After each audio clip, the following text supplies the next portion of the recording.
Who's reviewing the session?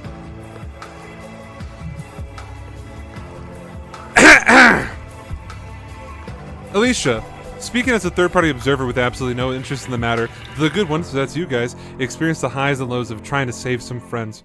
Pray tell, what do I mean by this? Well, we kicked off the spectacular session with the Arwen. Don't know why I had to include a D there, but one the only. With Arwen, Ashlyn, and Shrine alongside Eska trying to save the gravely, that's italicized, wounded Amadeus Kingsley, while that part of the team was playing House MDTM. Volka performed an operation on Sloane by trying to peel away melted clothing from her flesh. Both sides were successful, more or less, helping their respective gay-coded characters. And after further pondering, both gays are going to come out with some wicked scars, which is kind of epic if you think about it. Good then. This is, yeah, or off. Okay, so the following nightfall, Uncle Nethro, Dara, Celeste, Louie, and the cool half of the Santi Voce arrived, because the other half was one of dead and the other one's racist, arrived on the Red Herring to continue, that's Lancelot's boat, continue onwards with Volka's trial. No rest for the wicked, I suppose. So Volka handed in her essays to the professors, and she failed 2 classes she signed up for, and one she thought she was attending, but she actually wasn't. With all hope lost, Louis, of the famed House Lethargy, declared that this entire situation and his siblings are stupid and gay, which ended up helping Volka. So now Arwen, Ashlyn, and Shrine were dragged into a surprise round of court. This is where I'm supposed to play the what's that one video game where you're a lawyer? It's like made by the Japanese. Ace Attorney?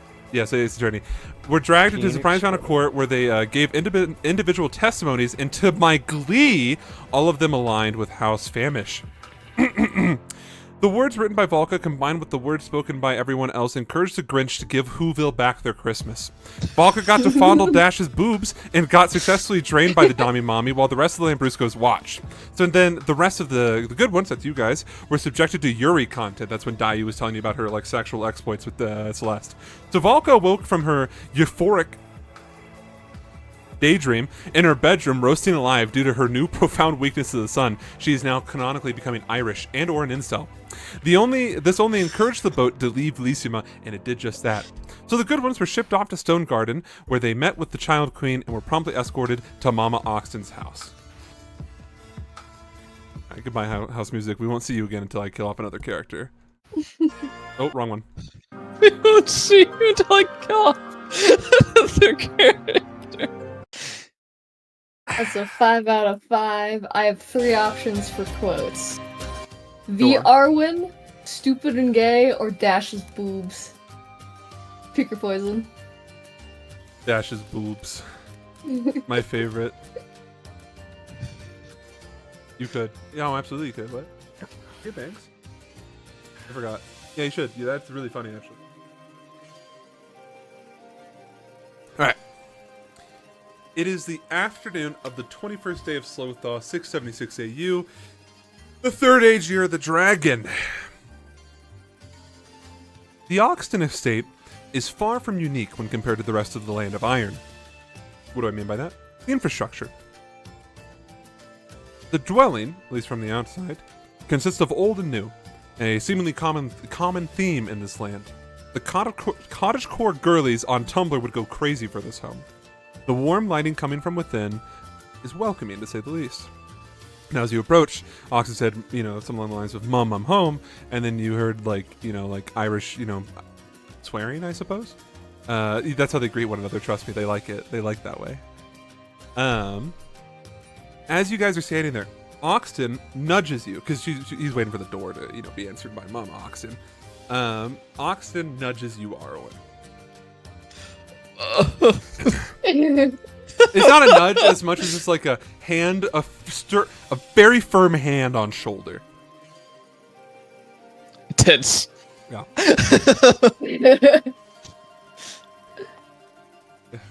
Yes, yeah. I don't want to repeat myself. Me mum mean to find the magic. Oh, okay. And then he squids further. Especially those from the preservers. Yes, Captain. He pats you on the shoulder. Attaboy. Alright. With that, music switch. I'm ascending.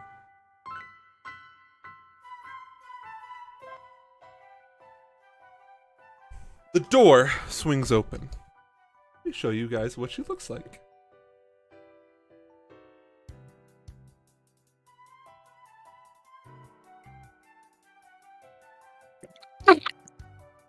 Next up, yeah. You see standing in front of you what appears to be a human woman, age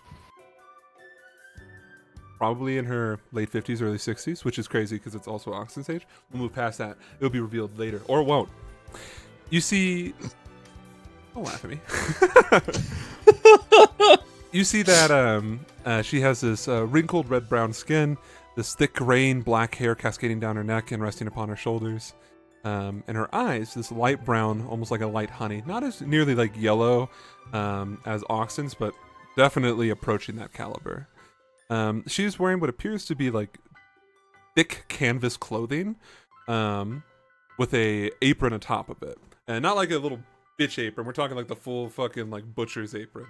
And on the topic of butcher's apron, you can see like kind of smeared on the apron is like different handprints of viscera. She is probably just a little bit taller than Oxton.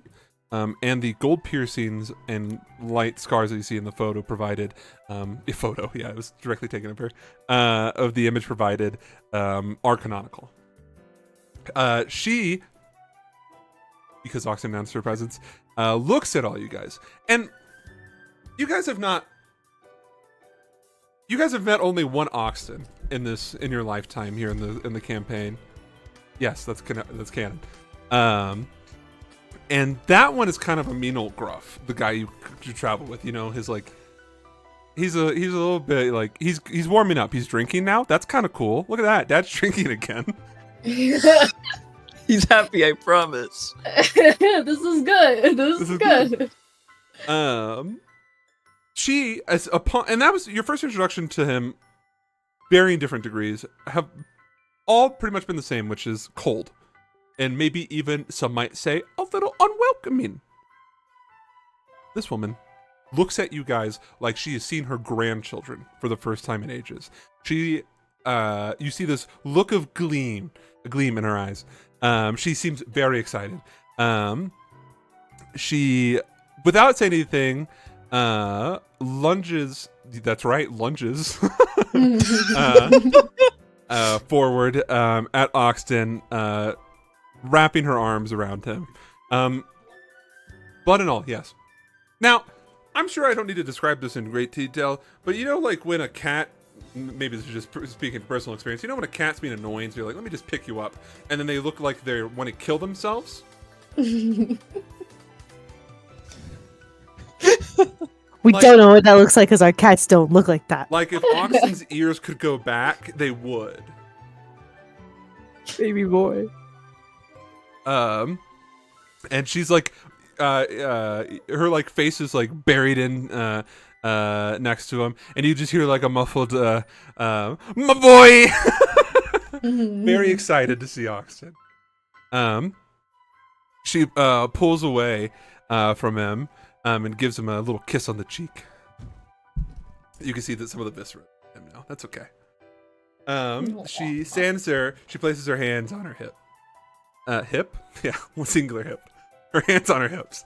Like I said, she's only a little bit taller than Oxton, so like she's probably around your height, Volka. Everyone else you kind of tower over because you guys are fucking giants.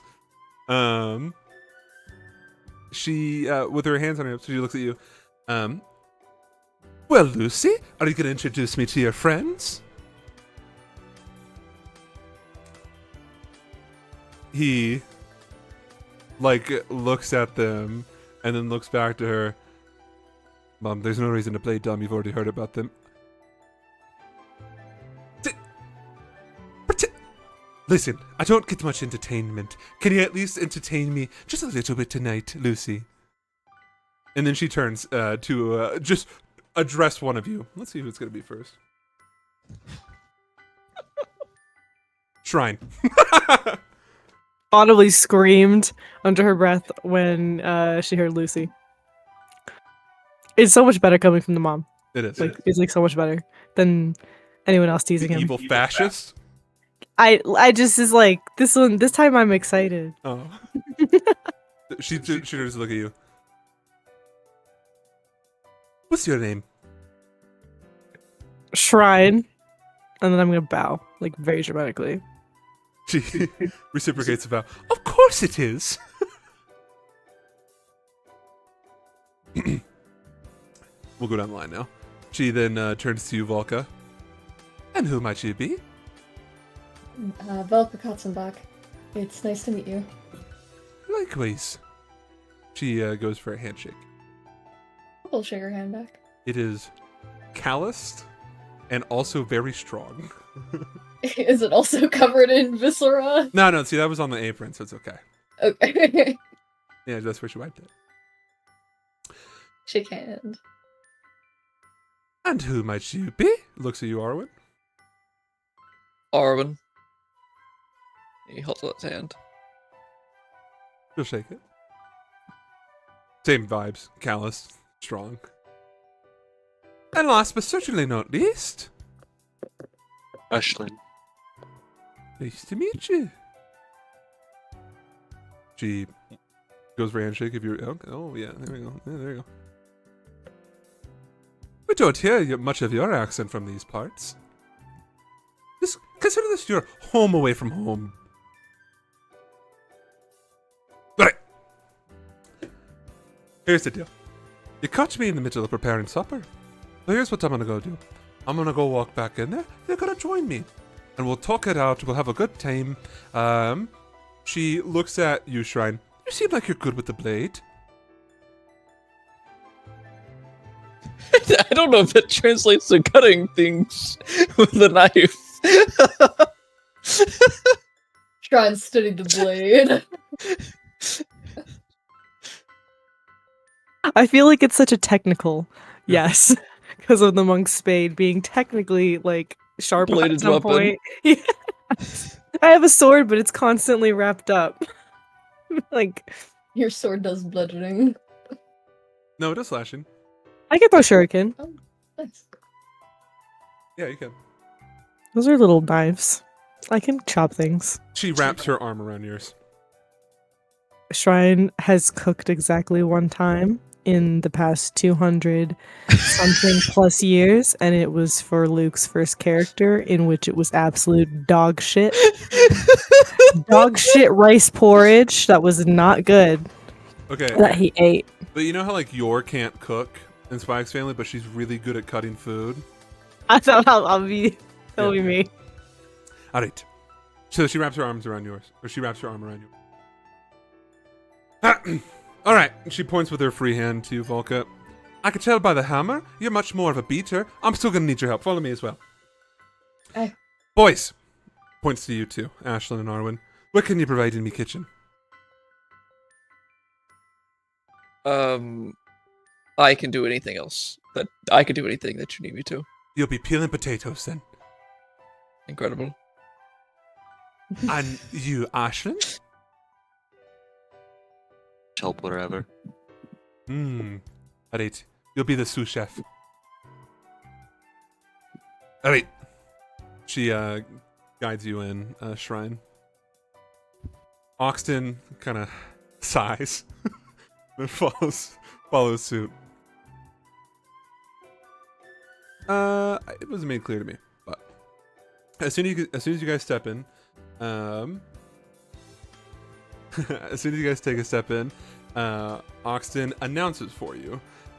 Make sure all of you take off your shoes. Hi, Captain. Arwen does that. Yeah, take off the shoes. Unlace the boots. Been shoeless. Mama Oxton responds with the, "Oh, you still remember the house rules." The inside of the house, by the way, it's probably what you expect. Imagine a much more cooler, less scary hag. So she's got like, yeah, Yeah, She's got like the herbs, The herbs. and stuff. she's got everywhere. like odd knickknacks that have been gifted to her. You can see some like maybe some old paintings and stuff like that. Perhaps a hoarder.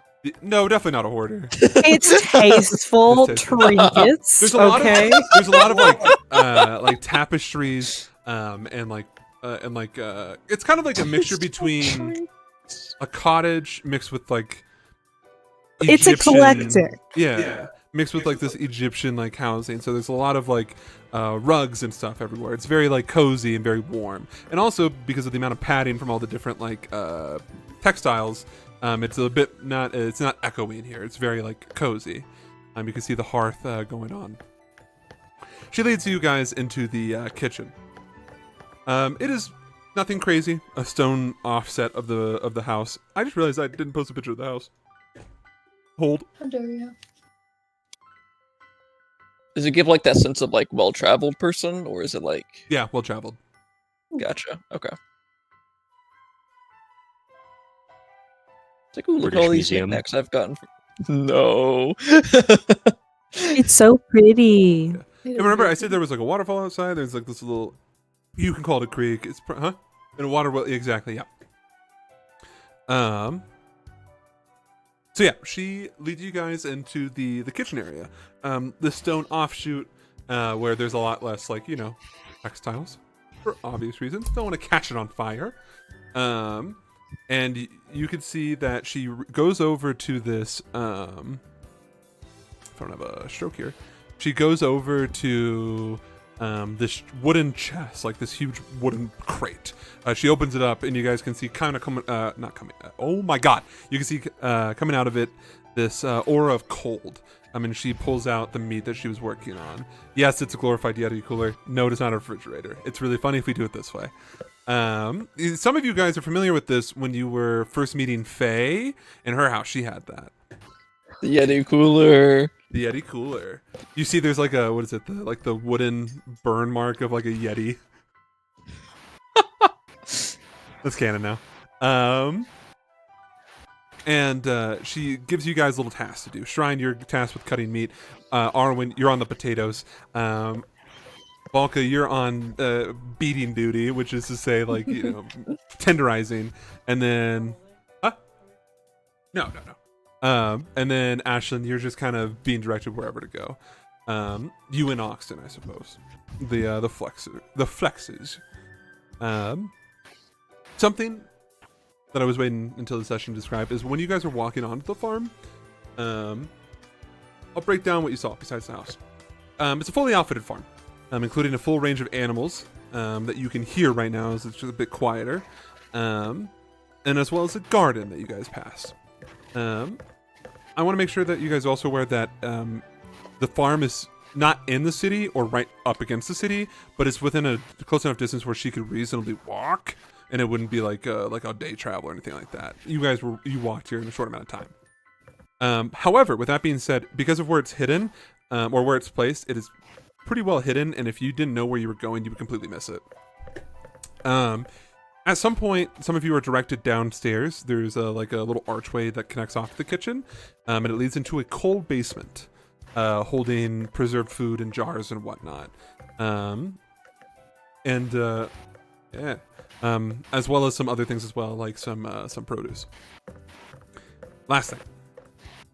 While you're approaching the estate or the actual house itself, the residence, there was unmistakably a private cemetery. You can see the stone headstones kind of in different states of age, housing presumably several generations of family members.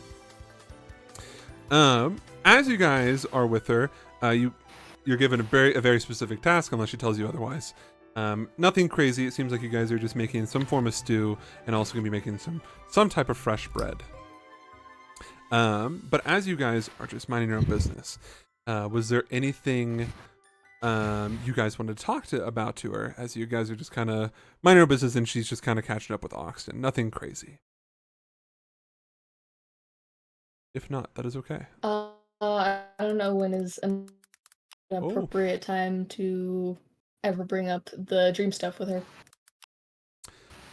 Are Are you asking me, or are you just kind of brainstorming? Ignore the music. It's not happening. It's not happening. That's more of a question for you. I don't know if this is an appropriate time to bring up the dream stuff with her, or if there will be a chance later on in the day. There'll be a chance later on. Okay, then I will not bring it up yet. Okay. Then. You guys make food with her, and then you guys are sitting down for or hold on, let me try that again. It's gonna take some while, so you guys prepare all the food and whatnot. She's gonna have to do all the cooking and everything. As she slides the bread into one of the, I forget what it's called.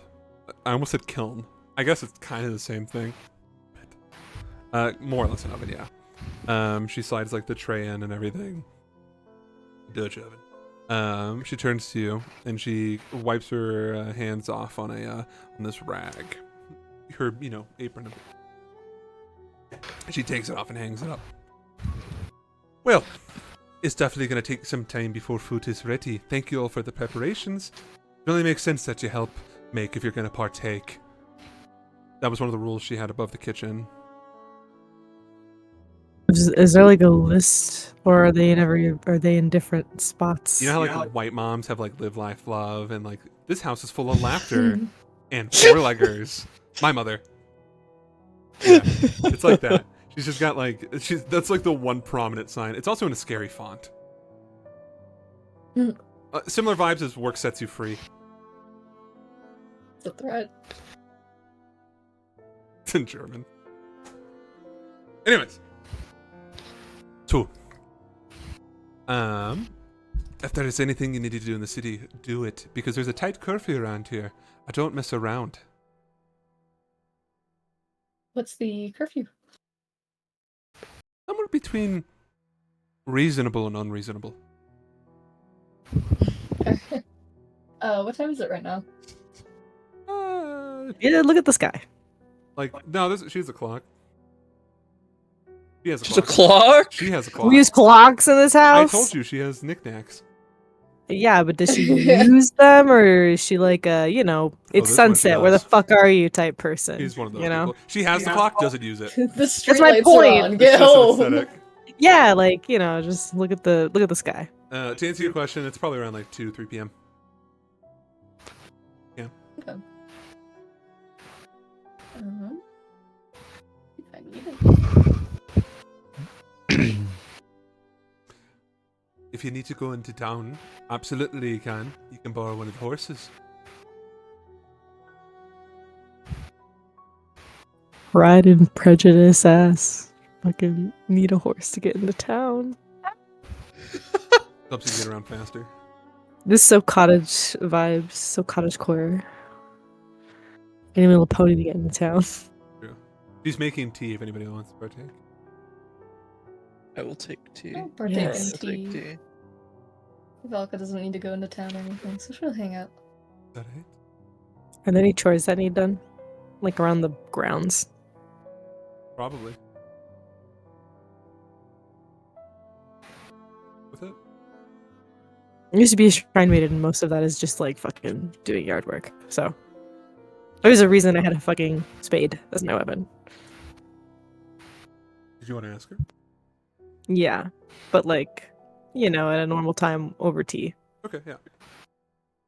Well, I alternate between the chores. It's a bit more difficult when it's just me now, so I have to take things room by room, and then building by building.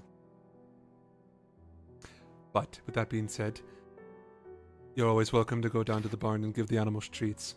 I don't mind. This is What the animals best do you answer. have? What was that? What animals do you have? Oh, My internet's kind of cutty. cows, sheeps, chickens, horses, pigs. You know, the stuff that keeps the farm actually going. It gives me enough to live off of. More so because people don't come and visit me all that often. He squints at Oxen. Thank you for having us in your home, Miss Oxton? Name with a question mark? Oh, don't call me that. Oh, that makes me feel old. You can call me Mamo. Mamo? Mamo. You got it. Oxen looks at her and like squints back. So Miss is too old, but you'd rather be called grandmother.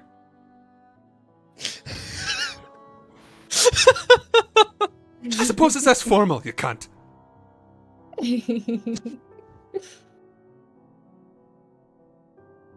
Call me Mamo dearie. Will do.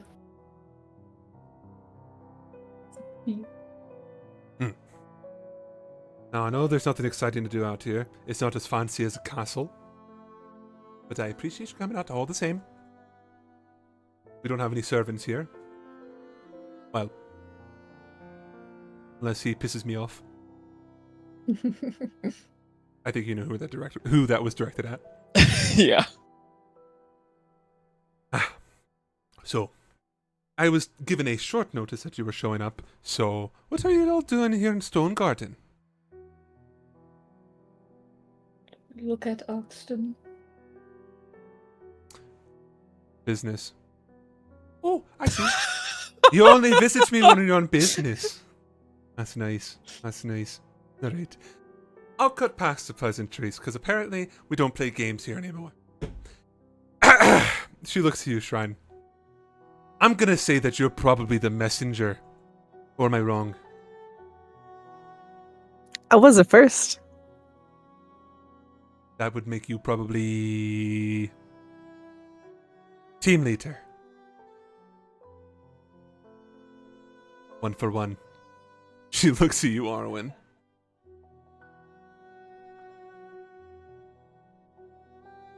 I don't think you're the help. But also maybe you are. I'm gonna lock in my answer, the help. That would be right. 2 for 2. She looks at you, Ashlyn.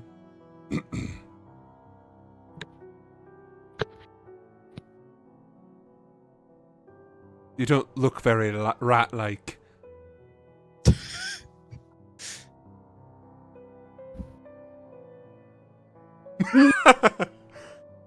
I mean, those ears are telling me a different story.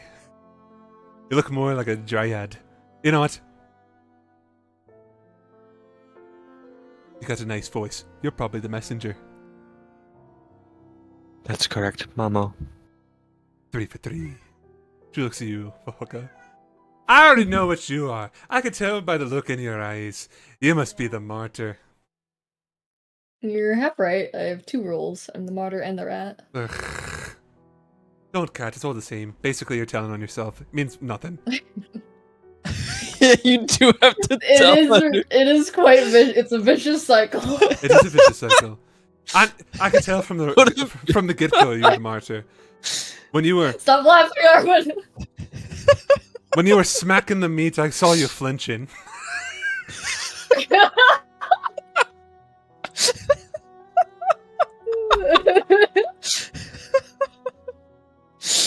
That's so fucking funny. Plus- Holy shit. What can I say?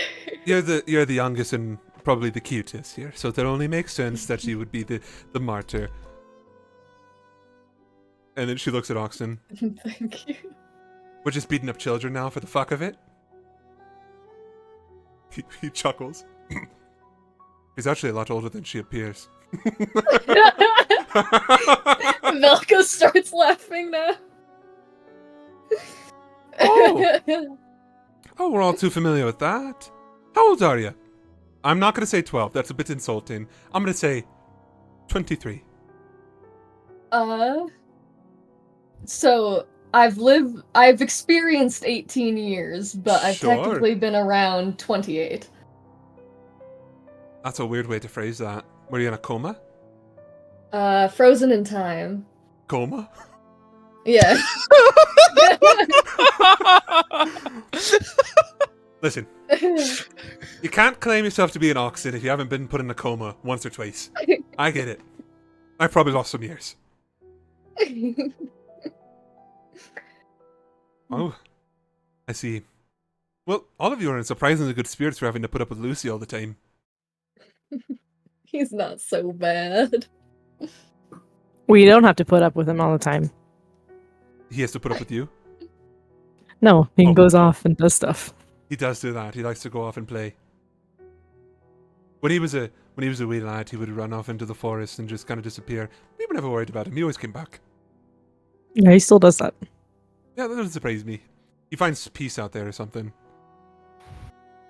Personally, I think he's just probably taking a long piss. But besides the point. Well, all of you are remarkably unique since the last batch he brought me, which was, I don't know, somewhere between 100 to 20 years ago.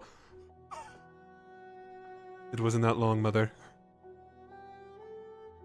He tells you lies. He thinks he's telling you the truth. He's lying to you, and himself, most importantly. Who were the last batch you brought around? Oh, they were nice. I don't remember any of their names, but they were good folks. She squints. It's been so long, of course, there's no reason you would remember. Of course. That's the reason why I forget things. I'm just gonna keep adding fuel to whatever fire exists. Yeah, you are. You're stirring that shit pot.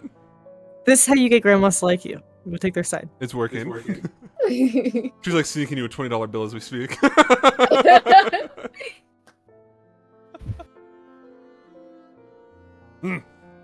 Wow. So, you're all pretty young in your lives, except for you. I know a little bit about you. And you, she points to Ashlyn and Shrine. You've been around the longest. I know that for a fact. Because, you know what? He wouldn't want you to know this. But the captain does have a boss. And it's not the big, tall, scary ogre lady. It's me. Whenever he gets new recruits, he reports to me. As he should. Mm-hmm. As he should. As he should. Now, with that in mind, she counts on her finger loudly. Gets up and knows there's only 5 of you, including Lucy. Where's your new flavor of the decade for a lieutenant? Oxen smiles. Actually, Shrine's my lieutenant. We're a bit short-staffed right now. Clearly. Where is he? I assume it's a he. The name you told me and everything. He's on the boat, Mom. Oh, you have a boat now. That's nice, sweetie. And he didn't care to, maybe tell your mom that you have a boat now?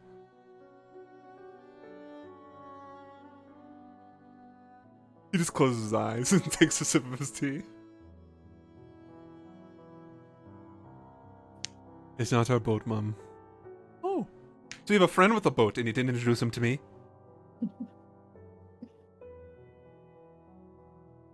He just sighs. Well, don't mind me then. I'll treat you nicely. Because that's what we do. Well, you all seem like really nice folks. I like all of you already. Most of you already. That was directed at Oxton. So, let's play a game. It's my favorite game. Which one of you has the highest intuition here? I think that's Ashlyn. I'm gonna point at Shrine. I mean, like, if we're looking at the character sheet, no, it's not me. Shrine.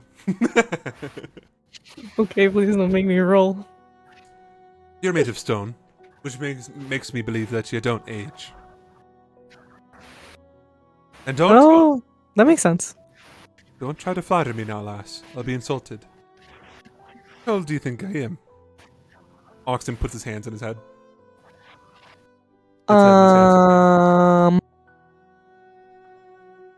42. Wait, I can't do math. 58. That makes sense. That's a normal number for someone. Oxton, his head in his hands, looks at you. That's my age. I don't know. You guys don't look normal human ages. You guys are weird. So you're telling me I could be his sister? Yeah. She slides you a silver piece. Not the MILF swag. She's saying she slides you. That's like $10. Don't let Bunny know. What was that part about no flattery? Ashlyn whispers over to Arwen.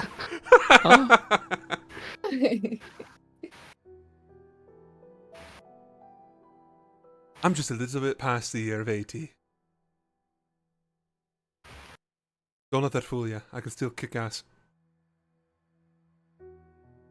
Has Lucy told you what I used to do? Don't think so, no. He's never talked about his mom. Never once. She exists. You probably encountered them once or twice traveling through these neck of the woods. I used to be a muddy duck before they were what they are now. They're the ranger outfit of the Land of Iron. They're known for like preserving. They're like the park rangers, but for like the country. They recently, last time you saw them, they like took a bunch of gun schematics off of your wagon. The We're Artorican terrorists. Yeah. Oh no. There's a big difference. They're the Muddy Ducks. Very different. Yes, Alicia.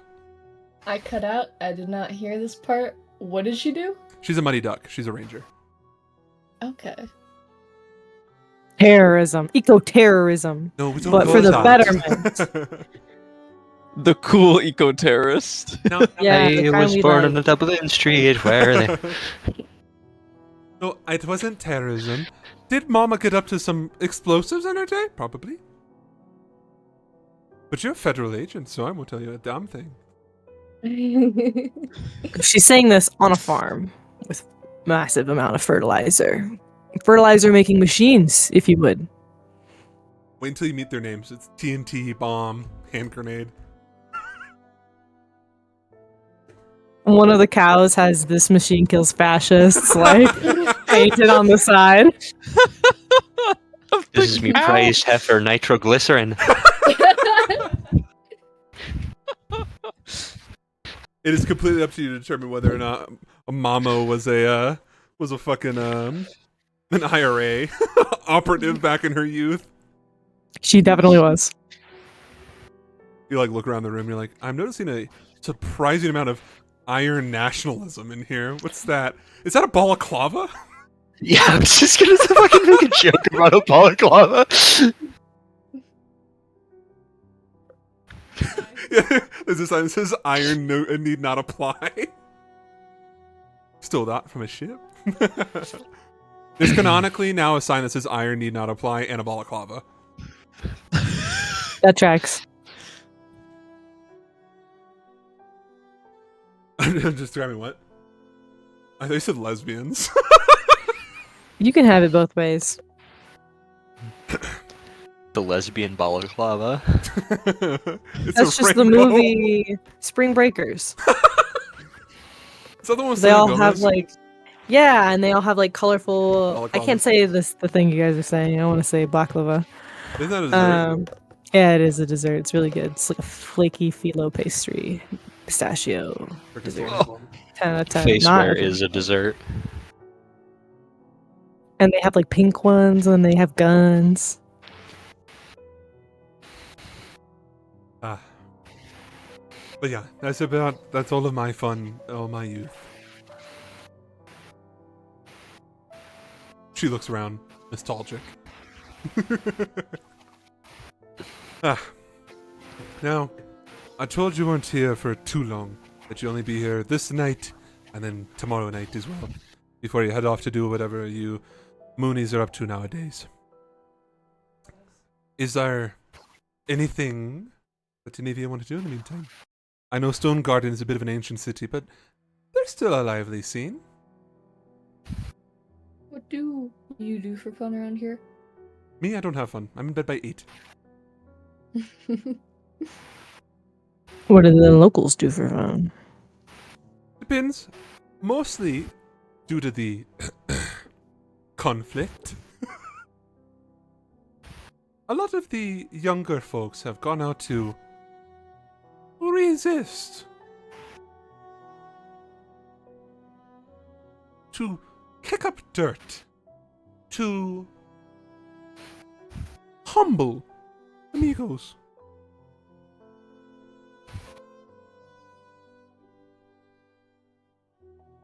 So mostly I smoke and drink tea. And also, I ever so much dabble in reading novels. What genre? Mostly smut.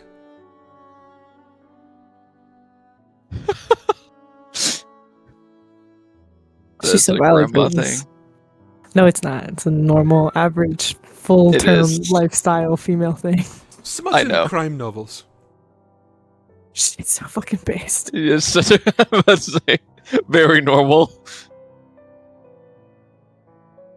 I just recently finished reading a book called A Court of Roses. Thorns and Roses. Court of Thrones. Yeah. A Court of Thrones. Yeah, that's what it's called now. Canonic. Court of Thrones. What's that bitch's name who wrote those god awful fairy smut books? Stephanie Meyer. She's getting shot right now. No, it's okay. They're all the same. Suzanne Collins from Hunger Games. You're all fucking dead on my books. I don't care if you try to sue me. You can't take this from me. I don't know if you guys know this. She's trying to copyright names. One of which is Aelin. That's crazy. Huh? You can't do that. Sarah J. Moss, you're on my shit list. I'm taking this from you. The main character's name is Waylon. Waylon Yutani Yep. from the Alien franchise. Don't even get me started on the other book she likes to read. Sand Dune.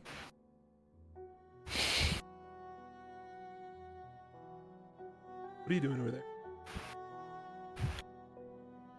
He's trying to escape. Yeah, he is. Oxen, no less. You than- say this, and yet the claw is stuck in my shirt, and he will not retract it. Sure. And then he'll be like, "I'm trying to." Alright. But anyways, to answer your question, she says smut and crime novels. Have Based. you read Secret Garden?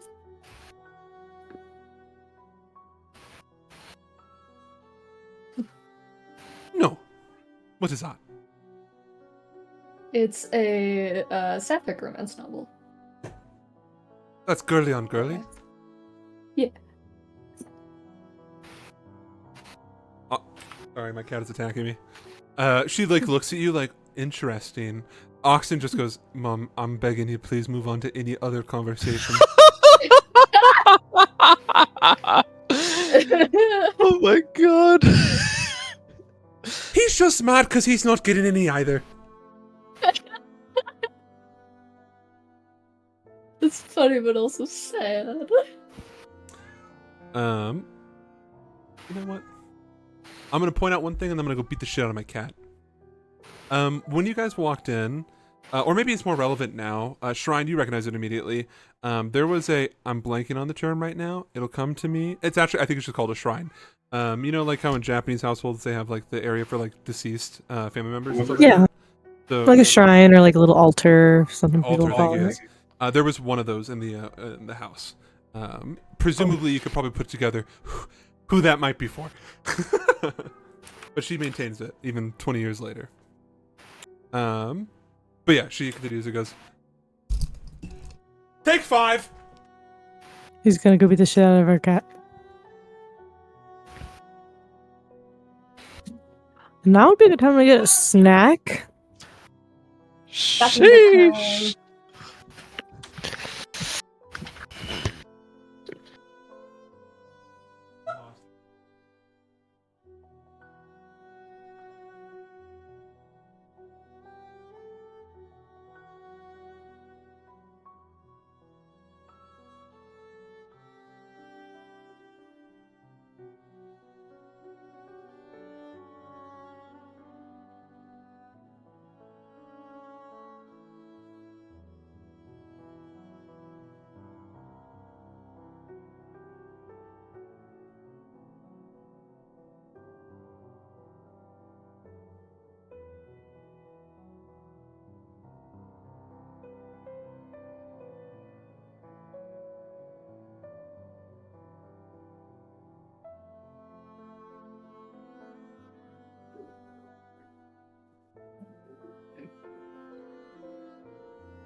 Luke, That's I my have name. yogurt fruit snacks.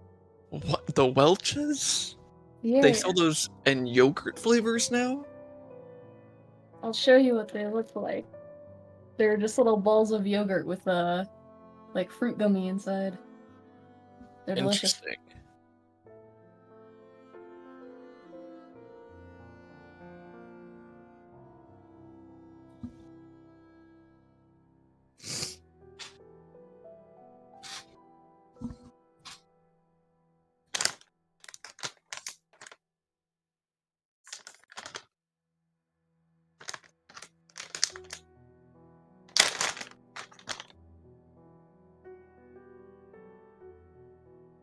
Welcome back.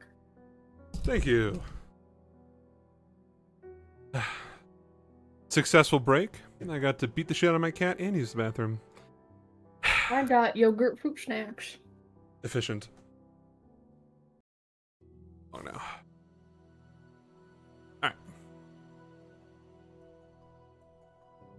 Yeah. You guys take note of the shrine. But yeah, she just said he's just mad because he's not getting any either. Oxton looks completely done with the conversation. Can I be excused, please? Of course. And he stands up and walks outside. You know, like, just grabbing his boots and then walking outside, closing the door.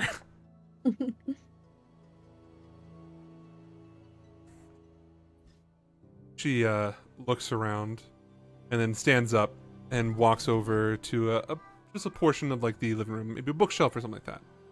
And she starts messing with things as she's talking to you. All right, now that the adults are gone and it's just us kids, tell me, inform me, because he won't tell me the truth. How is he doing? He doesn't talk about a lot of stuff. X, that tracks. He was doing like not good for like a day at one point, but he's pretty decent now. He's slightly better. Really? Yes. That's good to hear. He ran into someone from his past, and it like probably just healed him a slight tiny itty bit. A tiny amount. Who was it? Valentina? Valentina. Oh, now that's a name I haven't heard in a long time. Is she dead?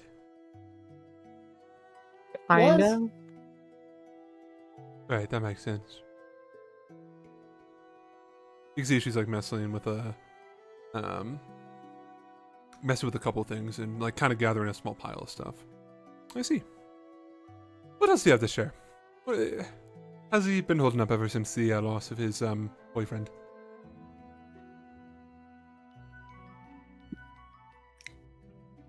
A little rough for a bit, but he's better now. The funeral was not a good day for him. It wasn't a good day for any of us. She turns to look at you, like stopping what she's doing. If there's one thing I know about my boy, that he's never handled funerals well at all. The only time I've ever seen him cry. Good, that means he still has emotions. He tries to put on this hyper-masculine face. It doesn't work well. Especially when you know that he used to be a dancer. That's a bit feminine.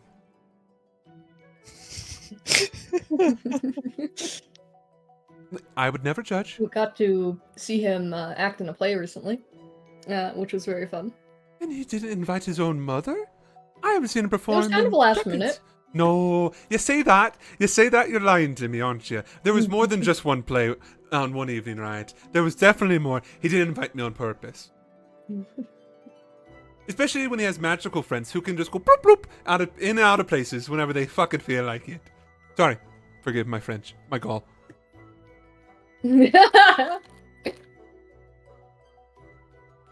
Alright. So he performed. Was it good? He was always good. It was really good. Was good. Man can scream. That's he did that. Don't look at me like I'm wrong. You know what? That makes sense. He'd probably get that from his, I don't know who he got that from. Don't matter. That's good. At least he's doing stagecraft again. I remember when he first told me, he was like, Mum, I'm not going to be a preserver. I'm going to be a dancer. And after laughing at him, I gave him some advice. I was always hoped. Belk was just asking what the advice was. Because we're a little posh. But... I told him to always pursue whatever is deep in your heart. And that was That's it. generally good advice. Thank you. I one time saw that on a sign. Yeah. A billboard.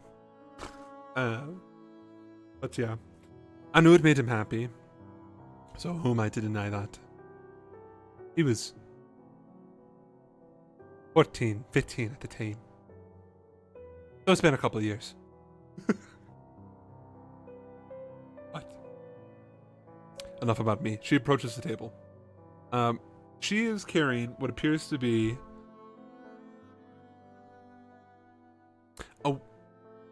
a weird glass contraption with like a hose coming off the top of it. The hookah? Izuka.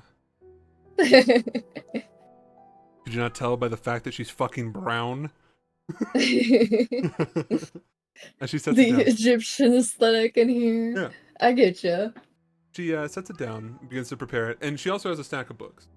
She gives one to Shrine and to Volka. Because you two are the most interested in her book.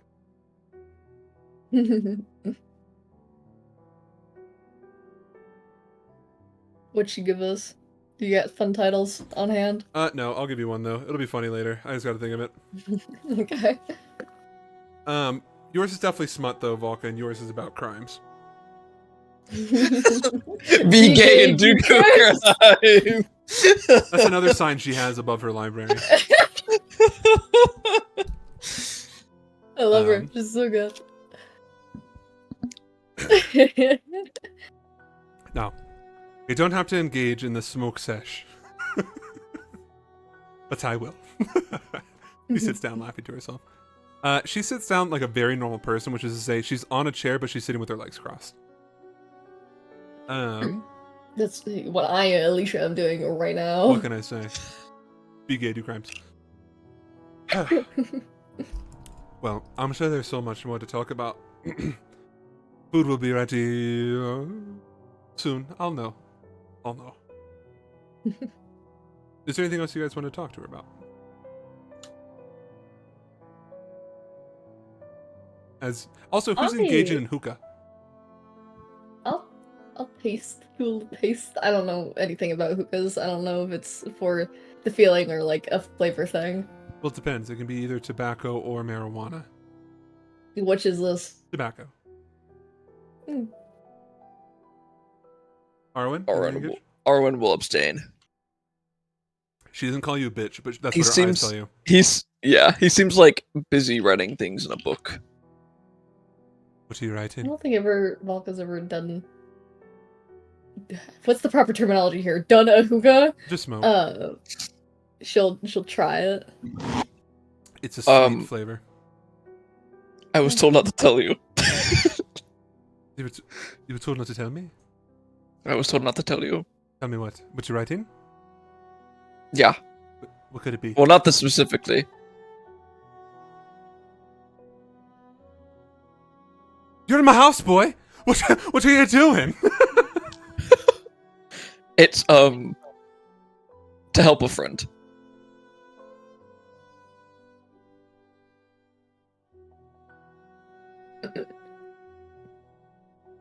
Color me curious. I'm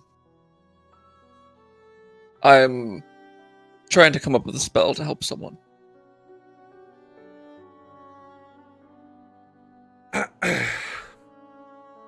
She uses the hookah, which blows. If you're unfamiliar with hookahs, it has like a bubbly effect in like the base portion. She lets out a plume of smoke. Lucy told you not to tell me about magic, didn't he? Yes. Listen, that was when he was growing up, and also when he annoyed me. Of course we've done magic in this house. Me husband was a preserver. Me father-in-law was a preserver. Me grandfather-in-law was a preserver. The list goes on. It was a rule after he said he wanted to be a dancer. I said, fine, if you're going to be a dancer, no magic for you. He thought it was punishment, but actually, if you think about it, it was a good thing. He was going to be a shite preserver. What are you proposing? You're doing something, you're proposing a spell thing? I can't really help with you. Most of my magic comes from the natural side. What are you trying to do? What are you trying to accomplish? It's rather complicated. I'm he's like trying to figure out a way to like explain it in a human What's sense. the end goal?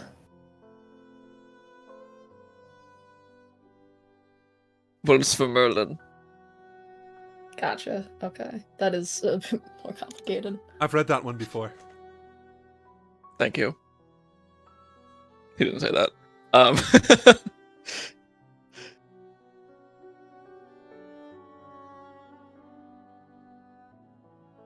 There's a long laundry list of things I would have to explain. It's rather nasty. Technically not. What are you trying to accomplish? Are you trying to make her bigger? Are you trying to make her smaller? Are you trying to make her fall in love with you? What are you doing? Radiant.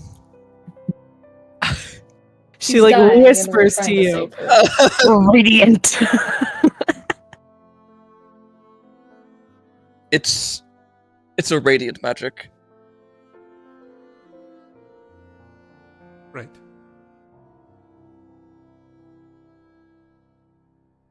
And?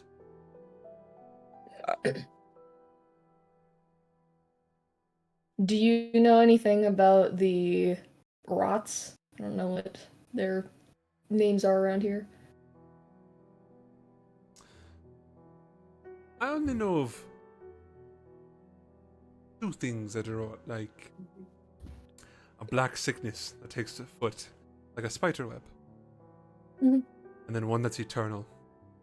Not eternal, internal. Internal. One that kills you from the inside out. Unfortunate side Weird. effect. The condemning rot and the cleansing rot you're referring to, I do believe. Consuming, not condemning. Oh yeah, consuming rot. Sure. You don't need fancy names to describe conditions. I understand what you're getting at, though. Yeah. Merlin has the black one. Right. We're trying to find a way to undo it, or I guess balance it out.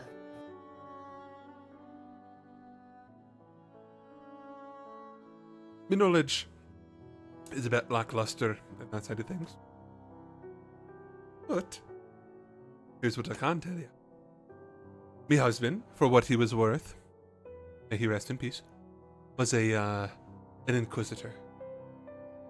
Well, he got around to the radiant side of things. He wasn't very good at it, but he got there, and we're proud of him for that. Rest in peace, sweetie.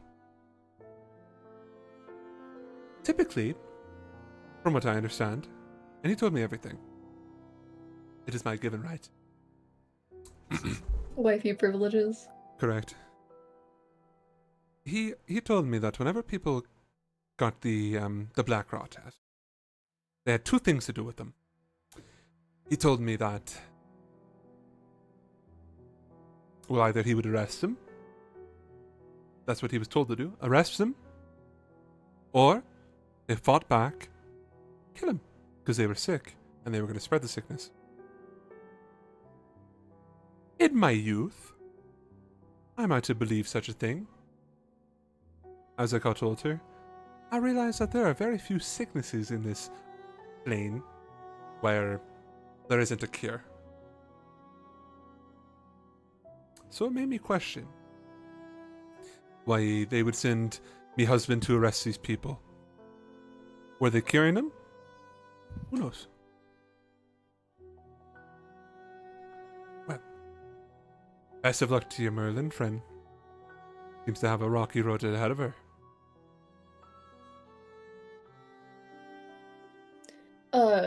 Did you ever learn anything about the third one, the red rot? The condemning?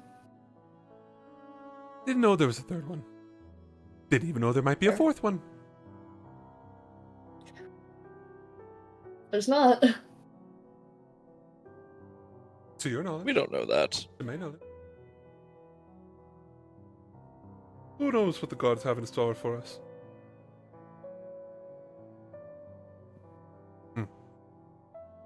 You said you deal with more natural magics? Mm-hmm. Cause you're, oh gosh, what's the name of it? The Kalashtar, aren't you? Well, that's correct, yeah. But no, my magic doesn't derive from that. It comes from the fact that, well, druidic magic is really cool. Now, I can't do none of that shapeshifting shenanigans, but I can do a little bit of healing if it comes down to it. Only a little bit, though. Canonically, maybe like a level 1 rager.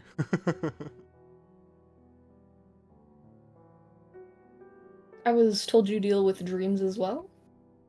Oh. Yeah, I do. Whenever they're convenient to me. Or, I talked to Oxton about some stuff going on with me a while ago, and it seems to have calmed down quite a bit, but he told me that if we ever meet you, I should ask you for your insight on it. Oh, what type of insight you looking for? Well, again, like I mentioned, it's calmed down a lot recently, but I used to have almost every single night dreams of like death. And a lot of these dreams would involve a specific person dying, and that ended up coming to fruition. Not in the exact ways I dreamed, but I'm not really sure exactly what I'm asking, I guess. Just anything you know? If it means Anything anything, you think I might? it probably know? wasn't a premonition. Dreams derive from the plane of dreams. I know. Real wacky science there. It is a, when you're dreaming, or you're trancing, you access that plane just for a little bit. Like a small poke hole, boop, and then the dreams flood in. And then as it mixes with your thoughts and your body chemistry, that's where you get your dreams from. If you're dreaming of death, you're probably just worried about death. I know it doesn't sound really that insightful, but it's honestly could be as simple as that.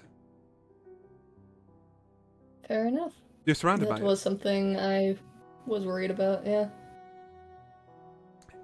It's like sometimes I dream of, or sometimes I think of back of when, or before I go to sleep, I reflect on when I was younger and things going on in my time. When I was a Muddy Duck, when I was wiping Lucy's ass, all of those. And I have dreams about, oh, she shudders. Pregnancy. It means nothing. It means I'm thinking of my family. I'm not trying to dismiss your worries or anything, but honestly, it could just be best described as this what was on your mind. That makes sense. Now, if you were a Kalashtar, we would be having a different, way different type of conversation. But I don't think that's the case. What happens to Clash towers when they dream. We pick and choose which dreams we experience. Unless you're right fucked out of your mind. Meaning, when you're dreaming, hypothetical sense, you're sleeping tonight, resting your world ahead. If I so wish to, I could tune into what you're dreaming. But if that's the case, don't read that book until you're far away from me. I'm cutting out. I could not hear anything she said. She said that Kalash stars can I access don't know other if you people's guys can hear dreams. me right now either. Boy. We can. Oh boy. Dying. Okay. Your boys are siphoning your fucking internet like they're Venezuelans. They are. This is the best time to download anything, I guess. Dude, I love downloading games. You're not downloading Sucks that I hate playing them. Me too, Andon. You wouldn't download a car. Isabel dropped some insight on me the other day. She said I don't like video games. And I think that's the case. I don't think I like video games. We've known this for a long time. Don't say that. Don't say that. Alright, Alicia, do you need me to repeat myself? Oh. No, I got it, but the conversation between her and Velka should probably end because my internet's awful. You should also probably turn off your camera and turn off Can you all hear our me? cameras. Yeah, we can. Okay. I think I'm good now. I'm in green again, but I don't need you to repeat anything. But the conversation between her and Velka about this should probably end because my internet keeps dipping. Oh, good. Alright. Do any of you want to talk to Mamo?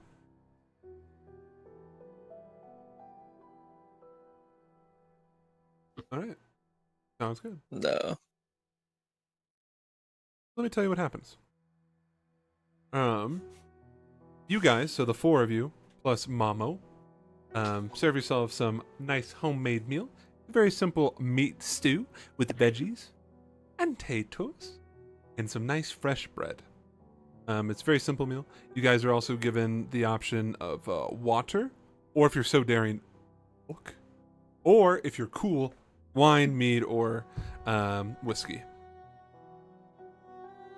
So, your meal is simple, but it's homely, so it's kind of fun and cute. Yay! Yippee. At the end, she gives all of you guys a sweet pastry to munch on with a nice little light sweet cream. Kind of imagine like a croissant or maybe perhaps a Dana. True.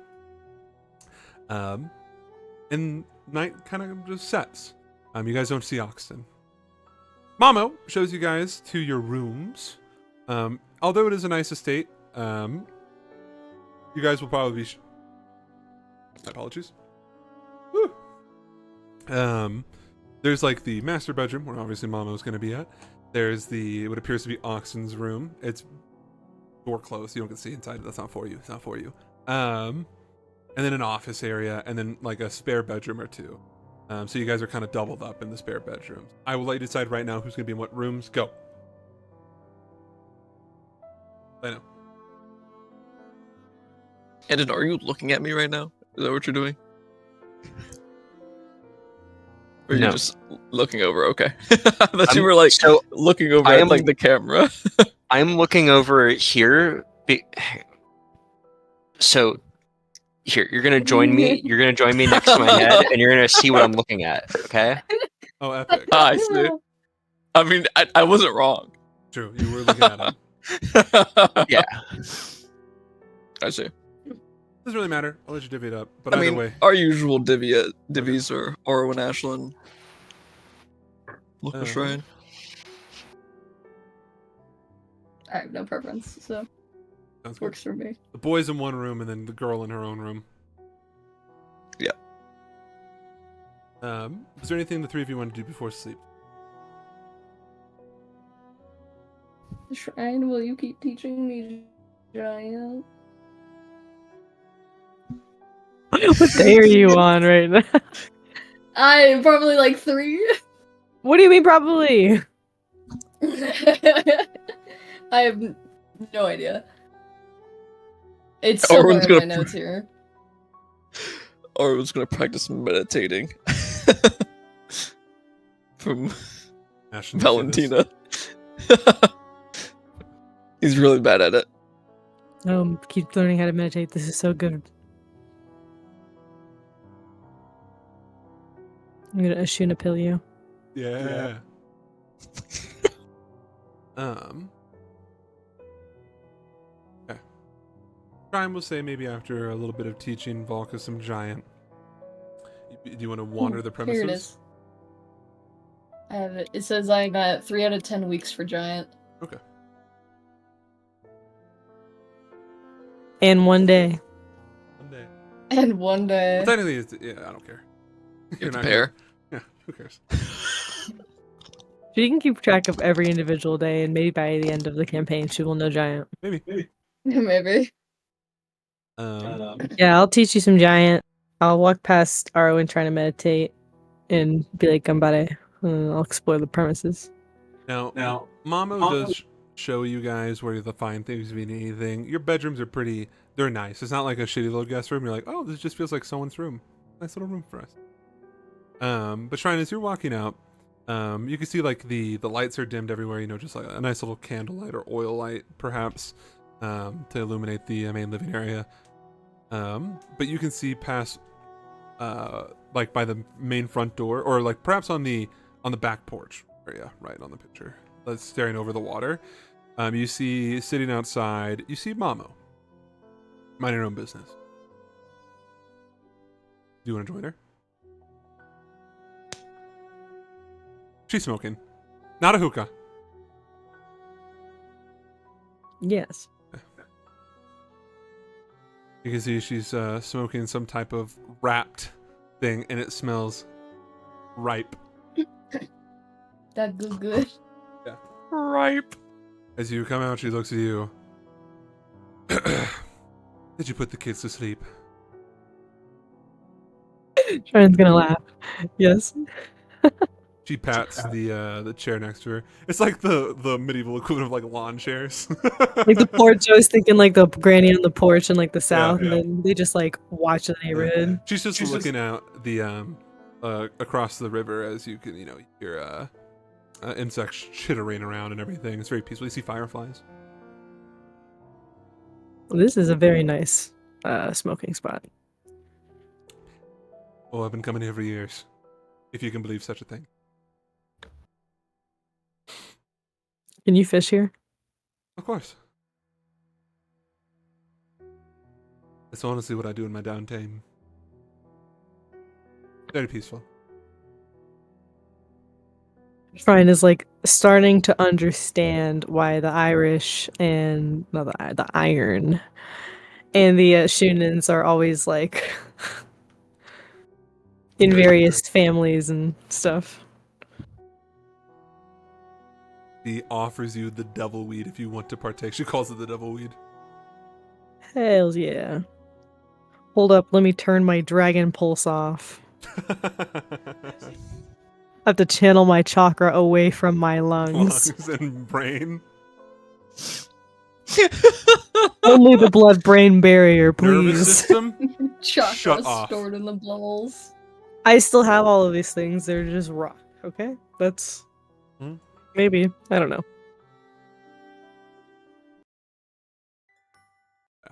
I spend a key point to not cancel out the effects.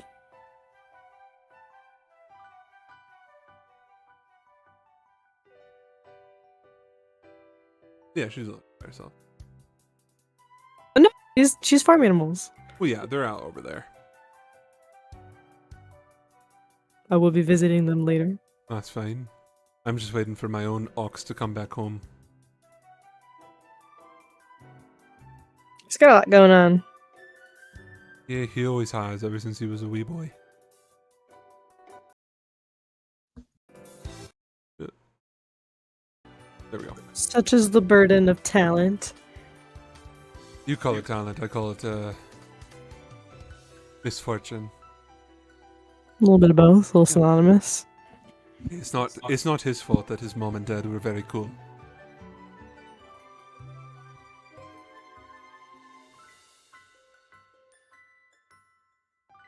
Are you gonna sit down next to her?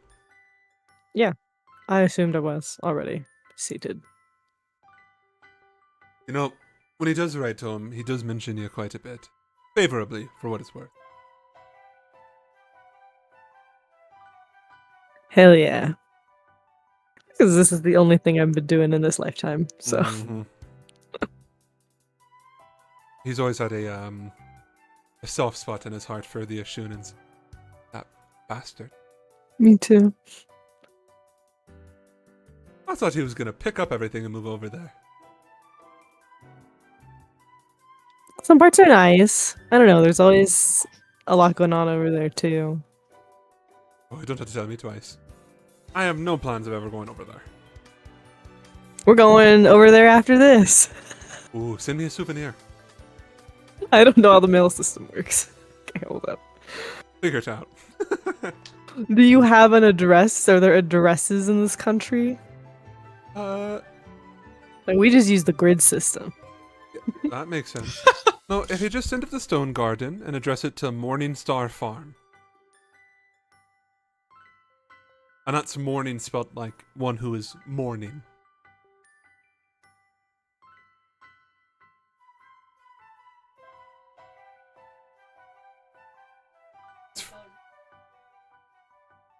Fix it. Souffle. Yes. Gotcha. Yeah, that's what she gives you, like the quote-unquote address. That's such a cute name for a farm. It wasn't my idea, it was someone in the Oxton's family. Obviously I was married in, so. I inherited it though. Point one. Swag. I love that. Well, it was a tough competition between, myself, who can own property, and my son, who can't own property. So it was really a toss-up on who was to go to.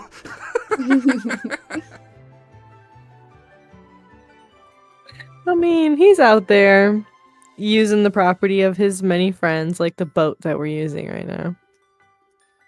He's also a lying bastard. He does own property. He just is further off somewhere here in Iron. Lots of moonlighters, I think, find little loopholes for that.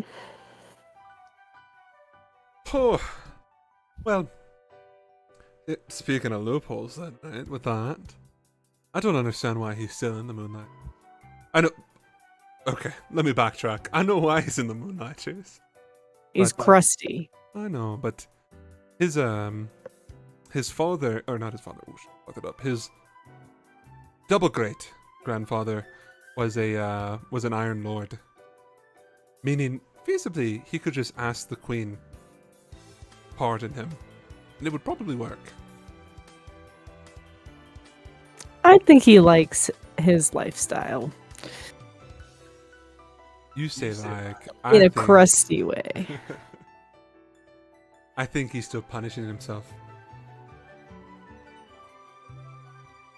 Definitely a little bit intentional on his part. The suffering of lifestyle. He's almost reached the point where he's been in the Moonlighters longer than he hasn't. No, to be fair, he is sentenced to like life or death or whatever. Just feel like it's a waste of talent. Especially since, like, between you and I, he could just walk away. What are they gonna do? Feasibly, what are they gonna do? Send the Pontiff? Yeah, send him straight to hell. It's definitely a choice that he's staying. Maybe he has a goal. Oh, it's my fault. I always told him to follow the rules. Look where we are.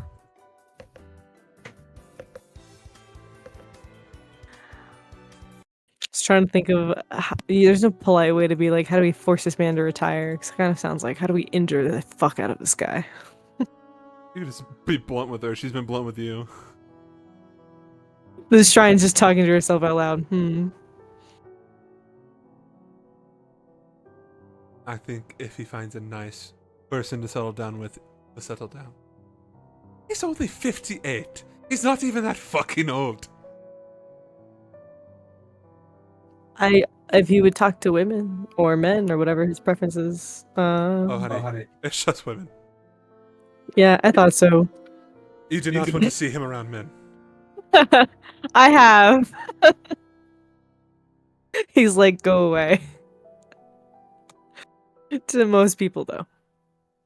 But he was never really good with women. I was shocked, I tell you. Shocked, Miss Shrine. When he was like, Mom, I want to show you this girl I met. And I was like, is she in the room with us? And she was!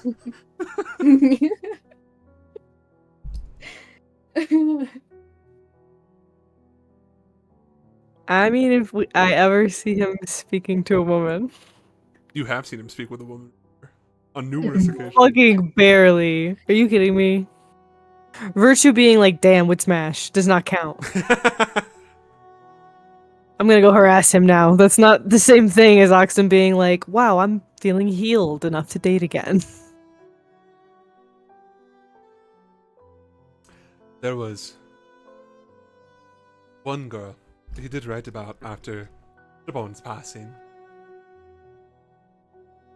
You brought her up, not me. It was someone in that troop that Shaban and him used to frequent. Oh, what was her name? Virtue.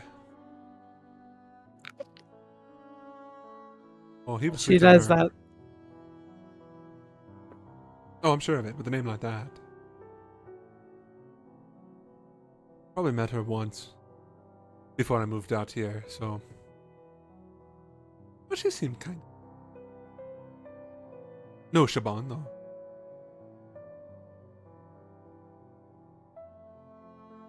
The next time I see Virtue, I'll be sure to let her know that. Good. Try to push them towards each other. I don't know. Don't try. Just do it. Just be like, hey, he's sad and lonely. You just go for it, sweetie. He'll crumble.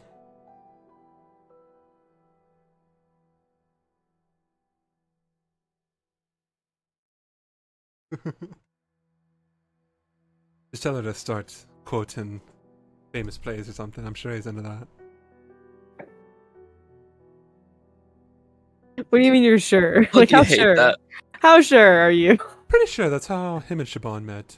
I don't know if he told you that. I know they met because of, the theater, but I don't know if maybe Virtue should take the same route.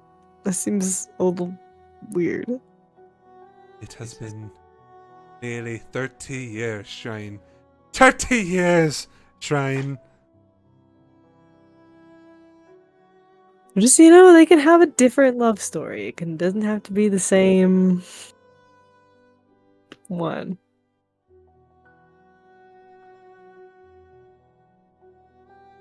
I don't really care what their love story is. I just want another grandchild. And we'll work on that in between all the other things we're doing. Yeah. Thank you. In between saving the world and, I don't know, helping cats out of trees, if you could make sure that whatever that happens for me.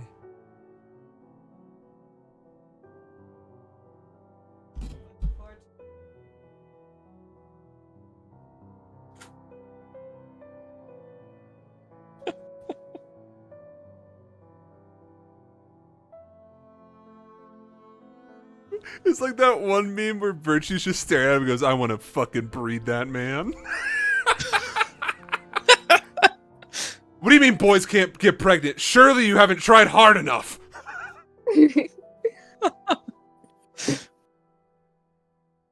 We live in a world of magic and dragons, and you're telling me boys can't get pregnant? Oh, just wait until the next arc. They definitely are getting pregnant now. Is there anything else you want to say with Mamo? Mamo? Alright, sounds good. Eventually Oxen finds his way back in, and she hears the front door open and then close, and him taking off his boots, and then you just hear her shout out through the crack door or whatever. where the, and you just hear like disgruntled Irish grunting. The sound of a fridge opening. Yeah. But nothing else. Comfortable evening. The Irish atmosphere, it is cold because it's rainy, it's foggy, and it's also part of the Feywild. So woo! Yeah, kind of it. I have the same question. What's up? When did Velka has to feed every 5 days? When did that start? The 20th. When did on the 20th, and it's the 21st right now? Gotcha. I need to know how many days she has left. Mm-hmm.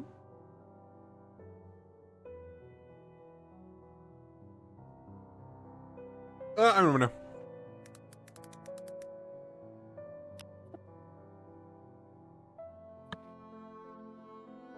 Mamo? Oh yeah, she's buff. Not like jacked or anything like that, but definitely like fit. She's like maintains a farm. Be thick. Be thick. Oh yeah. She's like the one physical 100 contestant where you're like, you can't, like, okay, you're probably pretty scary. Like you're like, I just run a farm. I do nothing else. And like the person previous to that interview was like, I'm a bodybuilder. That's all I do. I'm all about showmanship. And you're like, oh, this woman could cream everybody here. Dude, she's like the construction guy, the bald guy. She's like, oh, there's your wagon stuck in a ditch. 1 second. Let me use my fucking pinky to remove that. All right. The next morning, you guys awake to the smell of breakfast being made. Probably egg. Probably some type of meat. Don't ask me what. It may be a little sweet treat. Who's to say? But either way, you guys are served a breakfast on the 22nd of Slothal. You have until today's end to do anything you wish. If not, then you guys, when you guys wake up the next morning, I know I misspoke last session, the next morning you will be escorted away to the Queen's castle. So that way you can go to Parliament or whatever. So, on the 22nd, so you guys wake up, it's obviously Mamo cooking for you guys. She has loosened up a lot more. She's just smoking openly in the house now. It smells dank. Guys, she's a single mother. And also alone, 95% of the time. She's got to entertain herself somehow. And getting high while she does farm work, that sounds fucking great.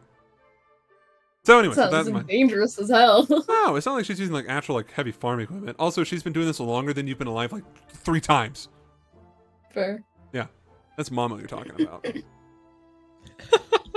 most dangerous thing in the house is her.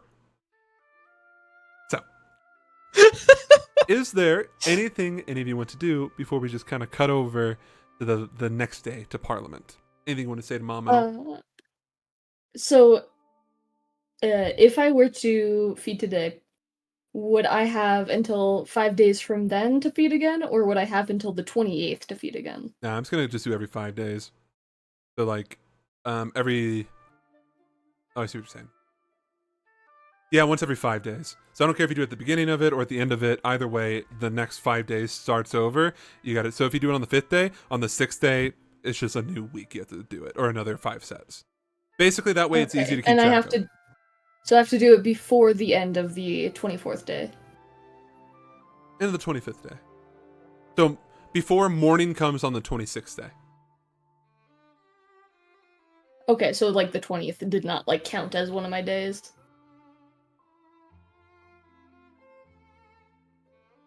No, it did. So it's like the 20th through the 25th. That's 5 days. If you're counting the 20th, that's 6 days. 20th, 21st, 22nd, 24th, 25th. Never mind. I don't know where that fucking math came from in my brain. Okay. 20th? 95 plus 15 is not 100.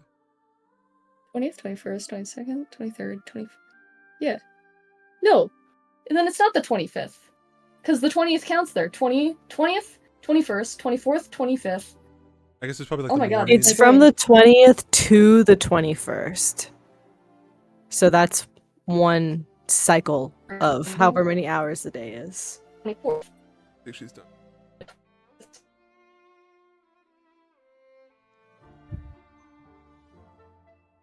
You were done. I see what you're saying with like 0 to 5 would be Yeah. 6, but Because in that, if we're counting the 20th, we're technically counting 0. You're not a gremlin though, so it's from the 20th to the 21st, and then the 21st to the 22nd. Well, are you it's like day planning on? things. Are you To planning the on? 21st, 22nd, 23rd, 24th, 25th. I'm just trying to like figure out when is the last day I can do this, because I know we're busy tomorrow. And if it's the 25th, then from there, I got it. Yeah, But I the gotcha. very beginning there, like, because you said Velka got turned like on the 20th, so that her timer started on the 20th. Right. And we're And counting the 20th as one of the days. And then you were gonna say something? I feel like to. I mean, it's not like you're planning on waiting until the 25th is over in order to drink blood. Just want to So- I want a good understanding of like how exactly it works. How exactly long I'm able to wait. Not that will ever like end up waiting that long, probably. Sure. Okay. Best way to think about it then is 1 through 5 is one set, 6 through 10 is another set. Okay. Cool. So I have until the 25th to feed. Sure.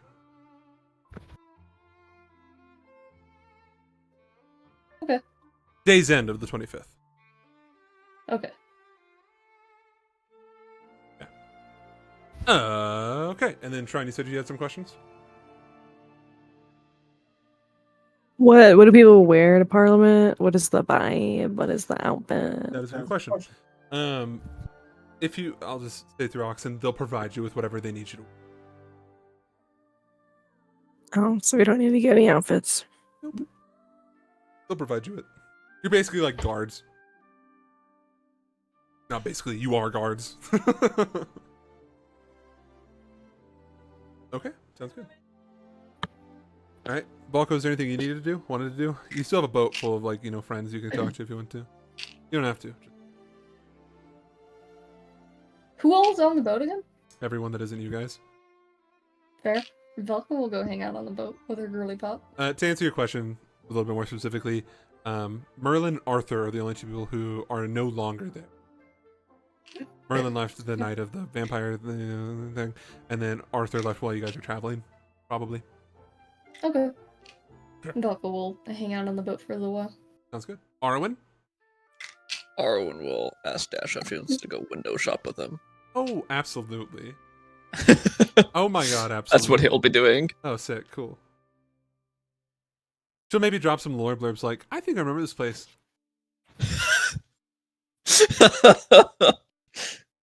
Cute stuff. And then Ashton, was there anything you wanted to do? I don't think so. Sounds good. Are you gonna hang out on? Are you gonna hang out on the farm, or are you gonna hang out on the boat, or just in the city? It doesn't matter to me. I'm just kind of curious. I'll hang out on the farm. You gonna help Mamo out with chores? Yeah. Shrine, are you gonna hang out with Mamo and do chores? All right, cool. It's nothing crazy. You guys are just kind of like, taking the animals out on their walkies, which is to say, letting them raise. Raise? Oh my god! Oh my god! No, not raise. They're rising. Graze. They're burning the place down. Casting salt upon it. This is just like Animal Farm. Alright. Cool. These animals are playing as Mongols. Oh my god. Mama provides you guys with like Supplies. lunch and snacks and stuff like that. It's just generally like she's just telling you what to do and you guys doing it. So like, how about in the garden? Maybe you'll do some water activities where you guys. She's like, oh my god, there's something you got to do right now. You got to go find the coolest rock in the riverbed. You're like, okay, Mama, we'll go find the coolest rock. Just stands at the shore like. Well, you're on the boat, bitch. Know your place. The second Shrine starts looking, I just point at Shrine. Oh, That's the coolest rock. Oh, she says that. She's like,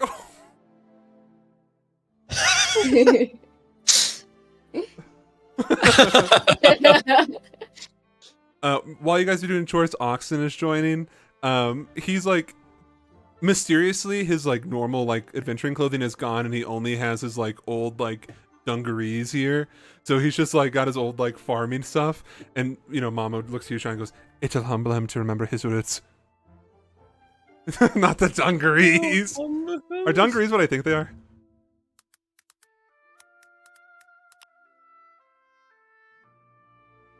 Yes, dungarees. Perfect. I was on the right path.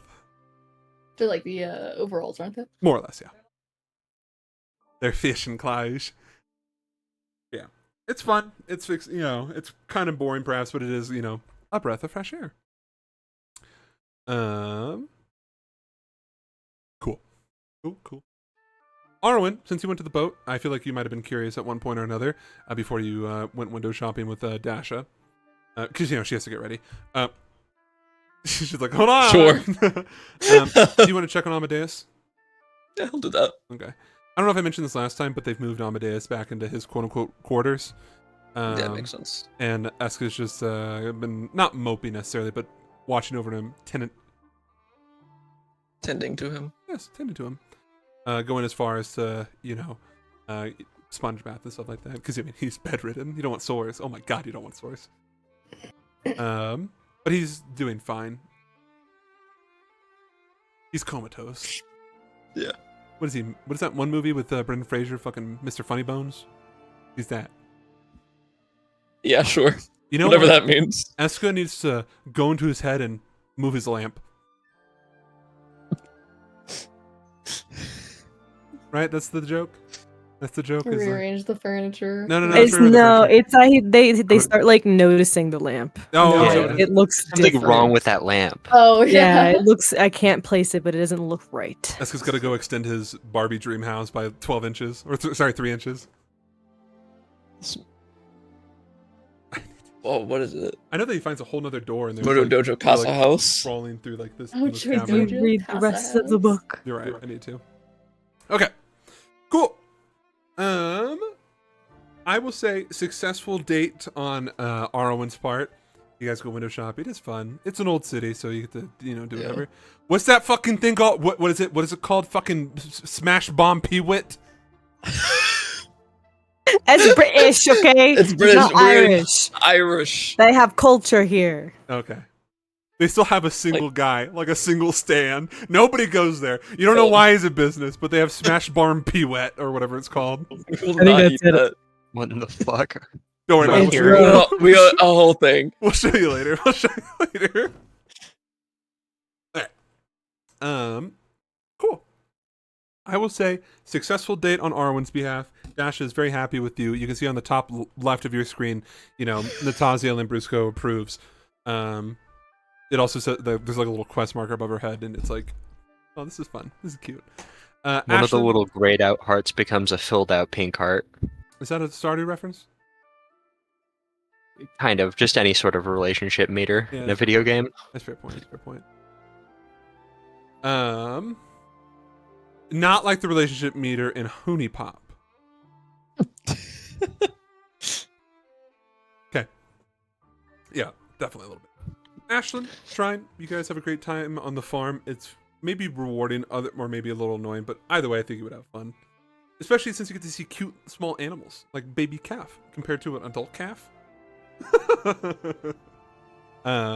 And for what it's worth, you already know it's going to be the Highland cows. You're so right. It is a title. So baby calf does apply. Thank you. And then Volka, you said you were hanging out with the girly pop? Yeah. Can we also walk around? Because I don't think she's. Has she ever been to the Land Fire? They're following us, Arwen will say. Dasha will hit you with the Vitruvians are easily impressed, Arwen. Doing her best Darkashin impression.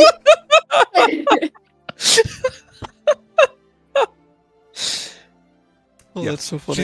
She's never been to the Land of Iron. This is very far away. we can walk around, check out the place. Because the last time Valk was here, she didn't really get to look at anything around either. Here, we'll give you some Scottish music. Or Irish, Okay. whatever. It don't matter. There you go.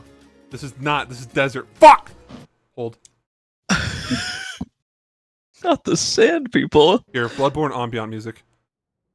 That is like scary London. Scary London in it Tuesday, bruv. Wow, that was a lot. I'm done now. Alright. Successful date on your behalf as well. Her heart also grows, and I don't know, like her passion meter. You played Uni Pop. Um, She's actually Hoonie Pop. yeah, she is. Always has been. Dash is more refined. She's more of like a, I don't know, some other bait. What's a highbrow dating simulator? Eyebrow dating simulator. Wow. Thanks for that. Baldur's Gate. That's so true. That's good. Wait. Character's opinion of you is neutral. Oh yeah. Why is Halston? Halston hates everyone that isn't Shadowheart. Valid. What a bitch! I hate that cunt. Halston, Put this back in the fridge. I'll be right back. you're good. You're good. Okay. Cool then. Groovy. As long as there's nothing else, then you guys can head back to the farm where Mamo and the and Shrine and Ashlyn and Oxen have prepared dinner for the two lovebirds or whatever. I like how yes. Looks like you're gonna say something. I want to talk to Sloan about the vampire stuff that we God. talked about a little bit in DMs. I don't know if you want to do that in the session or if you want to do that at a different time. What do you mean no one's making me do French? She's French. You're so right. We could help these people. I'm fucking Asian. Ching chong. Oh, hello! Hello? Hello, it's I'm not me! fucking talking Hello. like It's me, Shrine. I'm looking for the Spiral Rage. Roo Lemon? that. Exactly. Lao ga ma. Super neat. You bring Bunny out and then she does her freaking Ashunan accent and you're not like, Annyeonghaseyo! Annyeonghaseyo. Wow. Whoa, no, that one happens. Oh, whoa. You know, me and Luke actually watched an entire video about onions earlier. It was pretty interesting. Shrek? Oh, I was gonna onions. say like onions. Oh, yeah, we did. All right. Oh, God. All right. Yeah, we can save it for later. If you like. I don't know if I can do French capably right now. Just take a swig of Fair. kombucha to cleanse my palate.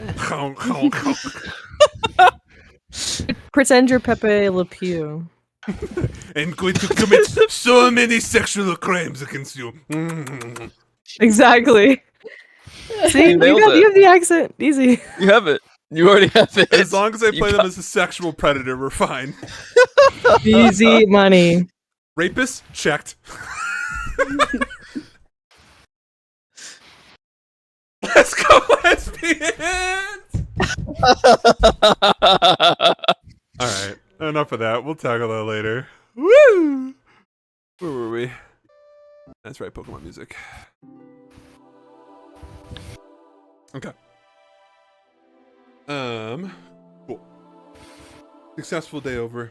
You come back to Mamo's estate. Eat some dinner. Some din-din. Some grub. And then head to sleep once more. Creepy. To next morning. On Slowthal the 23rd. 20... I put the actual year. Year in. 2024. I did put 2024. I'm a fucking idiot. I'm a fucking homosexual. Oh, thank you, Tyler the Creator. 676.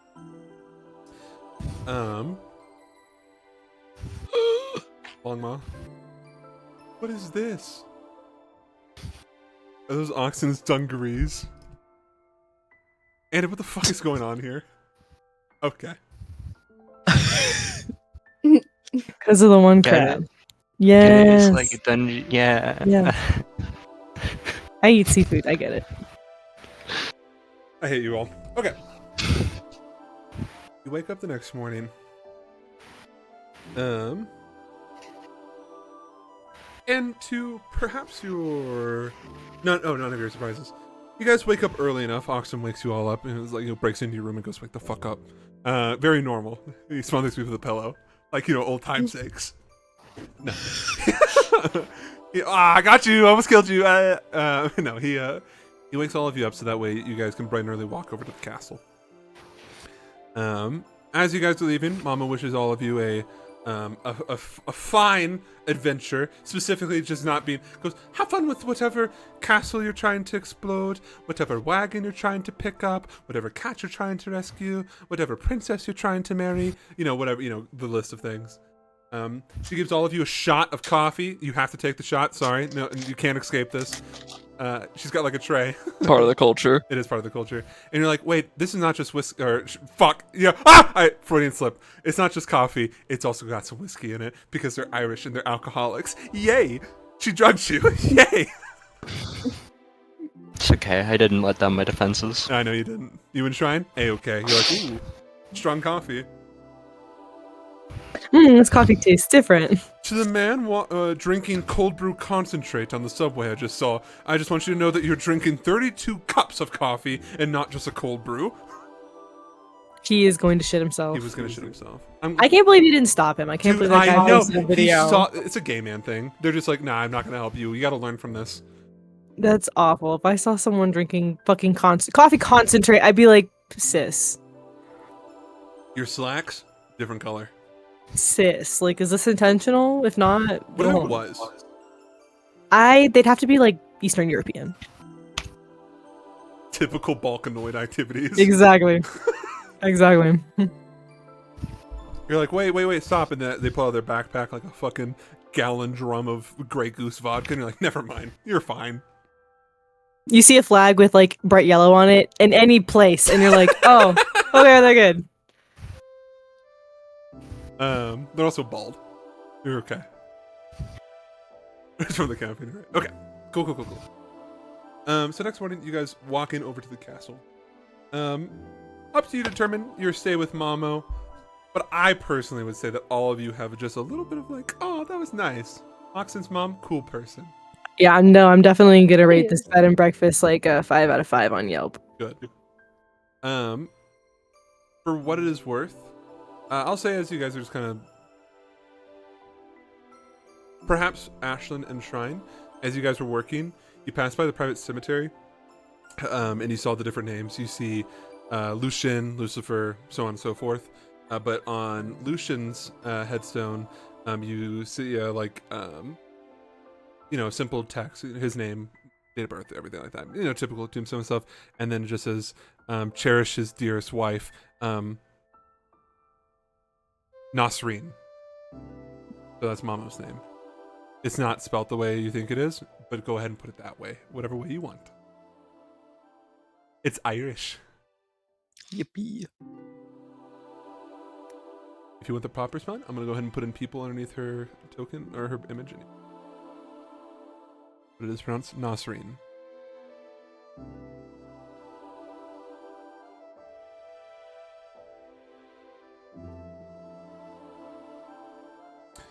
Okay.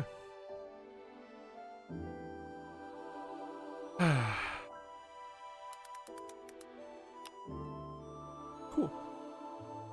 Switch it. I'll take. Perfect.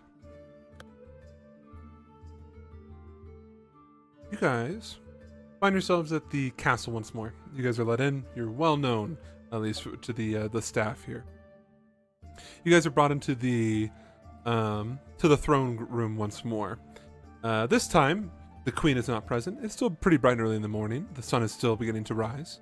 But Sir Rowan, the porcelain, appears entering the chamber, her loud metal footsteps clanking around on the stone flooring. She greets all of you. Well, not all of you. Morning, Captain Oxton. Glad to see you back in our presence once more. Your outfits. Follow me. Okay. Okay. She leads you guys into this. I can't think of the term. 1 second. I'll get there. Tailor, seamstress. There we go. Nailed it. We nailed it. Area. They kind of already have like rough enough measurements, but they're just kind of taking it down and quickly putting together something for you guys. For Ashlyn, Arwen, and Balka, you guys are pretty much wearing identical clothing. Just this very simple, very or not simple, this formal attire, right? With that being said, not formal as in the Irish sense where you're wearing like kilts and everything, or Scottish Irish, like Highland vibes. You're not wearing kilts, but you guys are given, pants, nice boots, so on and so forth. And then you guys are given a tartan with the family colors on it, black and red. It's more like a dark gray, like a charcoal. And then like What a is green line. tartan? Tartan is like the kilt like pattern. Ah, How Yeah. do you spell that? I'm trying to look it up. Tartan. I'm probably butchering the pronunciation, but close enough. There it is. Yeah. You said we have a tartan what? Like a sash, kind of like what the preservers wear, the ones that, if you can recall, they have to use that as a way to identify themselves, just like fucking Gaul have to wear berets. So you guys have this sash that kind of goes over your armor, like in Ashland's case, or in Volka's case. You guys are uniformed to the best of your ability. You're not given new armor or whatever, but they're trying their best to kind of obscure it with what they can. So that way you guys look as uniform as they can get. You're instructed, or you're told that you can keep your weapons on you, but realistically don't carry like an armory. That'll make you look really weird. And people are going to eye you and be like, that's really strange. You're being really weird right now. I'm gonna carry around my bone dagger. Whoopee. Yeah, they're gonna be like, well, "That's nice, sweetie. Where'd you get that from?" Maybe I should make that into an actual weapon so people don't be like, he has a bone on him. No, it is a weapon. It's like whittled down. Oh, okay, I didn't know that. Yeah, it looks like a wand. Mm. Yeah, it looks like a dagger. Dagger adjacent. Looks more like a dagger than a bone. Gotcha. Yeah. So yeah, you guys are able to carry some weapons on you. I think all of you are fine. None of you are like weirdos who carry like 18 daggers, so you'll be fine. Shrine. Given your circumstance, they're just like,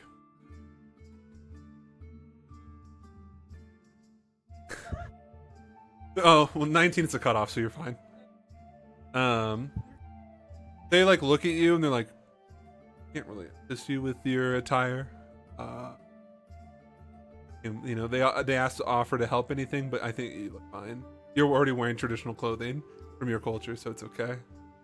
They're just like, here, just carry this on you or whatever, and they just give you like the tartan sash. I will incorporate it into my obi belt as like the fabric that goes underneath it, peeks out at the top of a kimono. That's good. There's a term for that. I'm not gonna bother saying You're it. fine.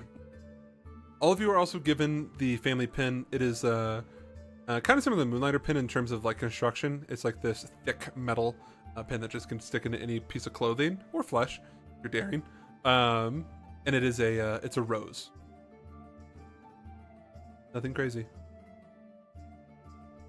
The Stone Gardens. The Stone Gardens. Yep. It was before. It was or after. Yeah, the family coat of arms is a rose. Cool. Oxen is... Oh, I should mention this as well. Oxen is dressed to impress as well, matching your guys' energy. And they're like, sir, you can't carry that many weapons on you. And he's like, okay. He settles down to 2 swords. The silver one and then the wooden one. The way that wouldn't do shit. Yeah, I know. He doesn't need weapons. You're like, sir, and he's like, it's like that one scene, like in like most like Western style shows where they're like just pulling weapons out of everywhere, and they just cut to the table in front of them, and it's like, where were you even keeping these? No, his hairpin's a weapon. Yeah. They will also do some light grooming on you guys if you look gross. Don't be offended. The stone woman's fine. They couldn't no. even if they wanted to. Yeah, you'll be polished. Just take one of those big rock polisher things with like circular. the buffer thing. Yeah. Yes. Don't When bring she that up goes around to Anakin. mechanics. Okay. And we have so much in common. I think it's the autism. All right. So you guys are dressed to impress.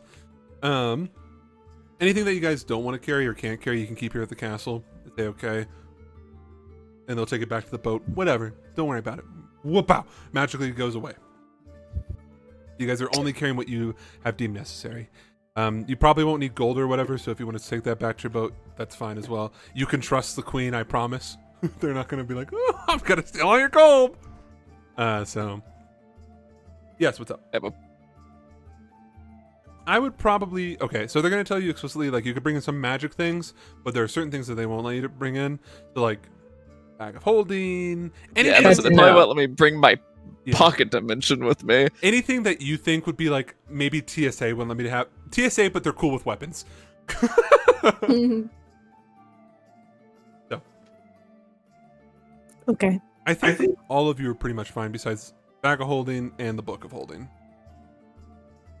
Shield is fine, weapon is fine, everything else is okay. Your scarf is okay. I can pull up your magic items. Let me do that.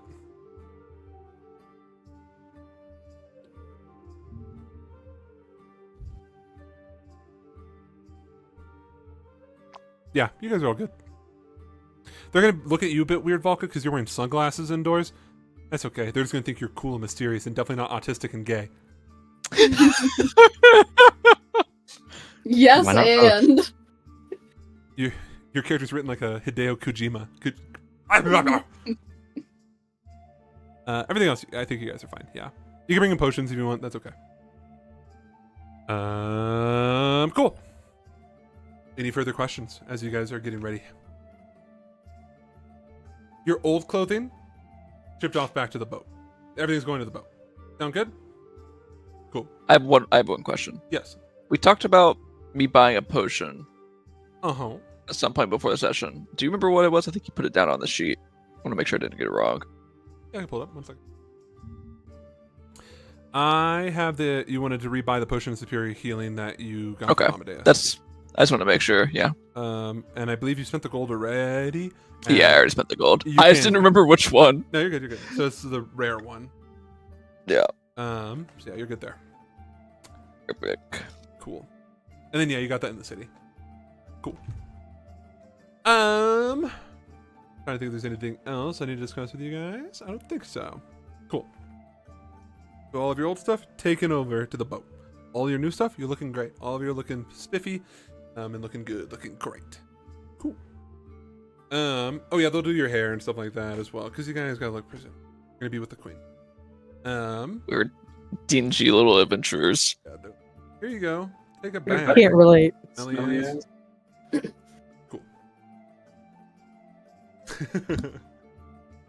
It's so good. You guys are taken back into the throne, where the Iron Queen is sitting once more.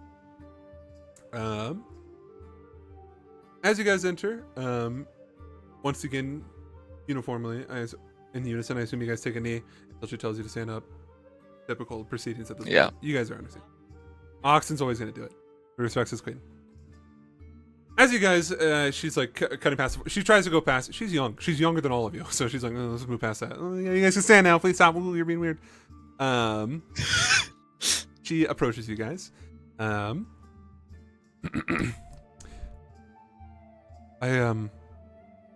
don't know what'll be happening today. Nothing crazy, I'm hoping.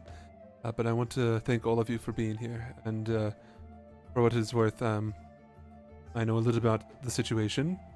You're not really part of the Moonlighters. I know you're I don't know everything. I won't pretend I know everything. But I will let you know that you're going to be compensated for this job. So, it will be on your guys' vessel when you get back. Or it will already be there. She seems, Ashlyn, you would know this. She seems nervous. She's putting on a decent front, but I mean, I would also be nervous if I was just like in the midst of puberty and I was like, let's go meet Hitler.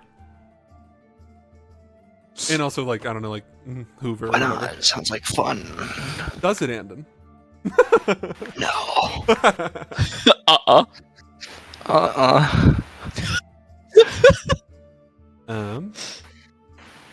I think it's best to safely disclose with all of you that although we just met for the first time a couple of days ago, that I was holding on to more information than I was letting you on to know about. Had Stroky in there. Basically, she's saying she had more information on you guys. I feel like that's in character for her right now as well, though. A couple, oh boy.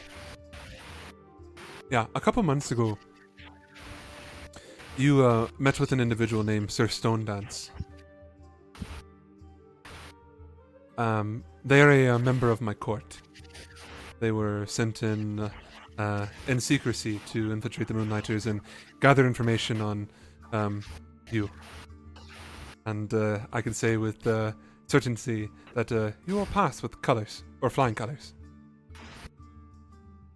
Sir Stonedance only had positive things to report, outside of some quirks and histories. But history was meant to be reflected back on, and not to be used to judge someone. He's referring to, probably a couple instances. So, I know that I can trust you for the most part. Well, I can trust Captain Oxton. I feel like I can trust the rest of you by proxy.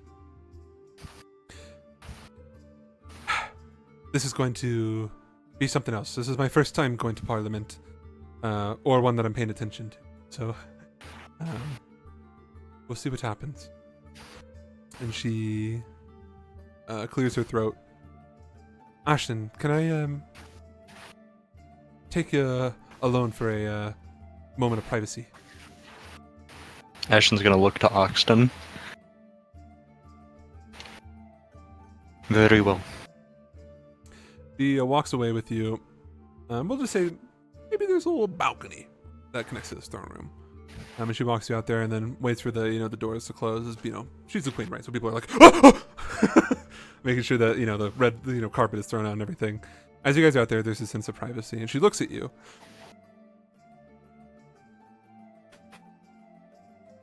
I have a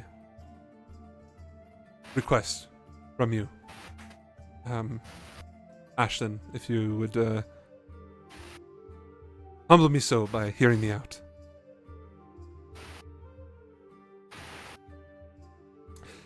I haven't told anyone else about this, but I want to build a relationship with the Queen and Princess of Nordland. And rumor has it that they're going to be there today, instead of the Wardens. I hope you don't find it too embarrassing, but I looked into, your familyness, and I'm hoping that maybe you can offer some advice, and help guide me through the social corridors, building a good relationship with the two of them.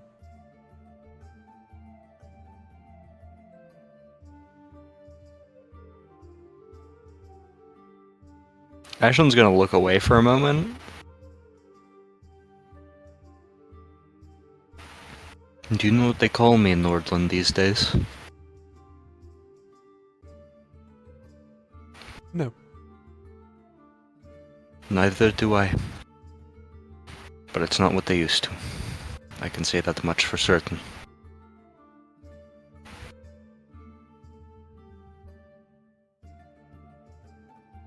This is perhaps the only real time I will be able to talk to them face to face.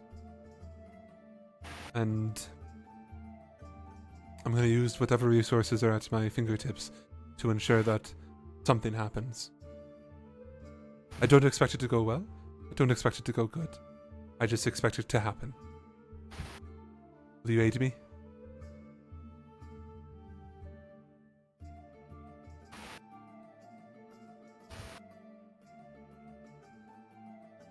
I must warn you that even being seen with me might be something that ruins that relationship you plan to have. You see she thinks it over, rolling her eyes up and everything.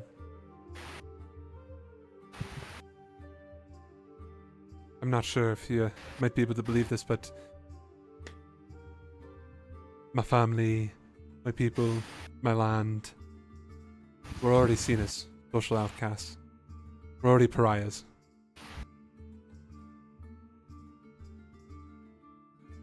I don't think you could make it better or worse.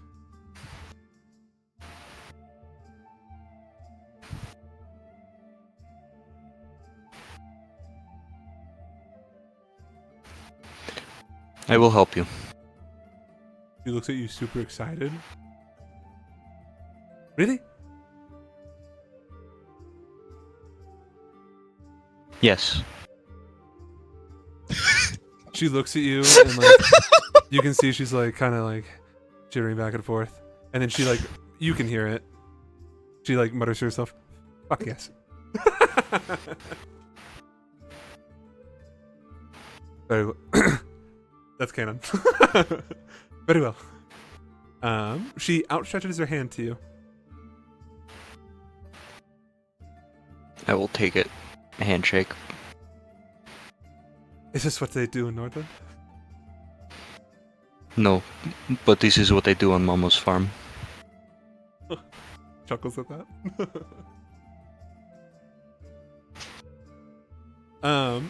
Ashlyn, we'll say that maybe her back is to like the glass, window door things, and you can see like the staff looking at this interaction, and you can see like they're witnessing their own fucking like political drama. They're like, is she shaking that fucker's hand? What is happening? What is going on? Who painted these walls?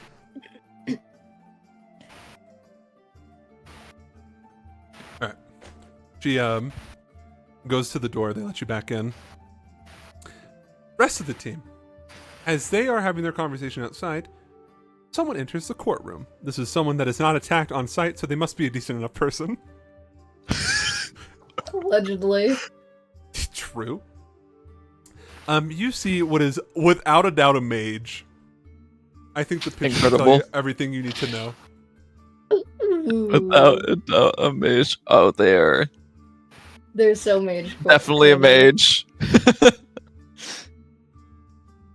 I will also say, without a doubt, Arwen, your spidey senses are tingling. That's a fucking high elf. No.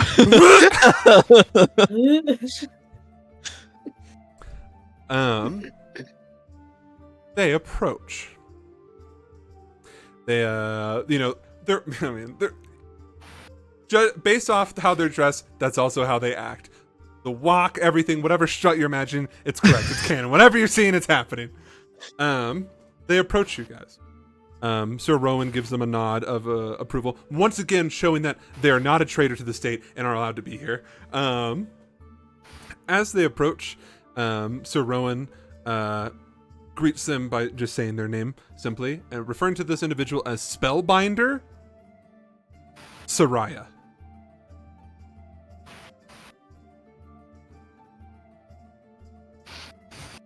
Spellbinder, their title or their name? That's their title.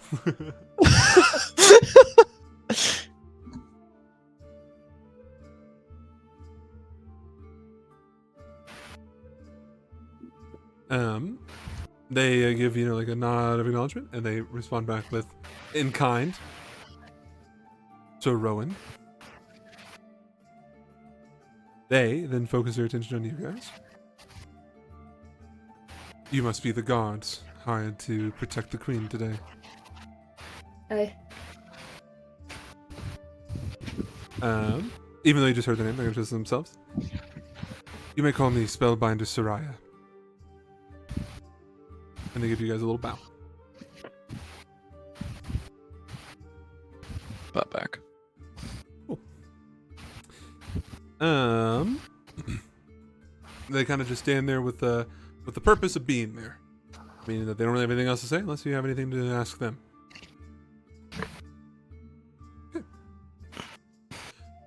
Okay. That's fair. The queen walks back in with Ashlyn. Noticeably, she's alive. Ashlyn's alive, so the conversation went well. They regroup with you lot, and the queen looks at Soraya and pleasantly responds with, "Spellbinder Soraya." And Soraya once again nods. Your Majesty. She, being the queen, looks at you, Arwen. You might be in your best interest to cozy on up to them. They might be able to get you in that Academy. She winks at you.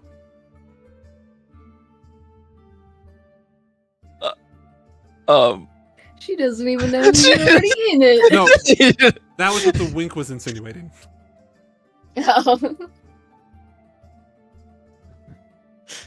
Soraya looks at you, Arwen.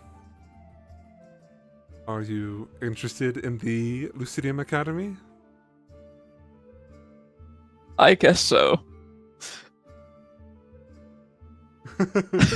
Squints.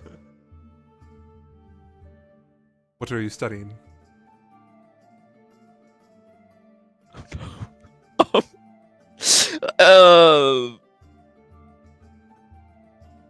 Transmutation magic. A raised eyebrow. Oh, one of the least populated schools. They look at you with a sense of, like, real respect's real. Technically, he's like, I have actually no idea what I'm studying. Oh God. Amadeus has been forging all the paperwork. I don't know what the fuck is going on. I don't know what's happening.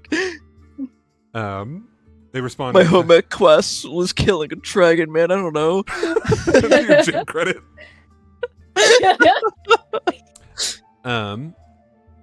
In response to the.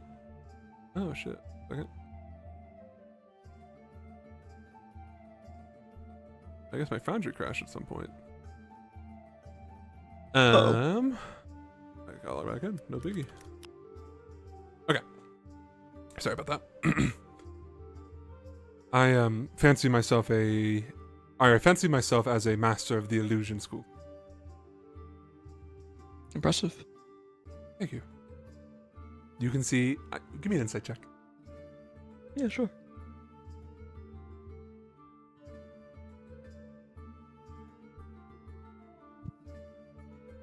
Nine.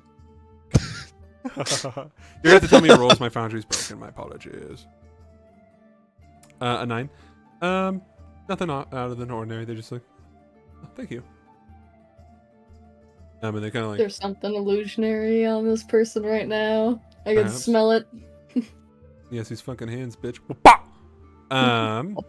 Whoop-ah-bah-bah-bah. Cool. Well, Your Majesty, I think it is high time that we head out to the Parliament. Spellbinder addresses you guys. Is there any last-minute preparations you need to do before we leave? Okay. I don't think so. Unless you want to have a fucking snack break with our estate die. We're fine. Just so that you're aware, once we enter the area, leaving will be quite difficult. The Deadfire Society in the Lucidium Academy will be obscuring the natural realm. A safeguard. Interesting.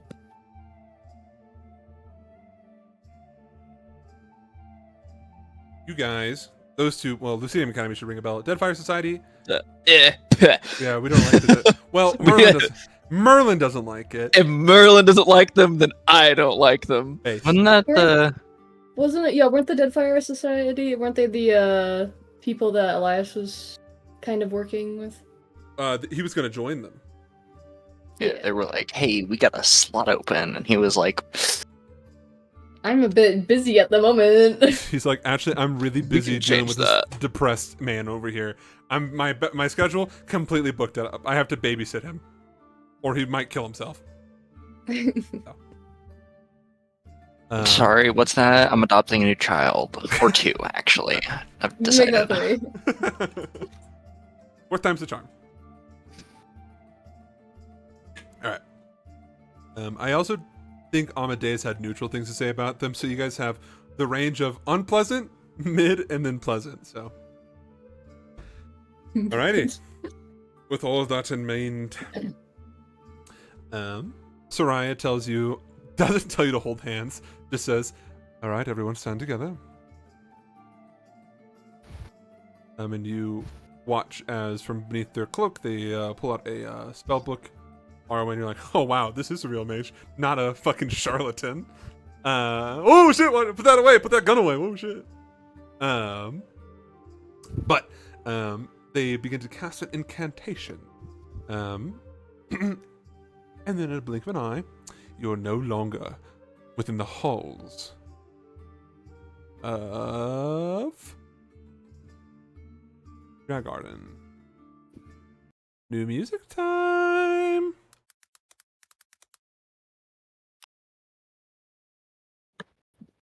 This is the one I want. Maybe? No, it's nighttime. Don't give that. What is this? Oh, crap. Hold.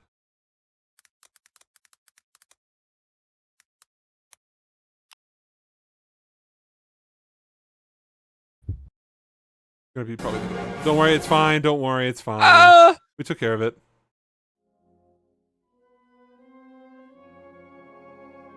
Oh hell yeah, brother.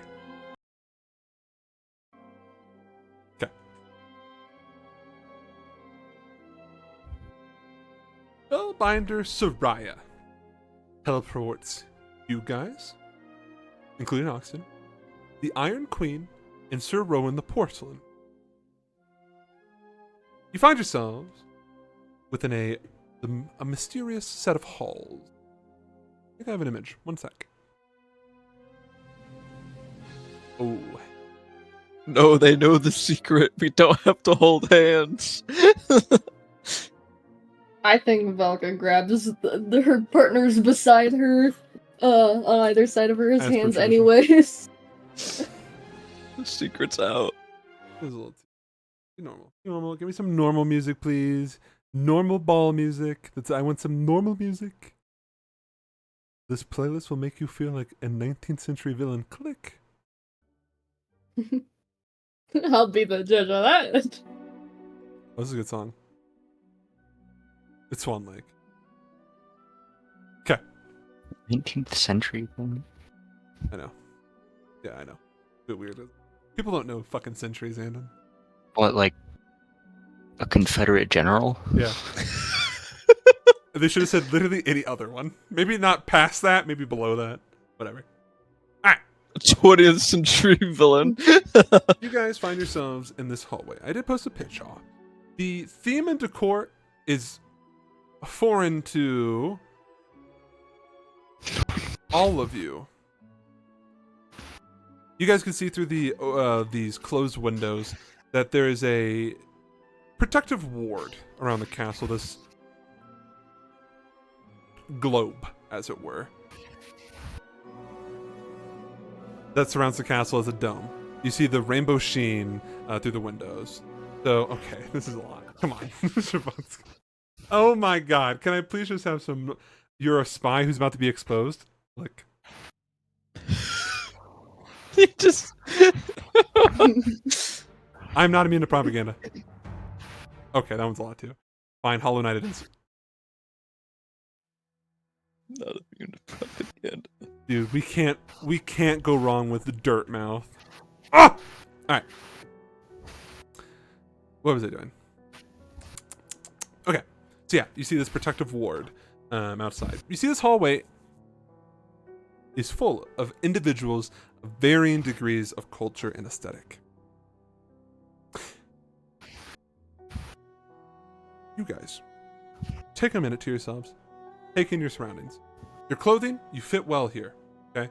So it's not like you guys were just taken off the streets. I mean, you were, but you guys were given new clothing and baths, so you're looking great. You take this moment to compose yourselves, look around, see the protective layer around you. It's like out there, right? So it's like a little force field. Okay? Outside the castle. Looking out the windows, you don't see like a village nearby or anything like that. You guys are just in this like mountainous forest area. Looks very like this could be anywhere in Artorica. Probably not the fucking south where there's desert. Maybe they're gaslighting you. That's what they want you to do. Okay. Little oasis in the middle of it. You guys are led into a banquet hall. where there's an empty stage that occupies a section of the room. The rest are tables of food and drink. The rest are just a bunch of empty tables and then some long tables full of food and drink. Dozens upon dozens of people are here in attendance, all of them dressed for the occasion and speaking with a certain level of importance. Names are being passed around as you enter the hall that you've only heard or seen in books, and now you're able to put faces to them. These faces being people of prominence. To many of you, this is a foreign element. But for Ashlyn, this is something a bit more reminiscent of your youth. Your task is really simple. It is to protect the Queen of Iron, and how do you do that? By listening to Captain Oxton. So now, here you are, in this banquet hall, full of very, very important people. What would you guys like to do? Find different songs. I'd like to ask you a question, Davis. Would it be possible for Ashlyn to pick out a particular piece of jewelry or clothing that the queen is wearing, so that if anything happens, I can cast Locate Object? Yes, absolutely. I'll say that she's wearing this, like, fuck it. First thing came to my mind. Huh?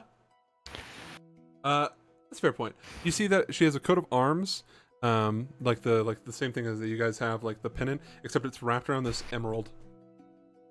It is called the Gotcha. Emerald Isles. So it's like a brooch. Alright. For what it's worth, I didn't describe what she's wearing, but you guys can rest assured that it is of a queen level. So she's wearing this like long flowing dress, her wings, behind her back. Those are real, by the way. They're not just, something she got off like Shein. For what it's worth too, I described them as cicada wings. I specifically should have said the young cicada wings, where they're like translucent with like a kind of like a blue sheen to it. They're very pretty. Ashlyn, I'm not going to even make you roll. You and this girl are locked in right now. She is, if you can believe such a thing, very nervous of this hall of very important people. As you focus in on that brooch and you're like, okay, locked and loaded, memorized, added to the list of known liberals. I know how to find her, should have come down to it. Let me tell you some people. Ashlyn, you immediately recognize two figures. Queen Ymir. I'm gonna say, wow, I fucked that up bad. I'm gonna say, shit. I need my fucking phonetic spelling. One sec. Russian. Oh yeah. Amasia.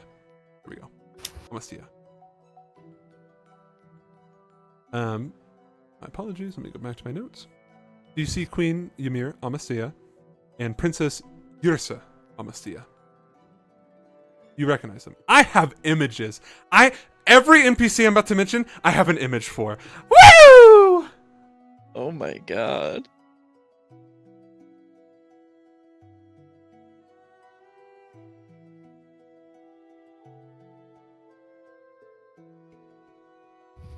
On the left is the queen, on the right is the princess.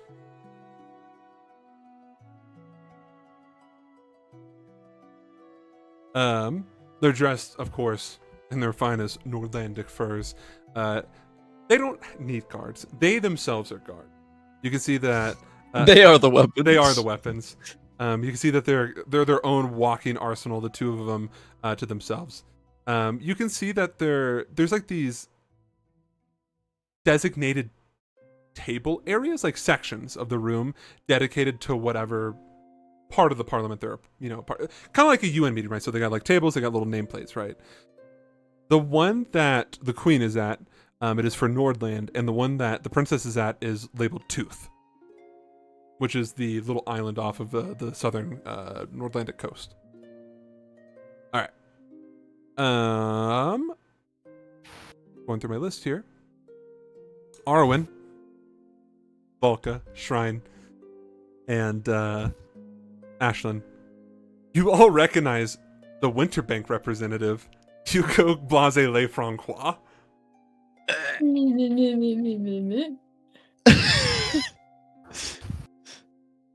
You also recognize the Artorican representatives as Grand Inquisitor Valentino Tusciano Giordano, the Maiming Hand, and Grand Inquisitor Artura Bavara, the Witch, also known as Arthur.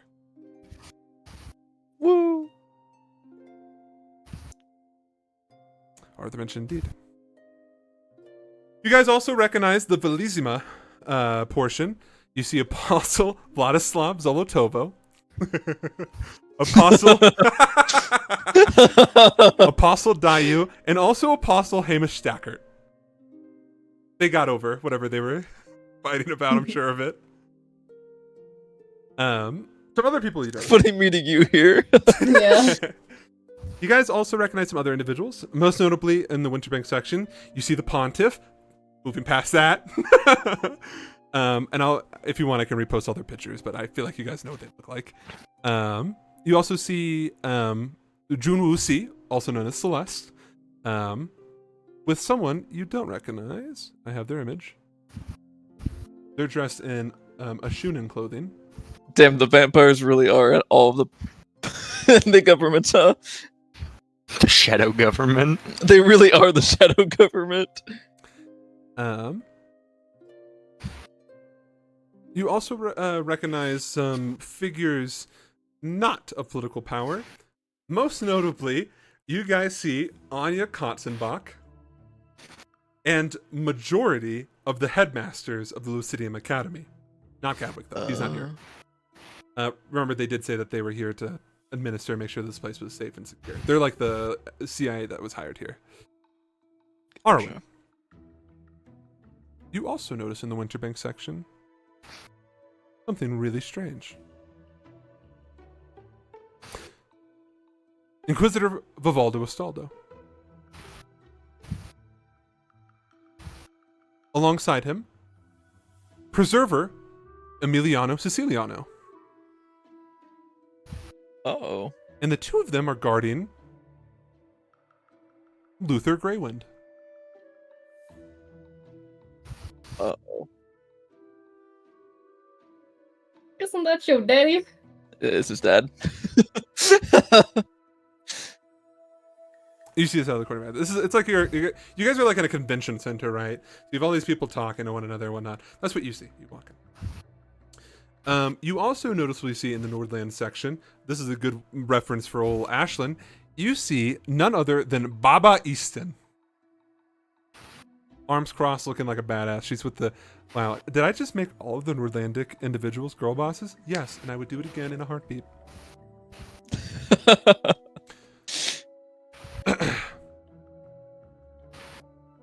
There are also many people here that are deemed as important enough, but not important enough for me to like give them names or anything.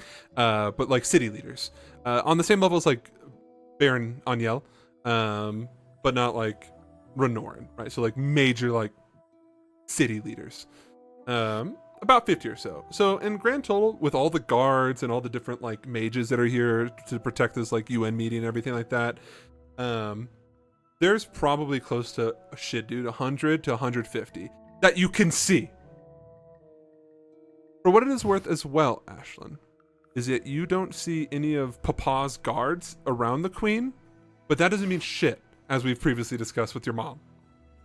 I would go as far as to say that it is safe to say that they are somewhere here. I'm sure of it. Cool. This banquet room, by the way, is designed for the night, right? So we're talking elegance to a different level. My boy, fucking Bertram, would be like, finally, I can rest at ease here. Only elegance.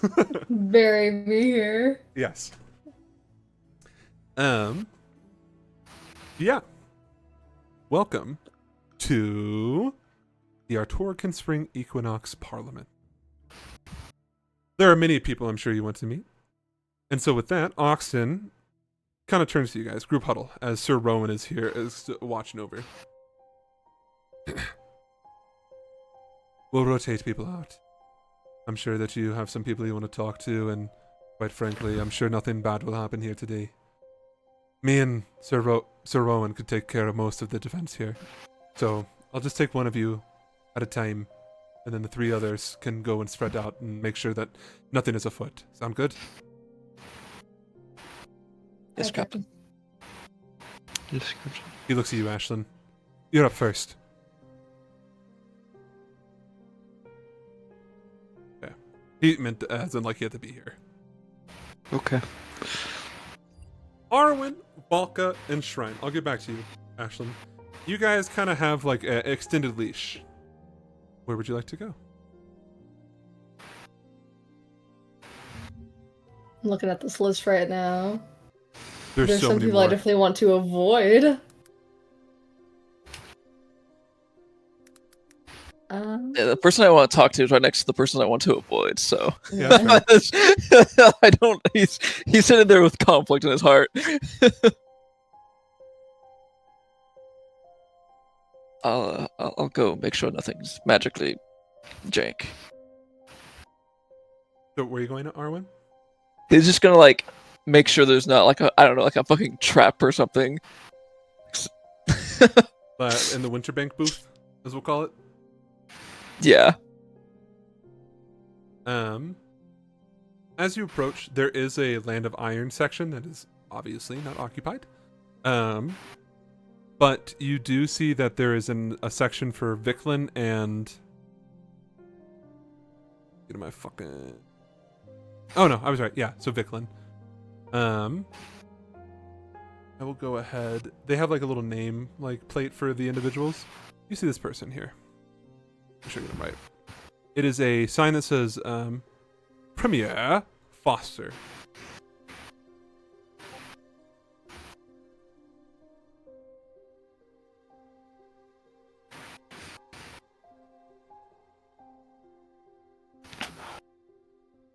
As you kind of walk past him, he gives you like a nod of approval.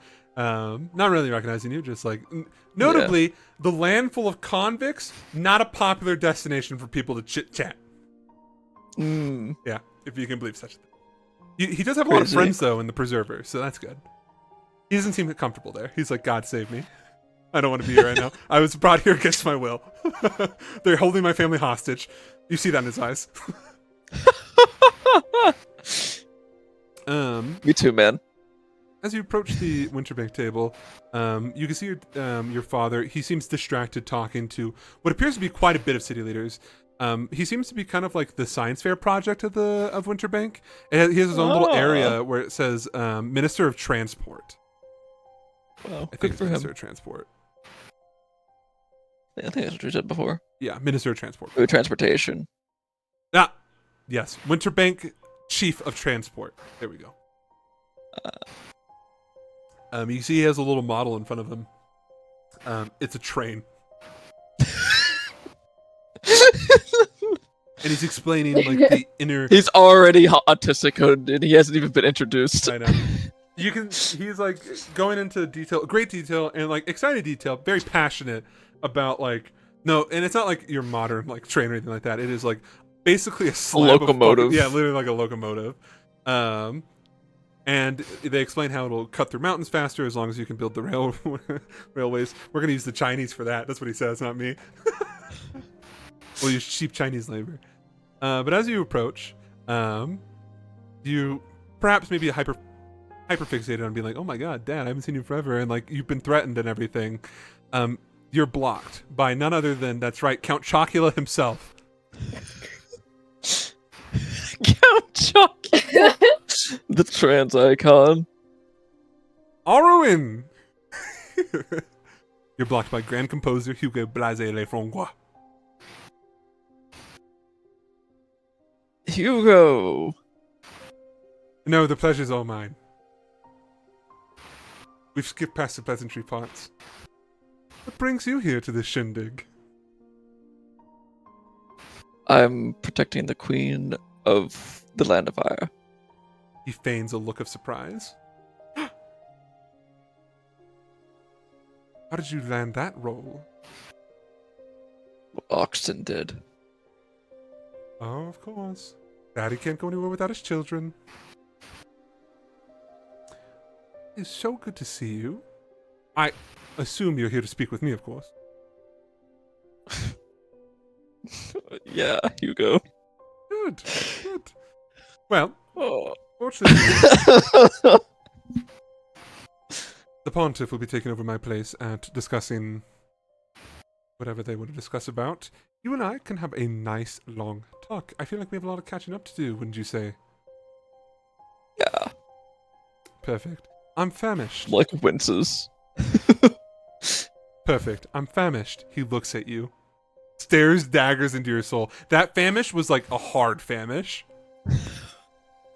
Hard enough. Hard R. How about we go get us some sweet treats? Yeah, let's do that. Good. He walks alongside you. You guys go to like remember I said it's like this long table with just like silver platters of like different like finger foods and like drinks and whatnot. Hugo's looking at it. You can see he's like inspecting the food but not ever touching any of them. So, Arwen, it's been quite some time since I last talked. And you have been a very naughty boy. You've been up to so many devious things. So, what are your plans here today?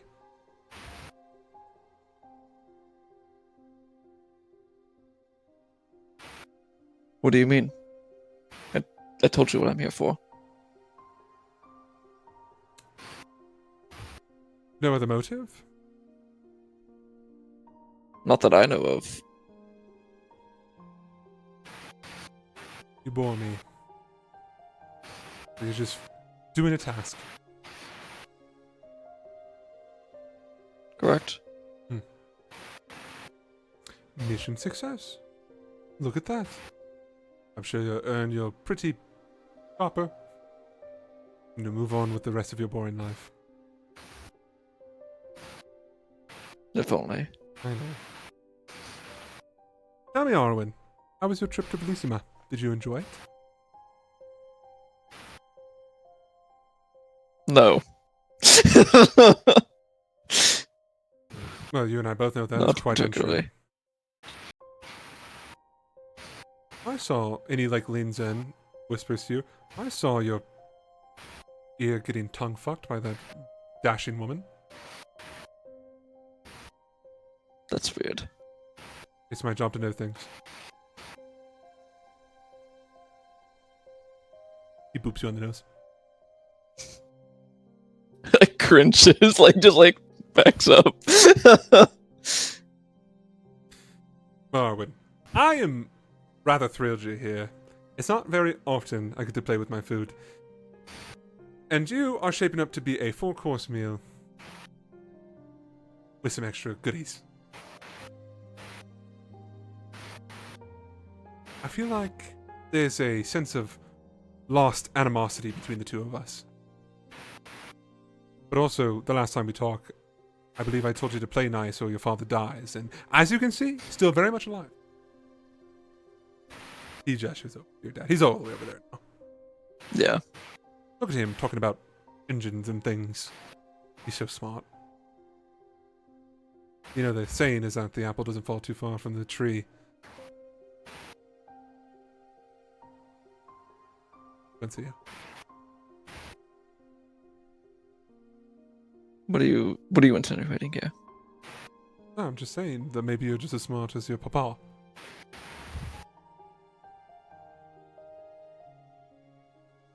Maybe you figured out things recently. Things that could revolutionize the world, should it be leaked out. Things that would change magical understanding.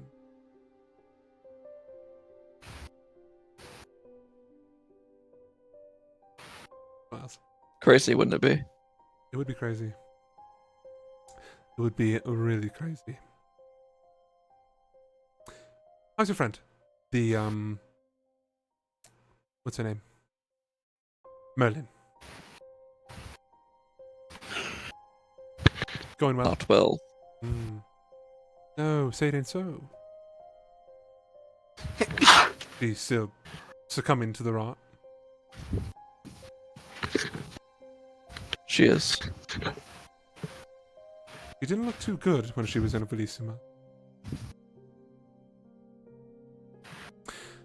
But I'm sure you're smart, you're bright, you'll figure out the solution to help her. Won't you?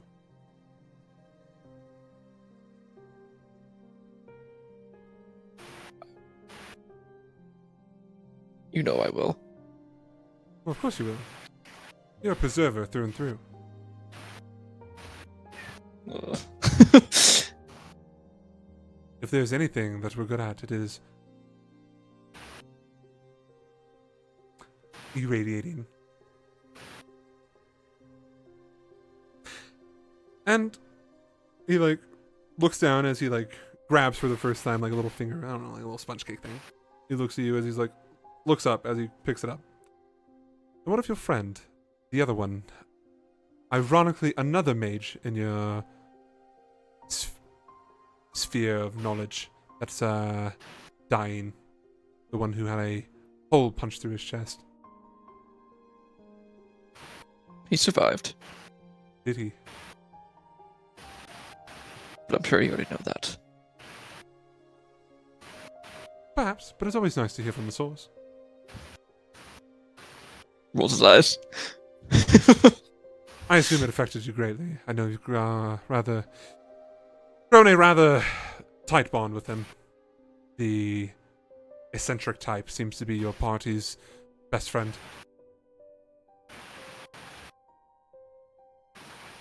Yes, it seems so.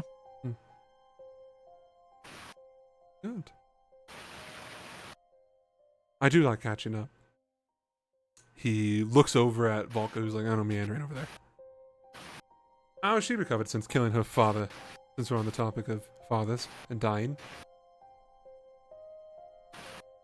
She seems to be doing hunky-dory.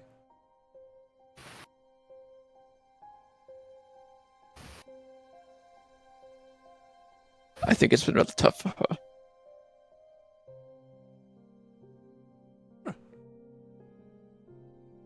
Has she had any communication with her siblings? I don't know, Hugo. Why? What is your game here? What are you asking me? We're not old chums. I didn't say we were chumps, we were just discussing things. This is a place where we get to share information about the happenings of our beloved country, etc.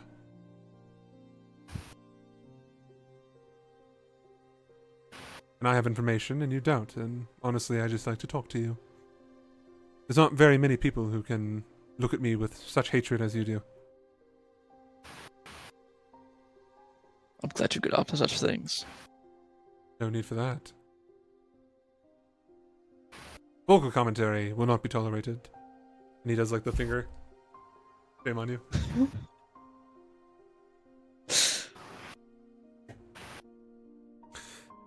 I'm just dying, as it were, to get to know the people who are slowly dismantling a shadowy organization that's controlling all the world governments.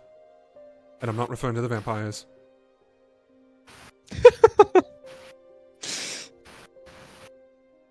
We really are fighting the Illuminati, huh? Why would you be so interested in that?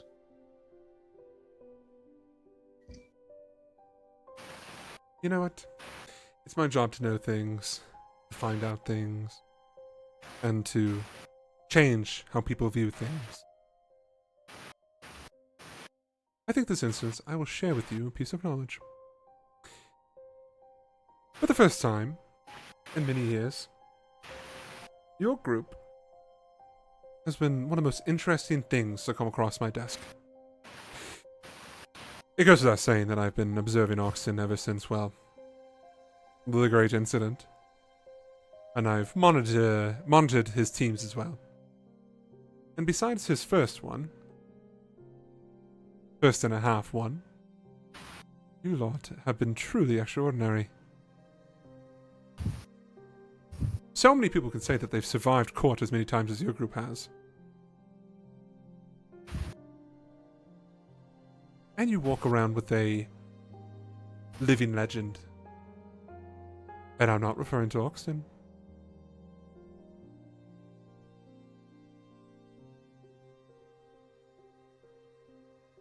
So, simply put, you're all very interesting to me in your own special, fucked up ways. I'll take that as a compliment. You should. I didn't mean it as an insult.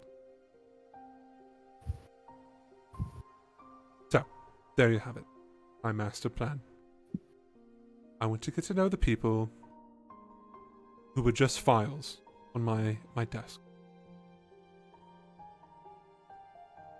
It gives him like a little fake smile. Like, yeah, okay. Obviously, I know some details. I know about the past interview with Mama.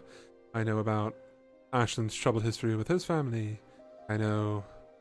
Rolls his eyes. Far too much about Volka. Shrine is still a bit of a mystery. But also, as we both know, I have an ally who might be able to assist with that information.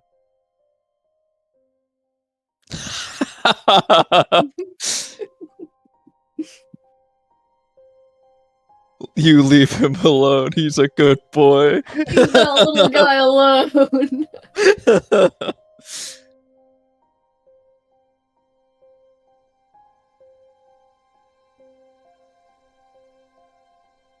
Well, it sounds like you should be talking to Shrine and not me. You're really passing him over. As much as I would find that interesting, unfortunately, she was not my detail.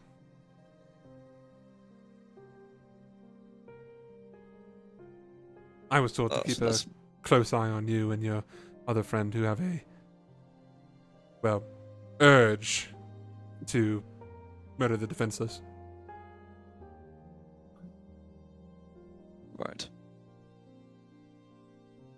I mean, the queen is within your age range. I hate that phrase.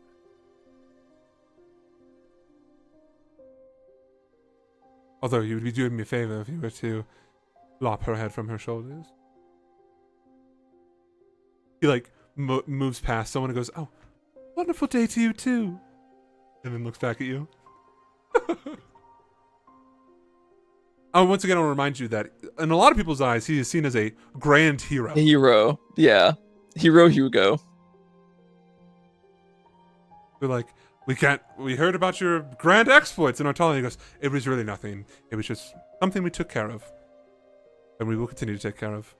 He's like kind of doing that in between your conversation. You gotta maintain, faces. Well, Arwen, you are quite boring. But, like I said, I am gonna be stuck to you at the hip like glue, so you and I will get to know each other quite well. Fantastic. Either you start thinking of a game to play, or you start talking with me. Alright, fine. I'll play a little get to know me game. He claps.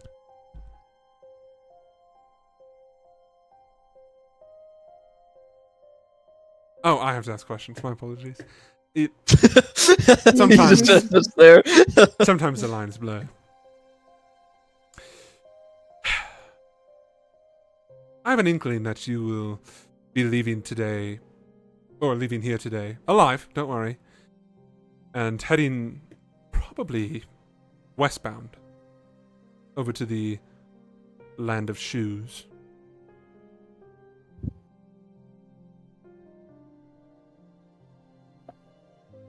Sure. And you probably plan on taking your little boat, the Scarlet Trout. That's the one.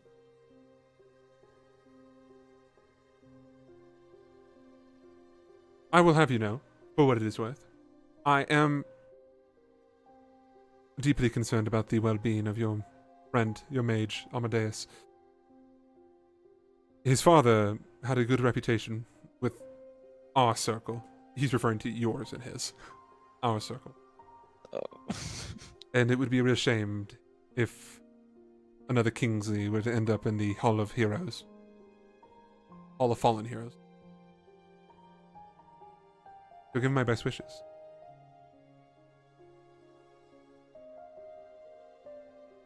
I'll do that for you.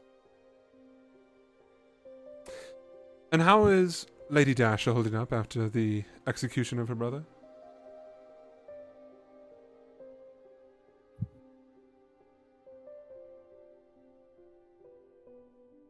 But as well as you can for losing a loved one. Oh. As much tension in between them as there is. Oh. He is still her brother. Fair point. Can't argue with that. They do have that saying, blood is thicker than water. There's more to it, but we only like to focus on the main phrase. So, I suppose you're right. Equally right, actually, if you think about it, blood. Speaking of blood, he focuses back on Volker. A little birdie told me. You can feel free to deny it, but is it true? I can neither confirm nor deny. What a shame. Someone like you. Hey, Not so, I guess that's not like that. Yeah. Just like to you. Not someone like you. Oh, no fun. Hamish told me when they walked in. Or when you walked in. Tell me, does she have the eyes of a killer? Does she thirst for blood still? Or even more so? Has she killed anyone? Recently? No. Boring. Has she drinking blood yet? I have no idea. Boring. Is that going to be your prominent answer? Is I don't know and no? It depends on your questions. Boring. Orwin, you and I can have fun here. Right. If we were What's to... your definition of fun? But think about it this way.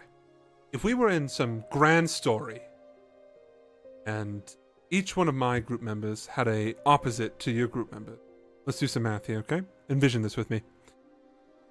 Valka had her daddy. Shrine has Spiral.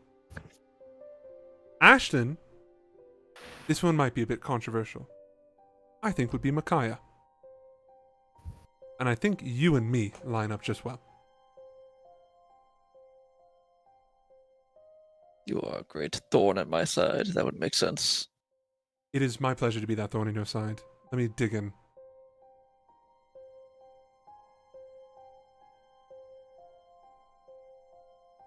Come on! You have to have more information than this. He like looks. And why would I give it to you? Because we can have fun! Orwin, you and I could exchange ideas. We could bounce each other off. Think of it as one grand story at the end. One of us will stand over the other, triumphant. And wouldn't it be just so elegant if it was dramatic as well? You hating me regarding you more of like a fly.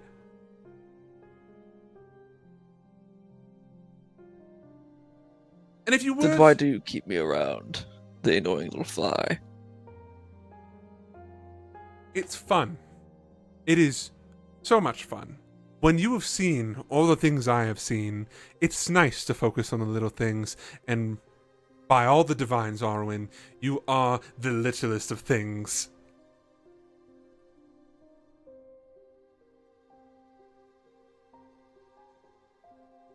So I'm not a threat, just a rival. I wouldn't even say a rival. You could be a threat perhaps one day. Maybe I'll grow a bit more scared should you take down Silas and Spiral. Perhaps then I might be able to sweat a little bit. But until that day, right now, all you've accomplished is murdering, rightfully so, an egotist, another egotist, a dragon. That's really it, isn't it? Well, when you put it like that, that is really it. One rich man, you didn't even kill one of them, you put him in a box. About as good as you can get to murdering. I'll give you that. So, not to discredit your accomplishments, I'm just saying You're not really a threat. You're not really a rival. So. But you're a big old question mark. Big ol' question mark. Ah, I see. Well, should you entertain me, we can walk around. We'll exchange some pleasantries with the rest of the crowd here. Should you entertain me, maybe you and I can exchange some information, or at the very least, maybe you'll be able to get some information out of me. How does that sound? Sure. Alright. Very nice, get a treat. Disgusting. Okay. He's gonna walk you up to...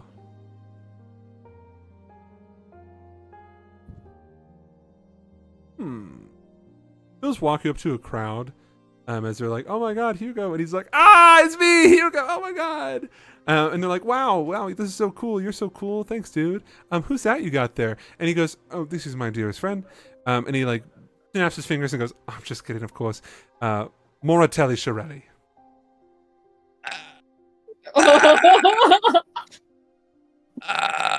So And he will refer to you as exclusively as such.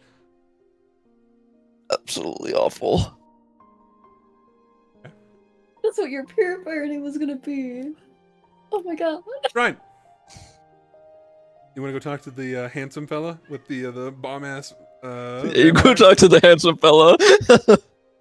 I guess. It Right, seems right. like my destiny, you know? You see that a lot of people are avoiding the Ashunan table.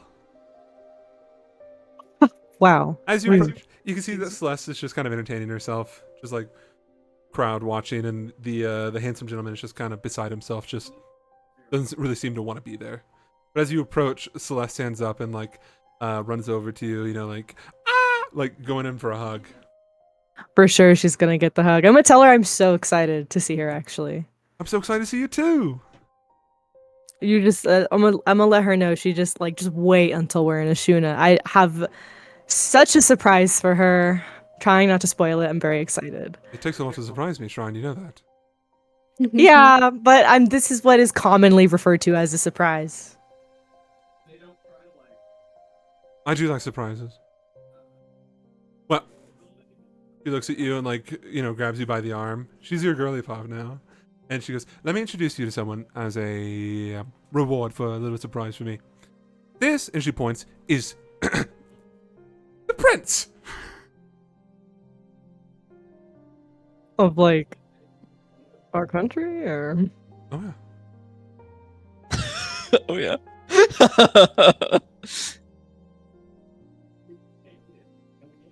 Yeah, he stands up and gives you a bow. Yeah, same. Davis, he's a fucking prince. Yeah. I give him a deeper bow. I got you. The fuck? He just kind of motions around him. Welcome to our corner of the world. Very nice. By the way, I should have mentioned this. He would have introduced himself as... Did I write it down? I definitely did. Oh yeah, Prince Osan. Ossan.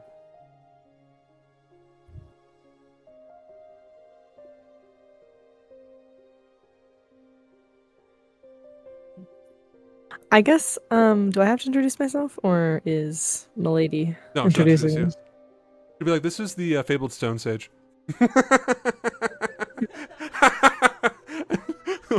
That's me. He seems excited at this conversation now. What flavor of Asian is he? He is Japanese. Let's go. Although, you could go probably between Japanese and Korean. I could see it. I could see it with a name like Osan. I could see it. All right, let's go. Japanese Korean supremacy. Very Samsung of him. That's his last name, actually. The Emperor of Ashuna is called Samsung. How'd you know?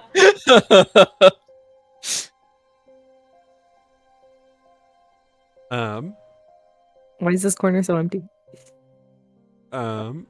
he just kind of rolls his eyes, not at you, but just like the concept. And Celeste like looks at you and whisper talks. Ashuna is not the favorite child here.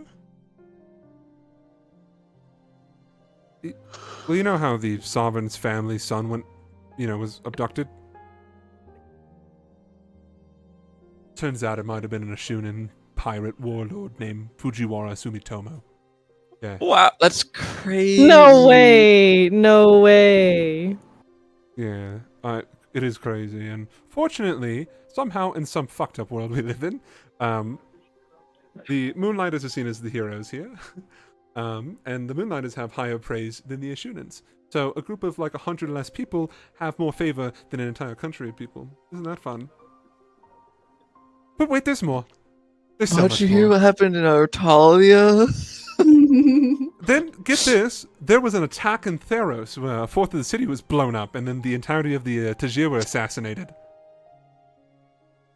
Not all of them. And Don't say that. and the That's a I'm not secret. here. and then the Ashunans, of course, were to blame for that as well, because it was the Spiral Sage. Celeste, I feel like some of this may be my fault. Oh no, it gets worse. Say that. And then get this right. I don't know if you've heard his name before. I certainly haven't. There's a certain member of the High Council, Grand Arbiter Darkassin Glanodel. Does that name ring a bell? Yeah. Turns out they've gone missing. What? She's like actually pretending to be shocked here because. And people are pointing fingers at Ashuna because that's right. His estate was torn apart, and they found little paper things, little talismans all over the place. So it had to be Ashunans. Because we're sneaky and use the Dragon Pulse. I mean, Yes, very good, darling. I'm not beating the allegations. No, you're not.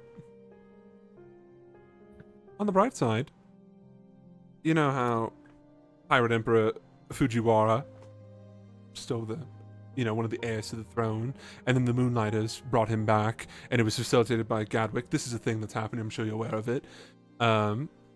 There's evidence to support that the pirates are no longer attacking anything. No one knows where the pirates went. They just disappeared. I'm sure you wouldn't have anything to know about that. Yeah, they probably went like west or whatever. West, you say? Towards the shore. Yeah. All of them. Past it. More west. The prince speaks up. For what it's worth, I regard the Pirate Emperor Sumitomo as a proper nationalist.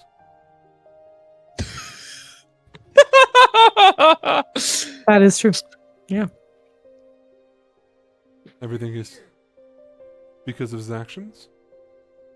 Things are being taken care of. It'd be a shame if he were to be captured. And that's how we found out that the Emperor, at least his son, is cool with terrorism. I gotta say, that's the most Terrorism is Japanese not- thing I've heard this game.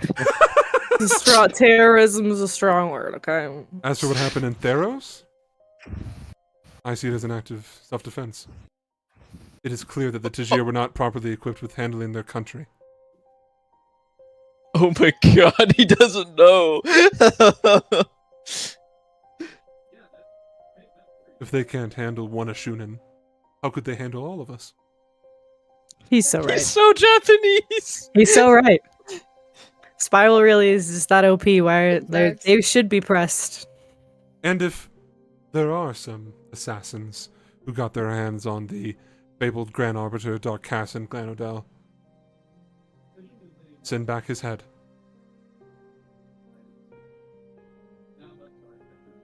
Here. Celeste looks at him and then snaps her fingers, and he watches his head drifts off. There's like haze over his eyes. This is gonna make me look like a bad person. Did I charm the prince? Yes, I did.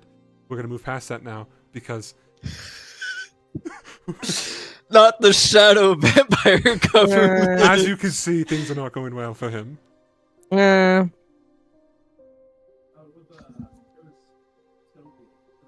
I don't know how to fix this. Maybe I should just stop fucking around in other countries. No, you should keep fucking around in other countries. It's so much fun. Should take that literally. Oh. That's valid. Babe, you said you wouldn't Q-post on Thanksgiving dinner. How's Dashi doing? I mean, I think she's doing good. She seems happy. I do want the best for her. And her... What are they? Little fairy boy. Oh, boy toy? Boy toy. Flashback? It sounds like food. Meat popsicle.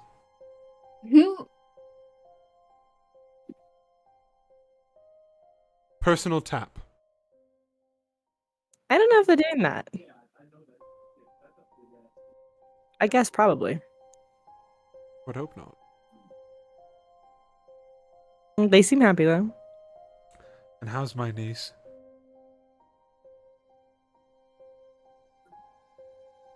Use the term niece loosely there. I mean, it's only been a couple days. She's still sussing it out. Yeah, you know, it's a good sign she's not crawling around on all fours yet. Yeah, I mean, I don't know if she's eaten since, so Well, that's that not might good. be something. That might be like a thing. She's running out of time. Yeah. Neither here nor there. I'm sure she'll get it together. She's got a girlfriend. Yes, Dash has informed me such. Why do you sound like that? 14 nights for a Vitruvian is rather strong. It was a bit much. Like It a, really. like a load-bearing column. It was a bit excessive, but I agree. The fact she says I agree. Yeah, the lust one. Good for them. Young love. trying to sew forever alone. Can she sense this? Can she sense my celibacy? Is she like, damn, this is an incel? Yeah. She like, you know, rubs your back. Hey there, darling. Maybe I will give you a prize, Inashuna. It's okay. I'll just go beat up my ex and then get back together with him or something.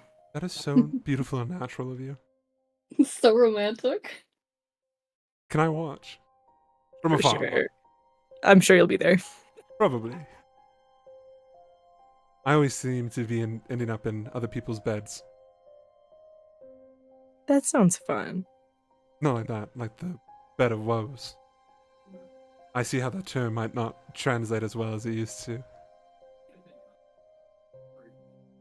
Oh.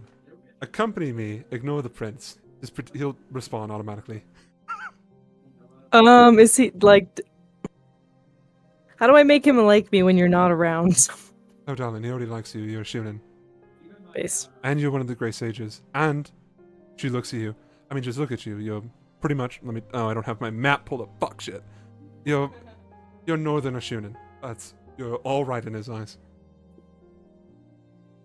Perfect. And you're friends with Bunny. And he likes Bunny. Me too. Oh, would she say Bunny? Yeah, she would.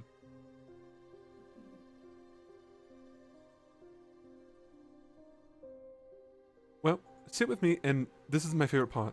When people approach, he's going to respond in Ashunin, and they're going to be like, what does that mean? And you and I get to translate, and we just get to make up whatever the fuck we feel like. Hell yeah. We'll be like, This is a great form of government. I know, isn't it? Listen, it's his fault, not mine. Shrine is a neutral character, okay? She's like, this This works for me. You can sit down with them at the Ashunan table. Welcome to the nationalism party. Is it like a table or are we on like a floor table? You already know how fucking racist they are. They're like, here's your cool little like Ashunan table. Look how Hugo Here's some designed it. pillows. Hugo designed this area. Whatever you think Hugo would put there. If it's just like, why are there so many teapots? Very nice. Is that a fucking firework barrel? What's going on? What is with these metal desks with wood on I'm top? gonna get some water. Alright. I have had Lyra rest of the bone, so I'll be here. Alright. Volka, is there anybody you want to talk to? I'll actually swing by and go talk to Baba Easton. Okay. What's her like proper title? I forget. She was lady, but then that was transferred over to like the lordship was transferred over. So right now, I think she would probably just be. You could still say Lady Easton. That's fine. Or Aunt. No, just call her Baba. Okay, then Velka will begin approaching and go. Baba, it's so nice to see you here. She looks down at you. Oh, likewise. She seemed to have been lost in thought. Have you been enjoying yourself so far? This is not my type of place. Yeah. Velka just kind of like eyeing around. He didn't seem like it. Back in my day, we would be settling these things on the battlefield or dancing. The two normally coincide together.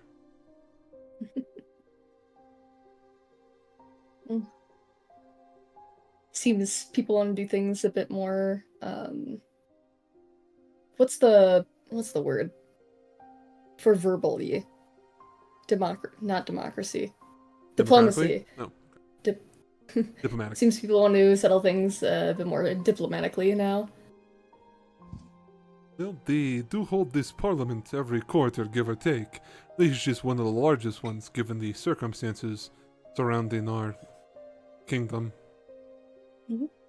How's it normally go? You said it's quarterly, so every 4 times a year. Normally, it is a lot smaller and less garish. It is mostly just people deciding what is happening, trades and stuff like this. This one's a little bit more intense given the situation in Faraway and Winterbank. Is it always just you here?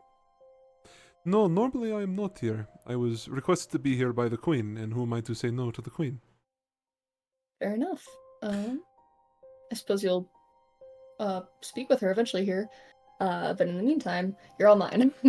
Huh. How's Renoran doing? I haven't gotten to talk to him or Olympia in a little while. That little shit. The only reason why I'm here right now is because she requested specifically the Easton family to accompany. Typically, the Queen requests one of the noble families, and it was just our turn in rotation. And of course, the Lord of the house, the newfound wedded Lord, could be nowhere to be found. I haven't seen him in many He's months. just gone? Yes, he's disappeared. Him and Olympia. Is there any sign of where they may be? No, they fucking left. Up and left. She like looks around, quiet in her tone. They left without a word. Well, they both seem to be able to take care of themselves, but that is still a little concerning. At first, they claimed it was a honeymoon. Sure, makes sense. Yeah. Understand. But then they came back. They were a bit strange. And then a person showed up. Tall. Pale skin, black eyes. There is recognition in that description in Velka's face. Oh no. Do you know? I don't think they're safe. No, so, do tell. There is an adversary of it really should be everyone that has cropped up lately, and it seems he's gotten in contact with them. Did he run off and go join a cult? That son of bitch. I get the feeling it wasn't willing. She looks at you confused. Was he sexed into cult? No. I don't think so.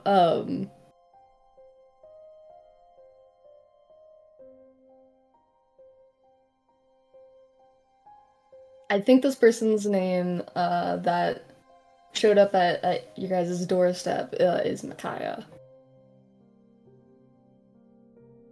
That is old name. That is. She takes a minute. That is old Oromi name. It's an older Romy name? Very old.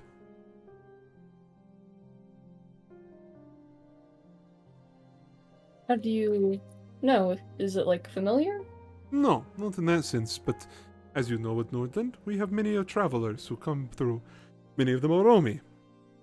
They tell me stories. The names back then were simple. But the name Micaiah rings bell, and I'm not sure why. Okay. They've been alive a long time. Memories fade.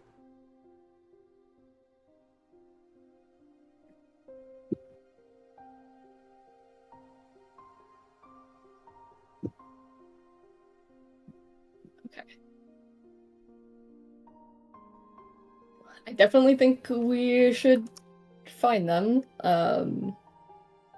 I don't think they're on their honeymoon. Do you have a lead? Velka's like nervous. Do you have a lead? Do you know where boy is so I can bring him back by his tail?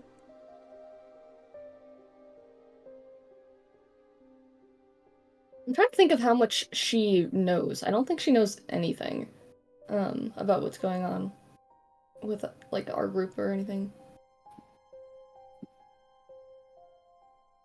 There's a group called the Nine. They're no longer 9. There's no longer 9 of them. Still There's your only name. a few left.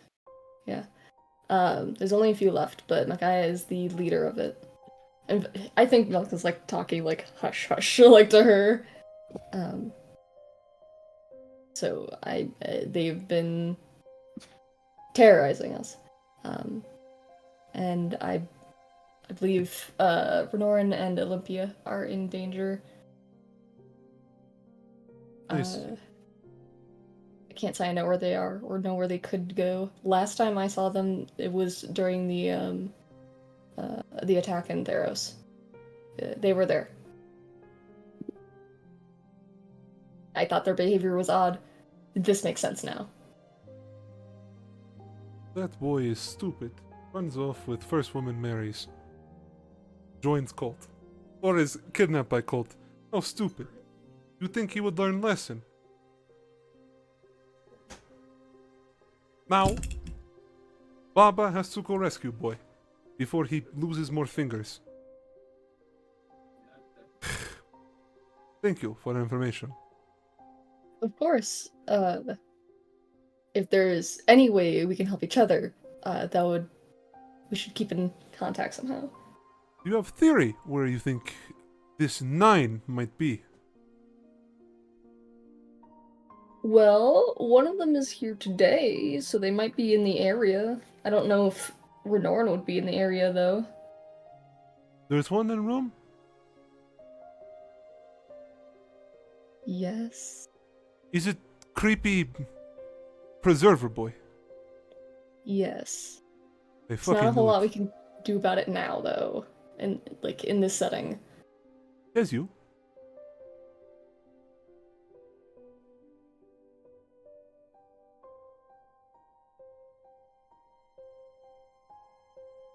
She looks around. You stay here. You keep talking. I have other wait, before leave. Do you know where 9 might be next? You say 1 here, but is there another place? They always seem to end up wherever we end up, so maybe Yashuna. In Nashuna? I have not been in Nashuna in 600 Okay. years. If you guys want me to stop talking, you need to tell me. Oh no, it's fine. I think it's fine. Her saying I haven't been in Shun in a long time is really funny to me. It is It has been over 600 years since been to Ashuna. Guess I have to go back now. Stupid fucking Ashunans.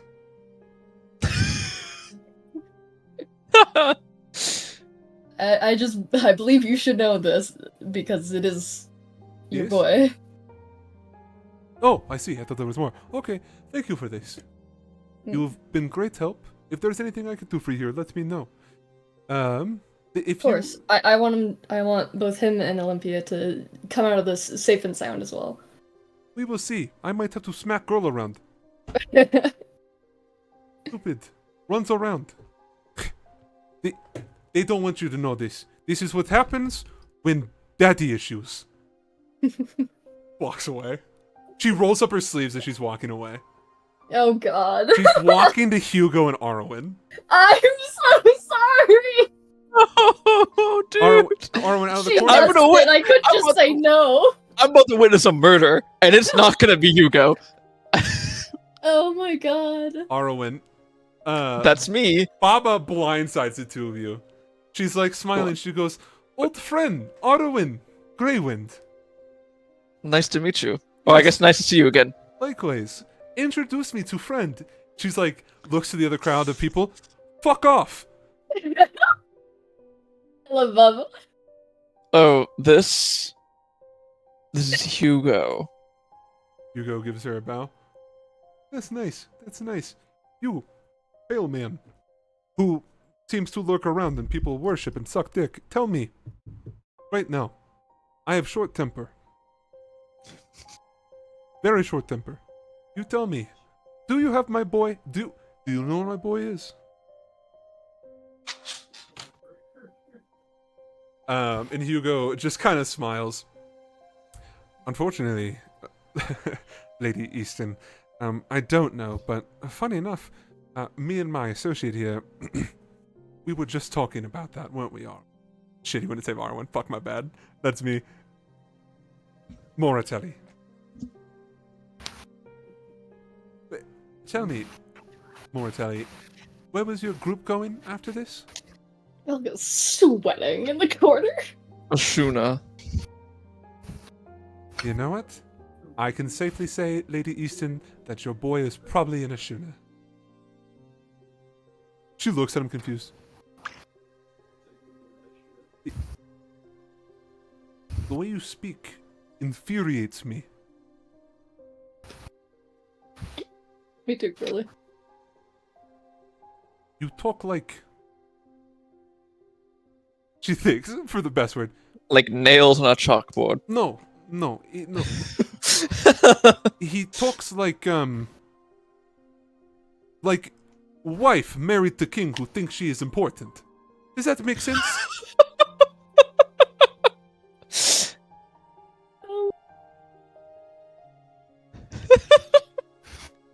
Hugo chuckles.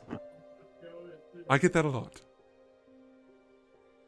Yeah, I'm sure you do, pretty boy. Arwen, you going to Ashuna next? Yes, I am going to Ashuna. If you see my boy, let him know I'm coming to skin him alive. And then tell me where he's at. Yes, Papa. She like walks away. Stupid fucking winter bake and their stupid fucking plans. She's saying this in giant. Arwen understands. Yeah. What a pleasant old woman. You know what? There's Yes. a term. The old battle axe? I believe she's the original battle axe. Oh, you do? It's the battle axe. Yes, I do. Frightening woman.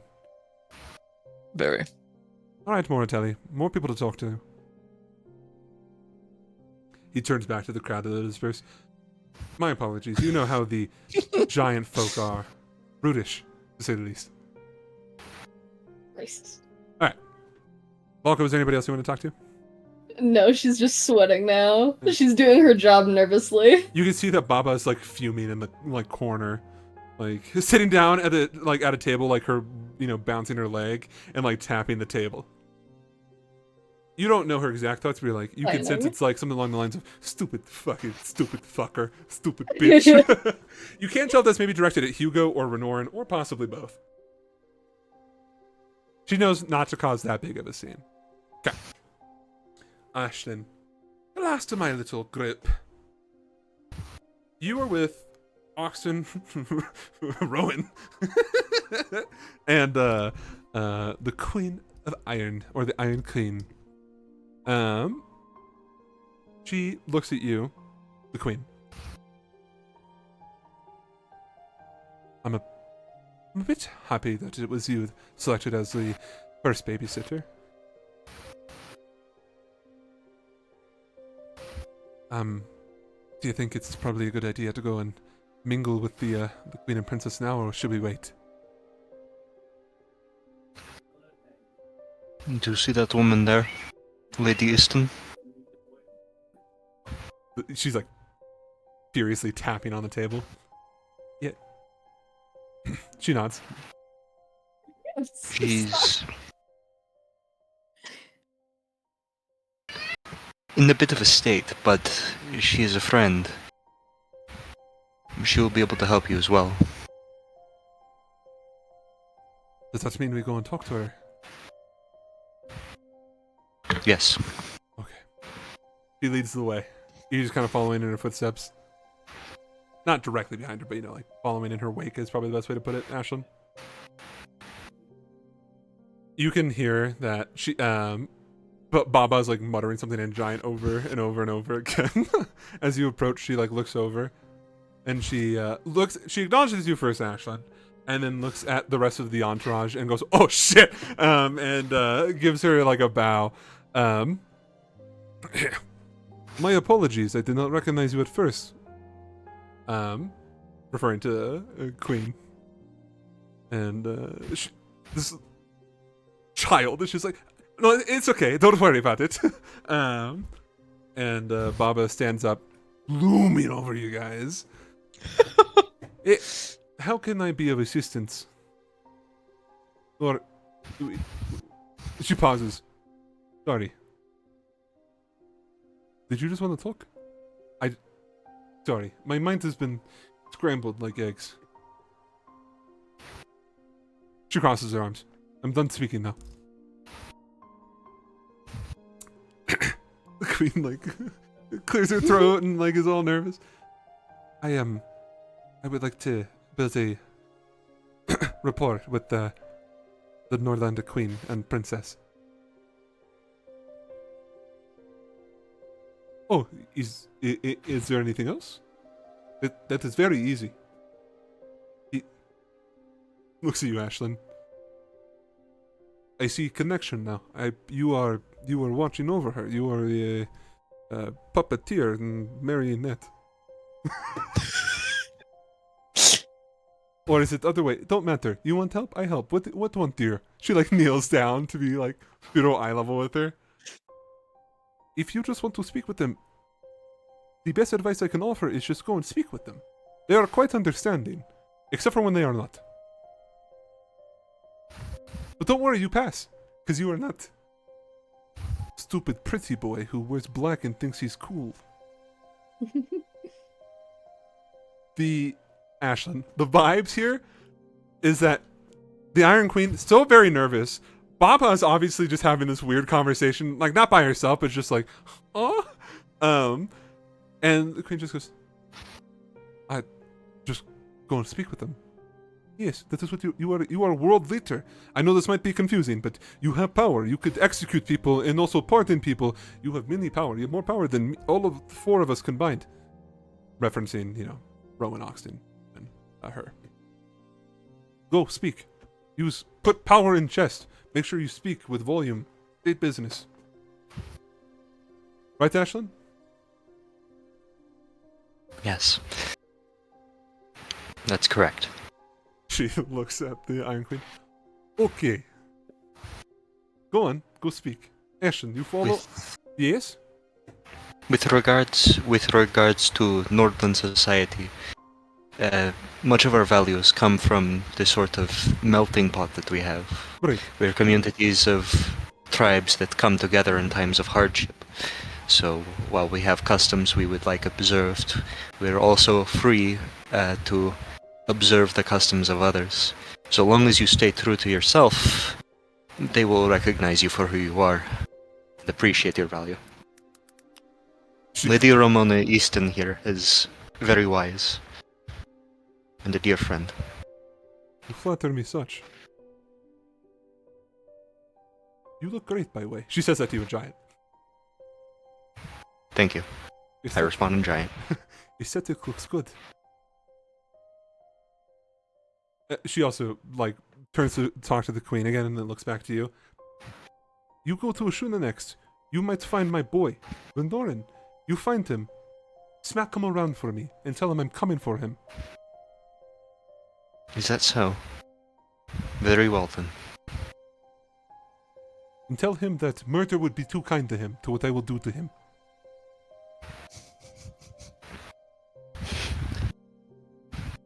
Yes, yes, of course. I will tell him you love him very much. Thank you.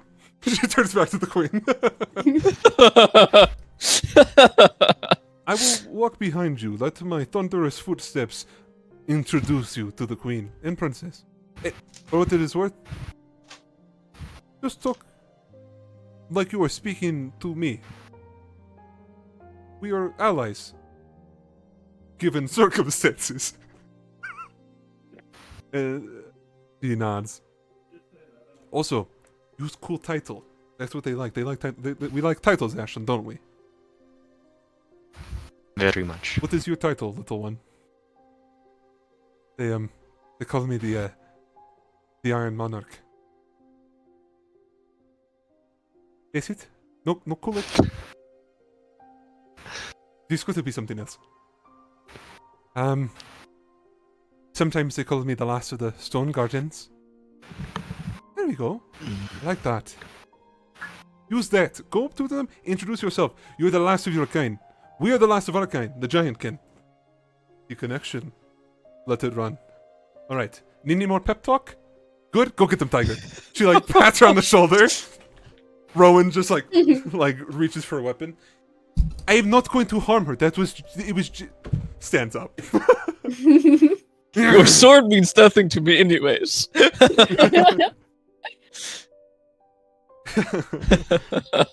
To puncture Baba Easton, you must be at least 40 times taller and 20 times stronger. You must train for another 1,000 years. Come back to me when you have fought in Civil War, dog. She's saying that in Giant to Rowan. Only Ashlyn understands this. And then she breaks into Common. I understand your motives. Alright. The Iron Queen looks to you, Ashlyn, as Baba is now fisticuffs with Rowan. Is there anything else I should know about? No.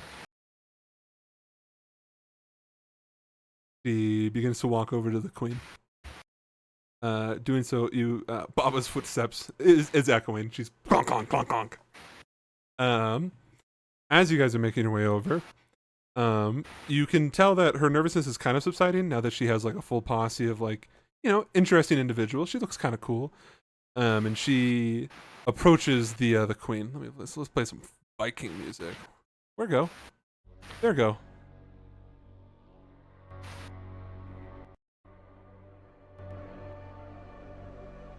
As she approaches, she's like, preparing herself to speak, and you notice the queen and princess look over at her. This little, what's it? Dainty individual, very whimsical, very fun. And as they approach, they affix their posture so that way they're like sitting upright and not like kind of leaning back in their chairs. This is like one of the first people to kind of approach them.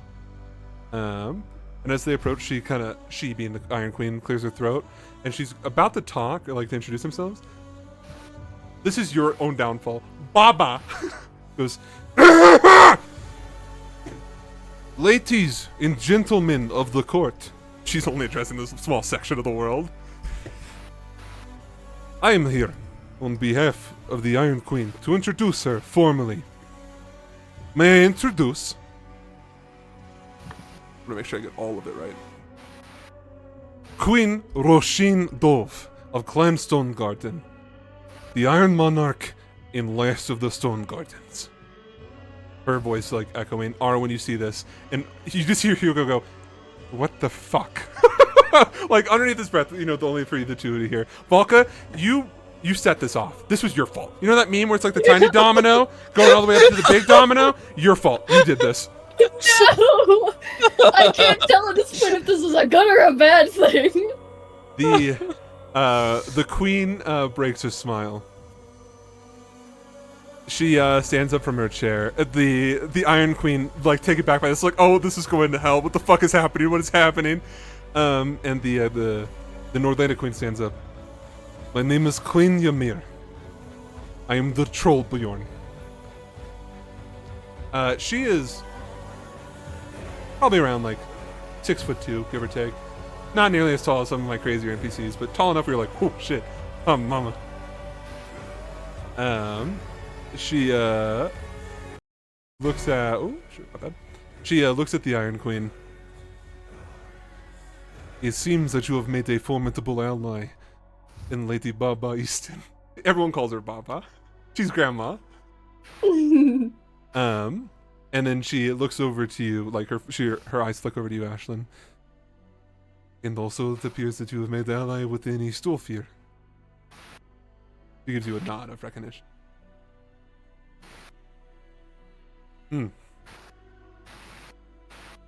What do you wish to speak about, my dear? And she's like standing there like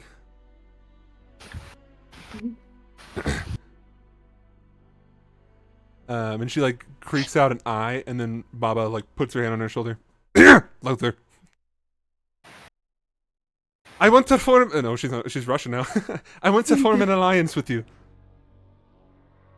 And Hugo looks at you, Arwen, and goes She wants to do what now, Arwen? Oh, you get surprised. I knew. What, you didn't know? I knew this was coming. I didn't think it would be here. Oh, of course. Of course you did. Oh, your group is just full of surprises, aren't they? This is not good, given the circumstances. You know the standing between Winterbank and Faraway. We're forming alliances now between old friends, aren't we? I guess so. No, I didn't consider that fucking pest that runs the Land of Iron to do anything. What did you do? Well, I didn't do anything. He squints. Full of secrets, Arwen. It's not a good thing. Makes you look scummy. Right back at you. Oh, I don't look scummy. I run with it. Tell me. Hmm.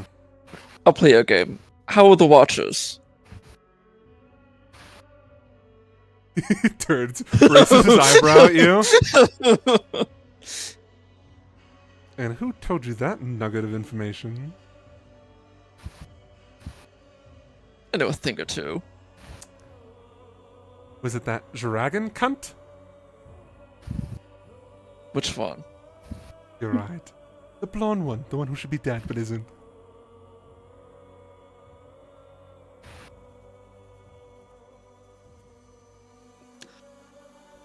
Yes. Very good. Very good. They have a lot to offer. Should you ever be so bold enough to go and lay your eyes upon them. We'll cut back in a second. The queen, Ymir, she lets out this like hearty chuckle. There has never been someone in my lifetime who has been bold enough to request such a thing. Right now, I will respectfully decline. And Hugo, like, listens to this. Kiri, Now we're declining. In future, I will send word to you when we can discuss more in private, away from prying ears. Arwen. She's referring to me. Yeah. She's referring to me. Oh wow. Yeah. Who'd have thought? Who would have thought, man? Well.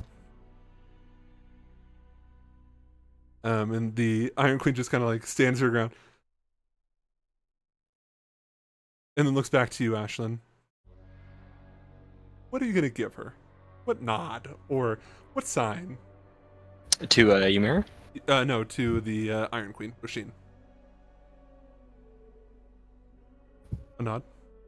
Yeah. Okay. A very, yeah. As in, she shouldn't push for it now? Or... As in, this has gone pretty great, actually. Okay. That sounds delightful. And then she gives her a bow. Your Majesty. And Ymir looks at her confused. No, we are equal, you and I. Not different.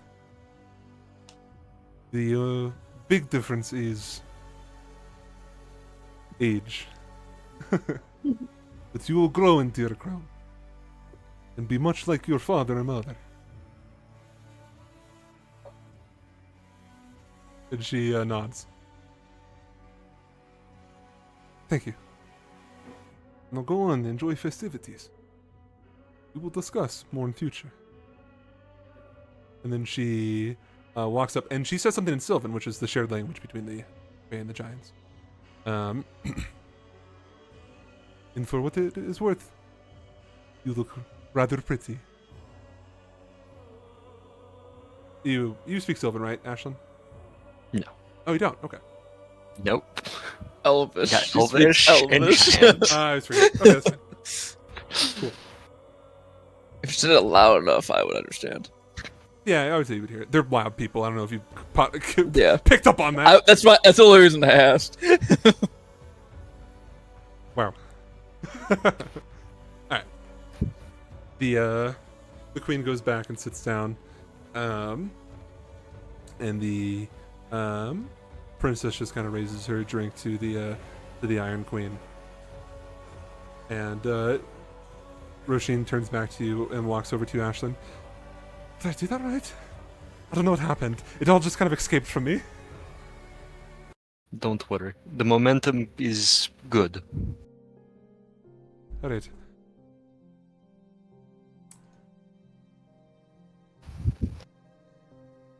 Alright. Is there anything any of you else wanted to do? As you kind of can just keep walking around. If you want to, I can go ahead and disclose some of the other diplomats if you. Sure. Sure, I'll go and do that. You've already seen the two from Nordland. So go down my list. Next we have the King of Faraway. Nope. The King of Fey Cape.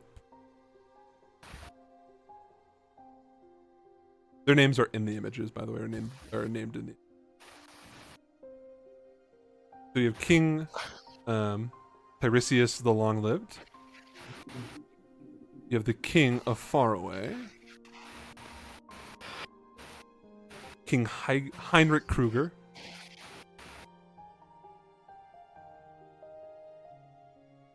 Now, noticeably, the section for Lawcrest is a bit smaller. And that's because they sent like a diplomat in their place.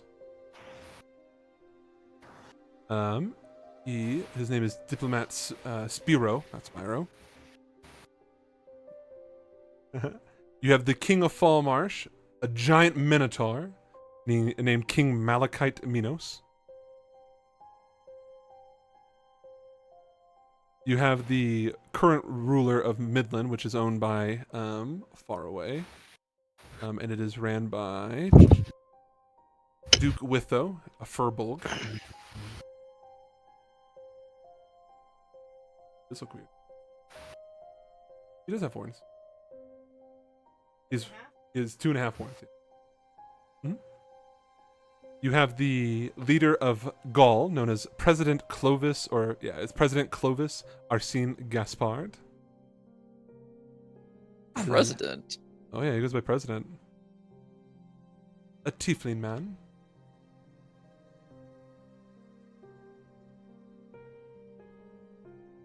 And last but not least, you have diplomat. You have the diplomat from Borican. What? His name is Paulo de la Torre.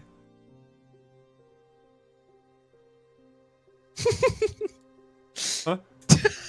No, Torre is a tower. Is what? Tower. Oh, His name so is- it's like of La Tower. Yeah. De la Torre. Gotcha. Paul of the Tower. That's his name. Don't wear it out. And then also entering a little bit later is the Sovereign himself. I'm sure you guys already know what he looks like, but just in case, there's his image again. As he enters, It's him. Huh? It's him. It is him. There's too much of a crowd for him to be like pogging out as he sees you guys. He's a bit overwhelmed. He has, if you can believe such a thing, a large security detail, including the one knight you've met several times. I'm blanking on the name right now, but something of the Waste, Florence of the Waste. And it's just him in terms of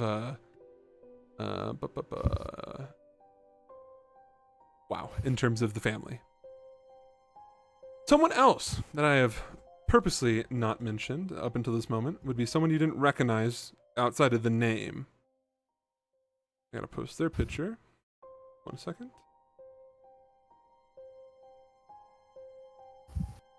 Where are they? Oh, they my console tab. Yeah, there. Okay. The Master of Defense. Master of Defense, Warden Jotunblood. Not what I expected when you said that. Why is she so pretty? Why are they so pretty? Because they're the defense minister. And looks can kill.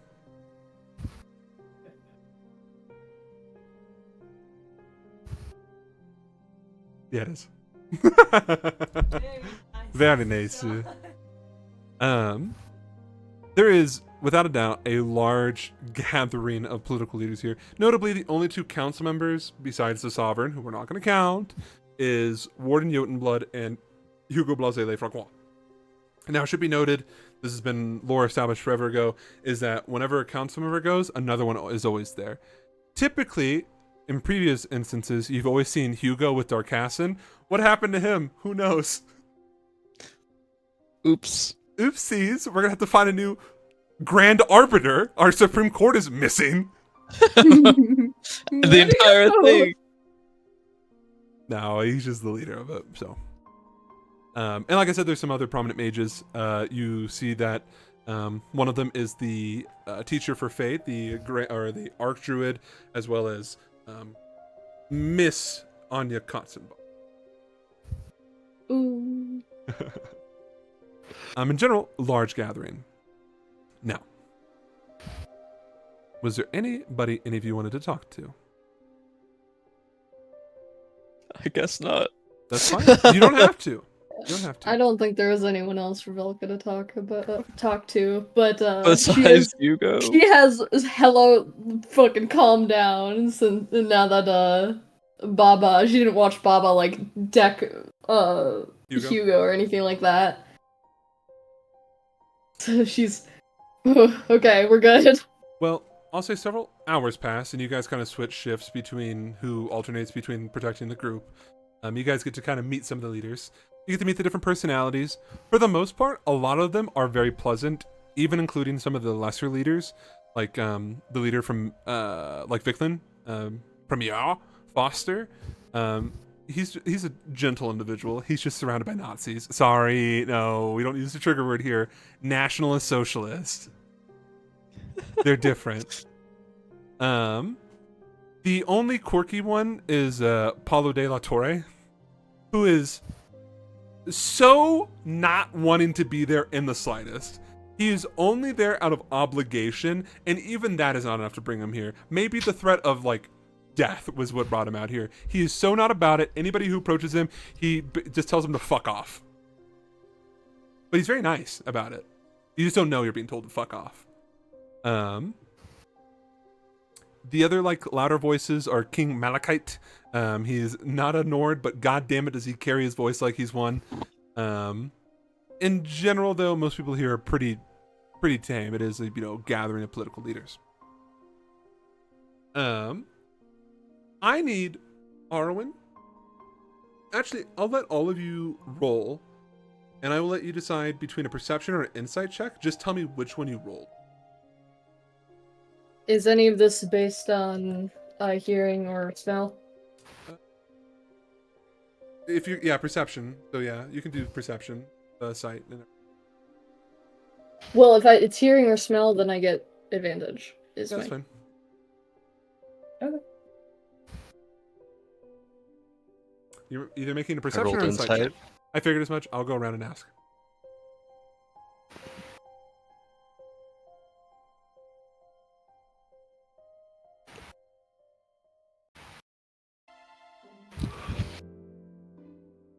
Would you roll?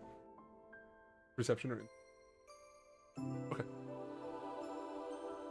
Oh, I was like, what are you holding? Oh, from the cat. Yeah. All right. What's your name? Arwen, would you roll? What did you roll number wise, and what? I got a 14 on a perception check. Okay. Sounds good. Ashton, what did you roll? 25 on an insight. Know what Shrine rolled, and then what about you, Volka? 15 on a perception. Okay. Arwen, you're a bit distracted by Hugo tormenting you. Shrine, you're a bit busy, just kind of being distracted. You're the last in the rotation. You're hanging out with the students. It's a fun time. Even Oxen's like, I don't care about this. You can have fun. Have fun, my day. And then Volka with a 15. You said you're 15, right? Okay. The 15. You're noticing that the crowd is lessening a little bit by a little bit. You're not sure if it's just like people filtering to other chambers or whatnot, because this is presumably a larger building than just this, like the hallway in the room you were in. You're not able to really pick apart exactly what is like kind of thinning the crowd, but you're just knowing there's like a significant amount of people that are not in here as much. Ashlyn, you were able to pick up on a couple things. You said 25? 25. Okay. The magicians, whether that be the Lucidium Academy or Deadfire Society, either or, as well as many of the guards of the Parliament. So there were Crown's Guard here, and then there were Private Guard as well, okay? And these weren't just any ordinary Crown's Guard. These were, like, captains. So these are top dogs, right? They have different titles, but you know what I'm trying to get at. They're, like, important individuals. They're not just Joe Schmo from the streets. You notice that the magicians and the guards of the Parliament, specifically the public guard, not the private guards, are slowly but surely leaving the room, and like are kind of whispering amongst themselves as more and more of them are leaving. It seems like a hush-hush situation. It doesn't seem like they're planning anything like to terrorize the people here. It seems like they are dealing with a problem. Yeah. Like, we got a containment breach on Section 3. Secret Service. We tell them, no, just keep the party going, and we'll investigate. Would you like to That's investigate exactly this what further? they say. I'm going to notify Oxton. Okay. Because I'm a good boy who follows the rules. I got you. And I like being told that, actually. Alright, okay. So you schmooze up to Oxton, and what do you say to him exactly? Mr. Pratt, no. Captain, Hi, boy. I think something's going on. The guards are funneling out of the building. Very well. He looks around. You can see he's just kind of eyeing everything. Taking it. He's noticing what you're pointing out to him. And he goes, I can't believe I missed this.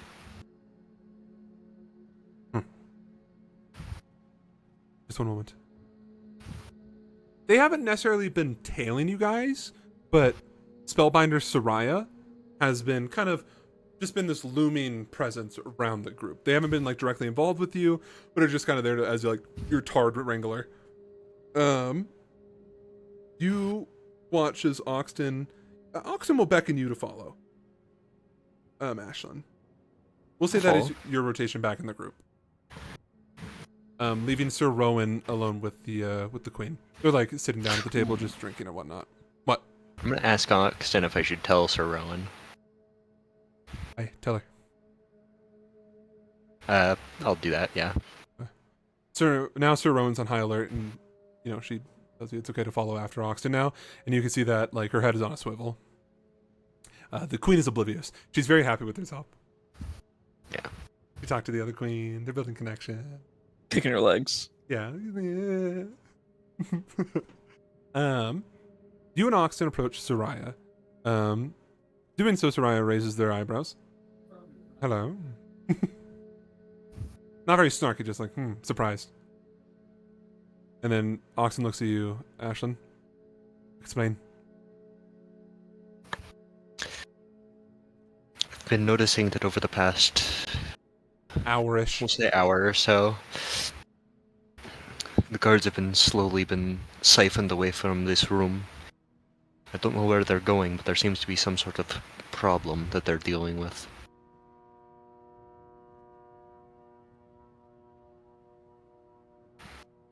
This area is becoming quickly compromised.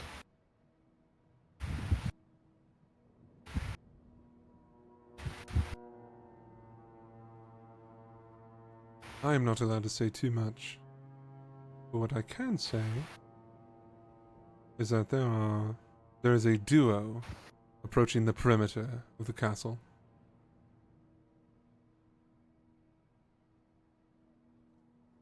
One with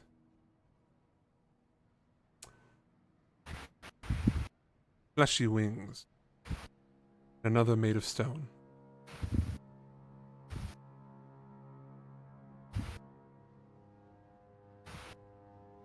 Apparently, the mages are investigating alongside the guards. But they are just walking.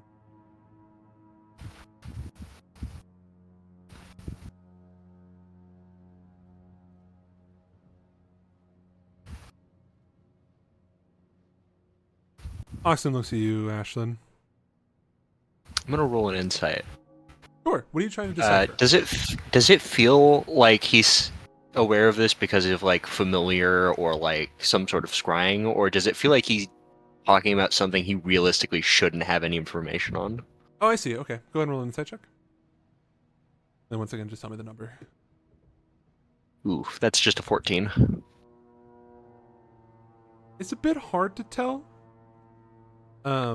You were seeing that the mages were conversing to one another.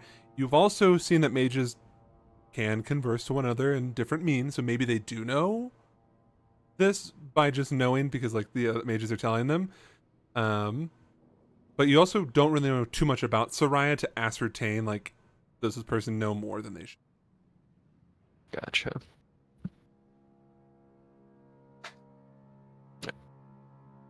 Oxton. What was Oxton going down? Yeah. If it is quite alright with you, Spellbinder, I would like to take myself and Ashton to go and investigate this as well. And Soraya looks at him. Absolutely not. Oxton looks at you, Ashlyn, and looks back to Soraya. It wasn't necessarily a request. Mostly just telling you. You and I both know that if something bad were to happen, it's definitely best to have you by the Queen, like you were purchased to do so. Now, if you want to send your associate, then by all means. Oxen looks to you, Ashlyn. Do you want to go? Or do you want me to send maybe Shrine? I believe going with Shrine would be the best option. Well, go get Shrine. And then, before you do so, Tell me, Soraya.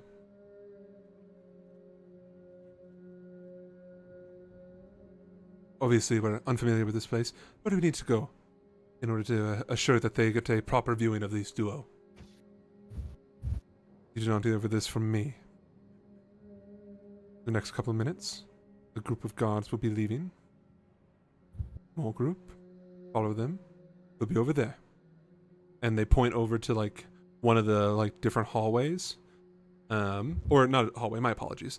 It's kind of a hallway. Basically, it's one of those hallways where it, like, turns upstairs. Does that make sense? Like a hallway that's stairs? Or am I crazy? I think I understand what you mean. Okay. Yeah. It's going to go up, which is whatever. Maybe there's just another exit or whatever. I mean, you can see that there are some of the Crown's Guard are gathering over there. They look super non-suspect. They just look like they're guarding that doorway. Whatever. They're Crown's Guard. That's what they do. All right. Oxton looks to you, Ashlyn. Just go and investigate. Do nothing more. If you encounter any problems, let me know. Copy that. Keep Volca nearby you. Nearby you. Yeah. I'll find her in a minute. You go and get Shrine. That's your top priority. And he looks at you. I should have mentioned this at the beginning. This is totally my fault. Soraya would have mentioned that the ward that's around the castle. Let me make sure here. Yeah, okay. It protects people specifically from scrying and communication magic from outside. Does that make sense? So as long as you're inside the bubble, you can communicate, but as soon as you leave the bubble, you can no longer communicate with anybody inside. Gotcha. Well, I'm not a magic person. I'm gonna ask Arwen. Okay. You're gonna go find... Well, Arwen's occupied with Hugo still. Yes. However, Arwen to interact with Hugo. Nah, well, I can do one thing. That's why you could cast sending. I can cast sending, yeah. He won't be able to hear it. So I'm gonna go grab Shrine, and then when we get a little ways away, I'm gonna cast sending to Arwen, asking if he can send a familiar over with me. Oh, okay. Sure. Yeah, he can do that.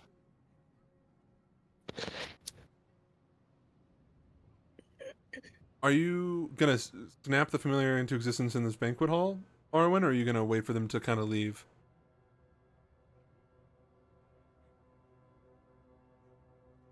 You can also say no. That's also a good option. I think that's a better option. It's not like you can turn invisible or anything. I'm not like a Back to the chain. Packed. Yeah. yeah. You're in a very It's scary room to be doing a lot of scary magic things. Yeah. It's not like a familiar is very scary, but like that's kind of espionage, and I don't want to be Accused of such a thing? accused of that. Okay, sounds good. Respectfully declined. Yeah. Gotcha. Ashlyn, you grab Shrine. Are you going to say something to her in particular? Because she's hanging out with the Ashunans.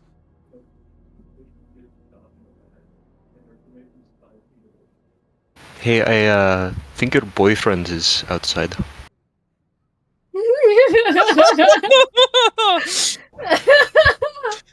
I thought you were gonna be like, I have to go to the Okay. bathroom. You want to go take Yeah. a piss? I really was expecting that. Hey, will you come take a piss with me? Yeah, that's what Can I I was change my expecting. answer? You want to change your answer to that? Alright, we'll keep Hey, it. Shrine, I need to go pee. Can you come with me? Of course. It's always the buddy system. As you're walking away, this was like Celeste. Celeste looks at the two of you like a bit confused. Oh, I understand. You need somebody to hold it. Wooden hand. Yeah, no, I understand. All right. The prince looks at you and says something in Sylvan. He says, "Best of luck." What does he actually say? Hamburger. Hamburger. Oh my god. All right. Ashlyn's gonna respond in giant vodka tonic. Alright, I can't hold it in. All right. All right, sounds good. Arwen, I'm gonna tell you some things that you would have picked up on when you were schmoozing with what's his fucking name, Hugo. Okay. Count Chocula. Yeah, Count Chocula. These are the rumors that you've picked up on. I've already told you a couple of them. Oh I'm gonna boy, give you the rest of political them. drama. Oh yeah, you get it. You were hanging out with him. You're able to decipher. I'm going to tell you point blank. The Preservers of the Hollowed Flame are spinning a narrative where they portray the attack on Witherheart as an attack from Brigadier Blightsteel. This should be no surprise. You kind of already knew this. Yep, I knew about that. Of the Moonlighters, and then the Iron Resistant Army. Two separate instances that have no real ill favor on the Moonlighters or the Iron Queen. Basically, they're just seeing these as two rogue agents doing... It was just a bunch of coincidences that aligned. So basically, they're like, it was an accident. It won't happen again. You know the truth, more or less. But that's what the narrative is being spun at. They're like, we're a victim. Oh my god, we were victimized. Ah, give us money. Our capital. No. So yeah. And then they're saying because Oxton was on trial, that's where the Iron Resistant Army comes in. And then just generally because Oxton was on trial and so was Elias, that's where the Brigadier, because there's this long history of Oxton apparently sleeping with the Brigadier. Apparently they're an item. Of course. Yeah. That's not Hugo's thing. That's just like, I don't know what to tell you. This is what people are telling me. This is the propaganda machine. Okay. This is not maybe not a rumor. There is some civil unrest in Nordland from the lords and ladies of the realm as more Winterbank forces arrive in their territories. So they're militarizing over there, which is something that they only really did in the capital and like in the southern realm, or bad phrase there, but like the southern portion of Nordland. This one's a fun one. You ready for this one, Arwen? Oh, Faraway boy. is on the cusp of a full revolution as the people were told Elias Konzenbach was killed in the crossfire in Witherheart. He was dragged into Witherheart. He was put on trial as a victim and not as a perpetrator of a crime. His record was then cleared, and then he was ruthlessly executed by the Preservers in front of his daughter. And that is the story that Faraway is spinning. They're like, no, this is not what the king is saying. This is what all the politicians are saying. Okay? I got more. Rumors are spreading that the drow of the Warp Waste are finding their ways into the major realms, sowing dissonance in their wake. So basically, they're like, dude, there are fucking black people here? And it is upsetting me. They're like, what is Northland up to? What are they doing? What's going on over there? And the last one. This one you'll like a lot. Winterbank has almost completed their new transportation method, which will cut travel time in the realm in half functionally, and this could all be attributed to the Winterbank Chief of Transport, Luther Greywind. So they're propping him up. They're like, dude, they're like, he's so fucking cool. And then the rest of the realms are like, yeah, he is really cool. Can we have that autism? Can we have some You mean Some- train? some Chinese labor? Can we have some of that too? Yeah, the Ashunans. Did you not give the They're like, oh, you need to blow a hole in this mountain? Say less. I know a guy. His name? Spiral Sage. What? He can only destroy 1/4 of anything. Yeah, it's true. Yeah. That's his power. He works in quarters. That's more than decimating something. Yeah, decimating is only a 10th, as we know. Oh, I see. Yeah. Actually, Where did you learn that? Rome. It's also in the name, decimate. Deci. also in Like a French decimal. with the whole metric system that they invented. Thank you, Luke, for teaching me this. Fake news. Yeah. The French didn't invent anything besides how to be annoying. And STDs. So true. They invented STDs. Balka should get herself checked. They invented rat chefs. It's amore. Alright. Shrine. Ashlyn, you two are kind of like, oh, what's this over here? A bathroom, perhaps? You're waiting for the guards to leave. Harwin, you're being held hostage That's by me. Hugo. He's like, oh my god. Yeah. You know what? You and I, we're such good friends. Harwin. And then Yes, he goes Hugo. in for a kiss. No. I think you and I are getting along quite well. I think you and I should sit down at the table together for the grand speech that will be taking place by the Sovereign. What do you say? Consider it a date. Fine. You're so informative. Tell me, boy, do you have any other information to tell me? I have a question for you. How's Artelia doing? Great, now that it's in the proper care of my two dearest friends, the Maiming Hand and the Witch. Maiming hand cringe. And, it's seen some civilization, as I would call it. Oh yeah? As you know, we have a pretty clear stance at Winterbank. We don't appreciate the concept of slavery. I'm thinking with the Witch and the Maiming Hand in charge, I think they might just be able to change that place around, make them more civilized. Get rid of that barbaric way of bartership. Wow. How forward thinking of you. Your sarcasm is not lost on me, Arwen. And of the old leadership? Oh, whatever they do, put them in fucking tombs, build a pyramid around it or whatever. So they're all dead? Presumed.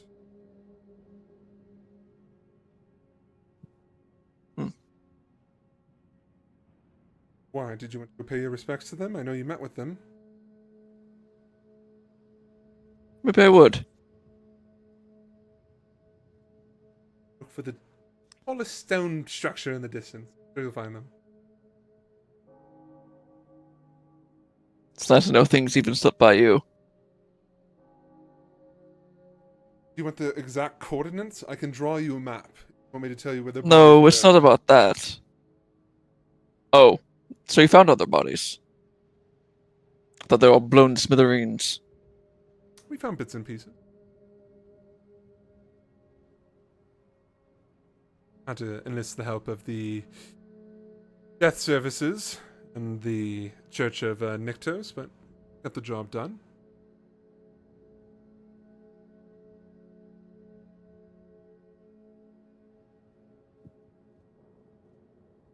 We do not.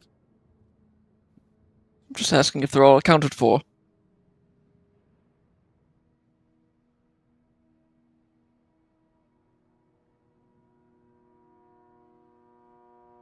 Like I said, they're presumed. So you don't know anything. Thought that was your job. To know. It's my job to know.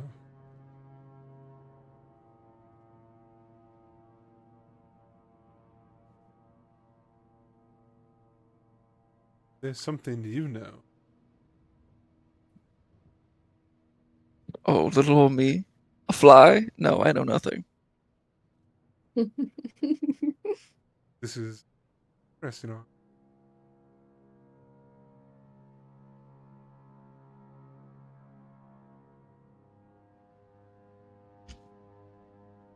You know.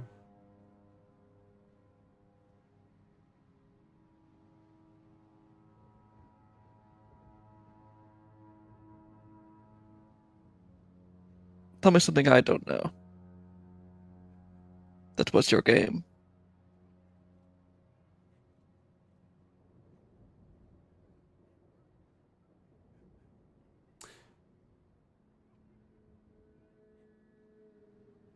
In a short time, long enough for the king to make his. Oh, he went as a king. My apologies. My apologies. Enough Sovereign. time for the sovereign. Two acquaintances are going to come knocking down the great big door of this castle. You might know them as the twice cursed Krugenheimer. Just so it isn't lost on you, twice cursed comes from the fact that he's a vampire and a werewolf now. Okay, just want to make sure. Okay. Yeah. Okay, just want to make sure. I thought so. We can fix him. The twice cursed and the spiral sage. They're going to cause a ruckus. We're going to swoop in. We're going to look like heroes. And it's a shoo-in that the sovereign will finally elect the preservers as his right hand. That's what this is for. That is what I'm going to gain from this.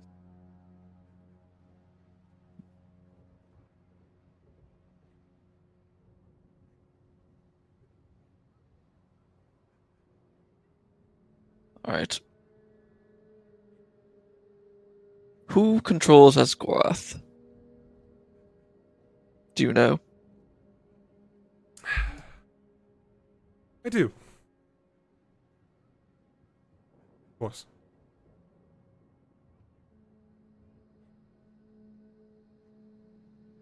I feel like you know the answer as well.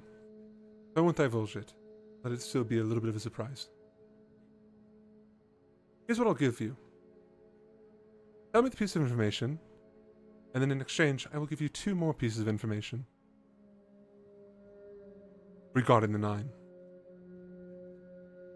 All right.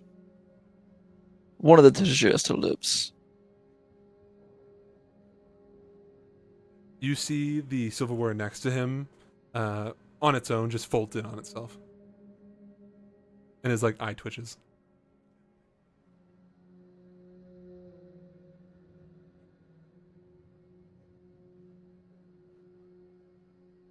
I see. He took a minute to calm himself down. He didn't throw a huge tantrum, just enough for you to know. It's like the table, Yeah. just, so we're flipping in on itself, and then his eye twitching. You- Big strong man, he can bend some silverware. He'll bend you like a silverware bitch.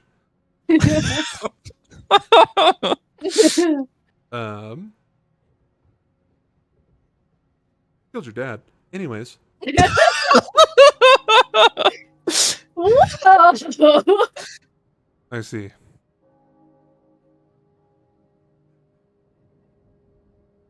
The realms presume that she's dead. I don't know what your game is with her, but I will pursue this thread.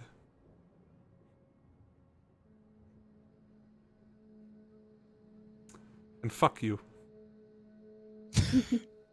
That's his way of admitting defeat. He takes a minute and drinks like some of the like water from like the glass in front of him. Sets it down. I suppose it's only fair. I play by the rules. 2 pieces of information. He turns to you, addressing you. Maybe you guys were sitting side by side, but he turns his body to look at you. His eyes leave you, but his mouth continues to speak to you. Meaning he's focused on something else, but he's still telling you answers. Whatever he's looking at is behind you. Whatever his eyes are following is behind you. But his eyes flick back over to you. It looks like he was following something, maybe somebody walking. Here's what I could tell you all. 2 things about the 9. Number 1. The 9 was never really our name. It was a name given to us by your group, and I heard it and thought it was funny. It grows increasingly more funny as we lose more and more members. Expendables. Though we don't hate it. The real name, and I'll translate it for you, is Nightfall.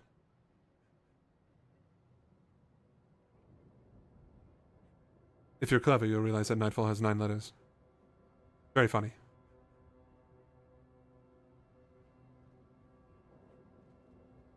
All right.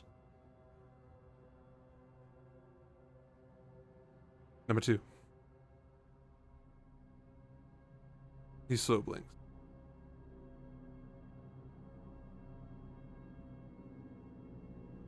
To you, I'm Hugo Blase Le Francois.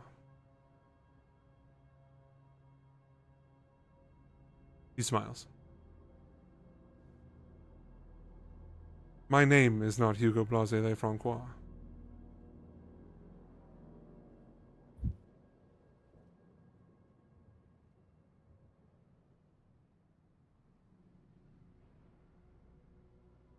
And then he blinks and you see his eyes void of anything and just stars.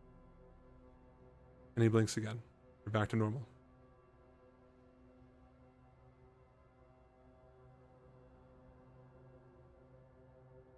Hugo died many decades ago.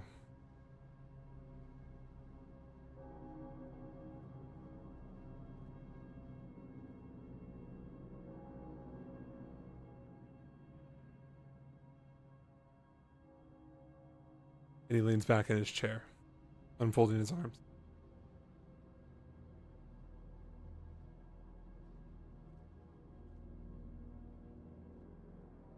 I'll let that sit on you for a little bit. Sit on it! I'm gonna... You. Sorry, I couldn't help myself. Alright. Volka. Me. Before the conversation with Oxton and Ashen that you're blissfully unaware about is taking place, before the reveal to Arl, before that as well, and before Shrine gets taken away, you unfortunately get overwhelmed. Perhaps like an overstimulation. You weren't entirely... You were told that your senses would be increased, your emotions would be heightened, but you didn't think to this level. Your thoughts... You're not starving, but you grow hungry. Your thoughts can't help but be drowned out by the sounds of 100 beating hearts. You don't want to lust out and like kill anyone, right? You're not ready to kill anyone. You're just feeling overwhelmed. They're like, oh shit, okay, I'm overstimulated right now. You cannot like necessarily leave the building in the traditional sense, but there are plenty of balconies for you to get quote unquote fresh air should you want to go and do so. I think that's probably a safer bet. Okay. I figured as much. I would say like it kind of just weighed on you. Maybe you were just doing fine, and then you're like it just happened all at once. What it was Velka was, doing her job and everything, Yeah, and yeah. it was when she noticed like, oh, like people are beginning to leave. Oh, I didn't realize how many people were actually here. That's a good point. It's been, I mean, you've been in this room for hours now. You're like, oh, okay. You're getting a bit woozy. You've been around more people than you realistically should be. And this is a corral. 1 second. All these defenseless politicians. We're at the Golden Corral. Here, I think. All The these Golden poor innocent Corral. politicians. Oh no. Eat the rich. Literally. So you go out onto the balcony. You're secluded by yourself. People walk in. There's coming and going, right? Just maybe take some hits of their little tobacco pipe, whatever, and take some drinks. You're pretty secluded. You got like this little area. It's like by yourself, and it's a large platform. You can't see too much. It seems like some druidic magic is at play, and there's like this huge garden wall above you. You can't see really past it, but you're definitely getting fresh air. You can tell this, and there's a lot less people. You go outside. You maybe brace your arms on the banister. That's what I was thinking as well, just resting like her elbows. Like I said, you can't see anything. You just look at the pretty flowers. It's nice. Something else breaks you out of this trance. You're starting to calm down. Your breathing is normal. You hear the sound of a tapping sound, rhythmic with someone's walking. Where's it coming from? Behind you. Or, sorry, coming up behind you. Not right behind you, but like, ooh, coming over from like this side over here. Definitely approaching you. Volk'll turn around. You see standing there, growing all too familiar now, you see Elias Katzenbach. Mm-hmm. But also, Velka, she turns and like processes, oh, it's Elias, and then just immediately like turns back away and just like a big breath, and then turns back around. you see that he like, is not fully. alone. Mm. He appears to be accompanied by another Volka. This version of Volka is slightly older, with a grisly claw scar from her cheek down to her exposed chest. She's wearing like this dress. Her eyes look void of life and purpose, an empty shell looking back at whoever she's staring at, which is you. It is clear to you, she is not a zombie, but a husk of a person who has only seen carnage. Like this PTSD 1,000-yard stare. Her heartbeat, normal. She's bulkier than you, more in line with a build similar to that of Krugenheimer and Lancelot. But it isn't entirely noticeable at first. She's lean and mean. Sewed on her person is the Easton family great axe. She has her arms crossed across. She has her arms crossed against her torso, revealing she only has 9 fingers, and her hands have the same burn marks as you. She's a little bit taller. What is this? Velka just says out loud. Elias looks at you, and similar like that when you saw him in the crowd in Velissima. He seems lucid, as it were, not just a puppet. There isn't much time for me to explain to you what is happening right now, Volka. You're gonna have to make an important decision here within the next few minutes. I know you just left. You're overwhelmed. I saw that, I understood that. But I need you to think with a rational mind. Okay. He looks over to the Volca next to him. He's probably, perhaps freaking you out. I understand that. I need you to look past that right now. That is a Volca. It is a Volca. It is you. It's me. Okay. He looks at you, like, making sure you understand everything. Don't play into his game. I won't. In a blink of an eye, you see that his base is completely swapped with Silas's. So his body's there, his hair is still Elias, everything is still Elias, except for his face. Oh, hate that. You see that he looks at the cane that he's holding on to and just kind of drops it. And then flexes his hand. Oh, my dearest niece. I've missed you so much. It's only been a couple days since our last encounter. Wish I could say the same. I know. I'm sorry what happened to your friend. Amadeus. Truly is some of the best magic I've ever seen. Give him my condolences. Or he'd be flattered. Okay.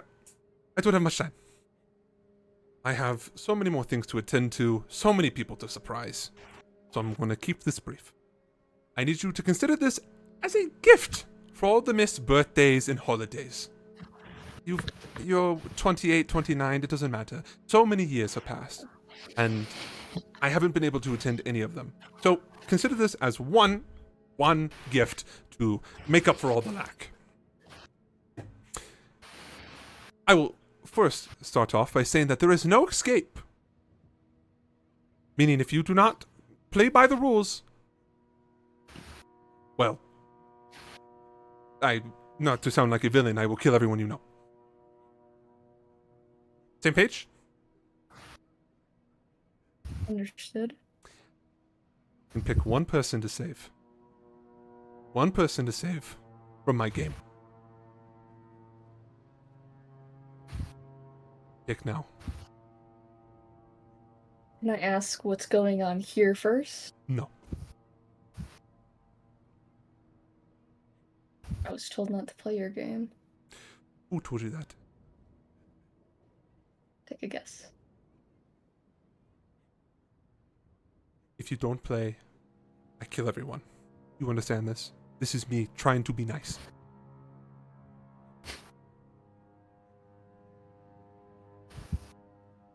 Can I insight check him? Sure. See how genuine he is? Or, like, see if he's bluffing at all? Mm-hmm. Come on, hot dice. Ooh, 16. My insight's 0. 16. From what you can tell, he's telling the truth. He is hell-bent on killing everyone if you do not give him a name. Oh, I'm sorry, Elias. There is no bluff here. He is... he is like, read it and weep, bitch. I'm sorry, Elias. I have to. Spare Sloan. Predictable, yet understandable. I commend you. That was a quick answer. That was way quicker than I was expecting. There's so many people in your life. Very well. She will never know the consequence of her flip. Mind you, I'll know. She knows deep down. You probably have a guess. So, she will be spared. She will not have to engage in the flip. When you see her, tonight, whenever, make sure that you kiss her and tell her that you love her. Also gives like a squinted like nod. You will not know what pain you could have experienced.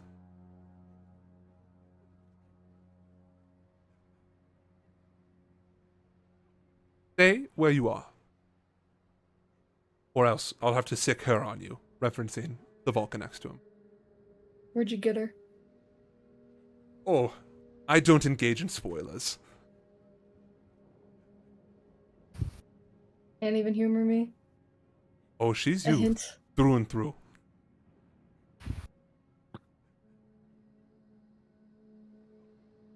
He smiles, and then in a flash, his face is gone and it's back to Elias, although he looks catatonic. I'm sorry. Velka just shakes her head to Elias. Shrine and Ashlyn. The guards gather up once more, and you two kind of follow in pursuit behind them. You give them a little bit of time, and then you're like, okay, let's go.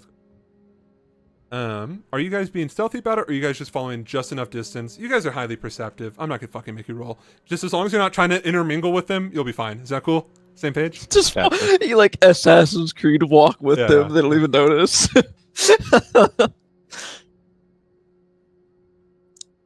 Oh yeah, Ashlyn, are you gonna divulge to Shrine now that you have her alone? What's going on? She's still just Yeah. on her pee-pee break. Okay. All right. We going piss? So now you're caught up. You're We following going these piss, people. piss, baby. Okay, cool. We're good. Cool. Okay, go. All Well, right. obviously we're being stealthy. The fuck? Cool. Stupid ass question. You two are following the guards. You see that they're like, not huffing and puffing. They're like, very military. You guys follow them, and you can see that you like hide behind a wall like, as they like turn around to look behind them. I mean, you guys see them enter this set of doors. You guys are upstairs. You're not really familiar with the layout, but you're thinking that this is technically like above per se where the banquet's at. So like maybe that's all you know. Cool. So you see them, above the banquet. You see them go behind these doors, and then the doors close behind them. You didn't see what was behind the doors. They're large doors. They just kind of snuck in and then left. Are you guys going to give it some time and then go and open the doors yourselves? That's a good point. Like, okay, so you guys like wait for them to, wait for the door to like close shut. You hear it like, and then try and you roll up and then press your ear against it to see if you can hear anything, or maybe blind sight can tell you if they're walking away. Well, blind sight will stop after so many feet, but I don't know how thick the door is either, or the wall. But you can hear on stone floors, like people. Ashlyn, are you following in pursuit as well? Yes. Okay, so you're pressed up with your ear against the door? No, I'm watching the rear in case someone comes up from behind. Sounds good. Shrine, go ahead and make me a perception check. I will say, just a neutral roll. That's fine.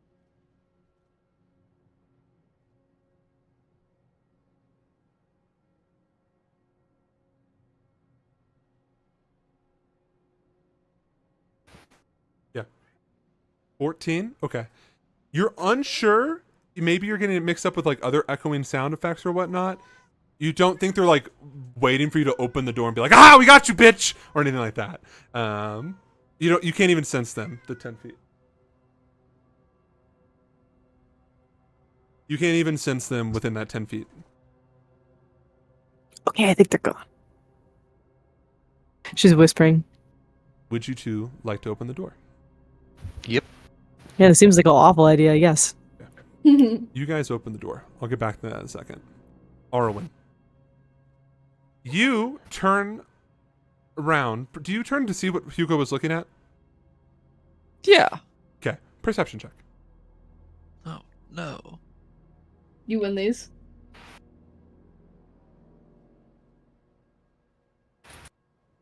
What did I say? 17. 17. Okay. You see Hugo. He says this terrifying knowledge on you. You're like, what do you mean you're not Hugo? Whatever. Okay. You just take a moment. You're like, wow. Okay. Maybe take a little sip of water, and you look to see what the fuck Hugo was looking at, or Hugo, whatever you want to call them. At this point. You turn and you see at the faraway table. You see Saren Recluse, Eska's little sister, and you can see that she has her hand cupped against the king's ear, telling him something.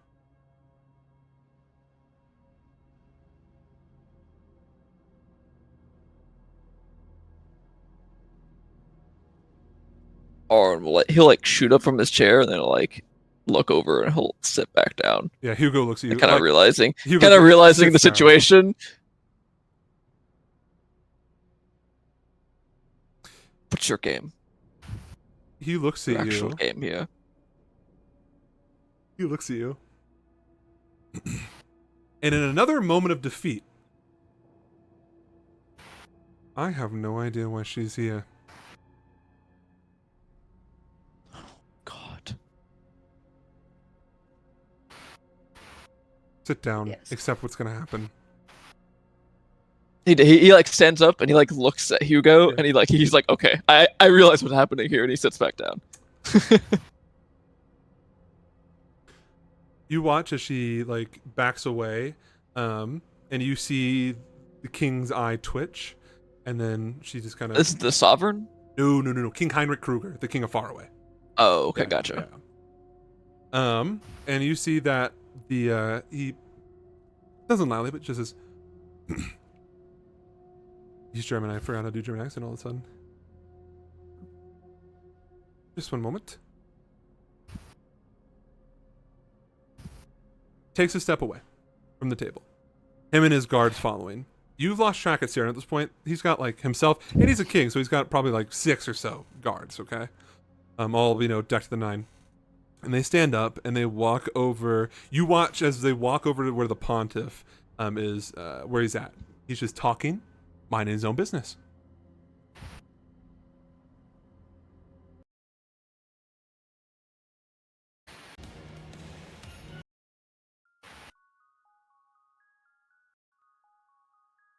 You can see that he's conversing with the sovereign.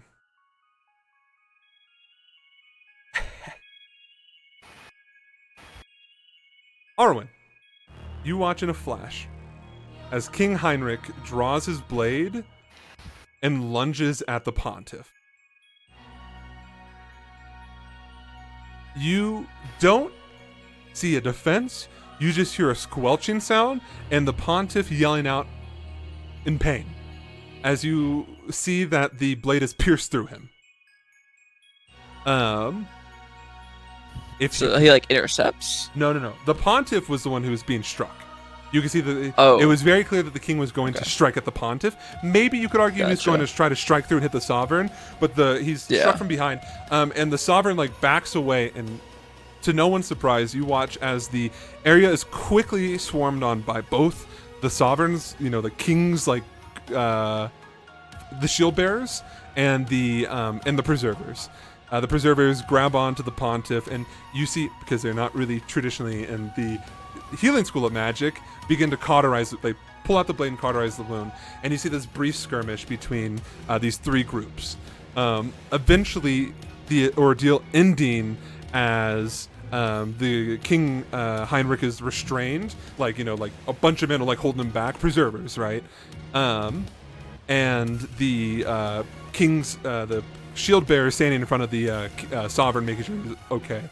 So now the 3 sides are kind of taken apart. You can see the pontiff is like looking down as like he was just cut through, right? So he was bleeding everywhere, but the preserver's quickly gone to the scene, cauterizing the wound.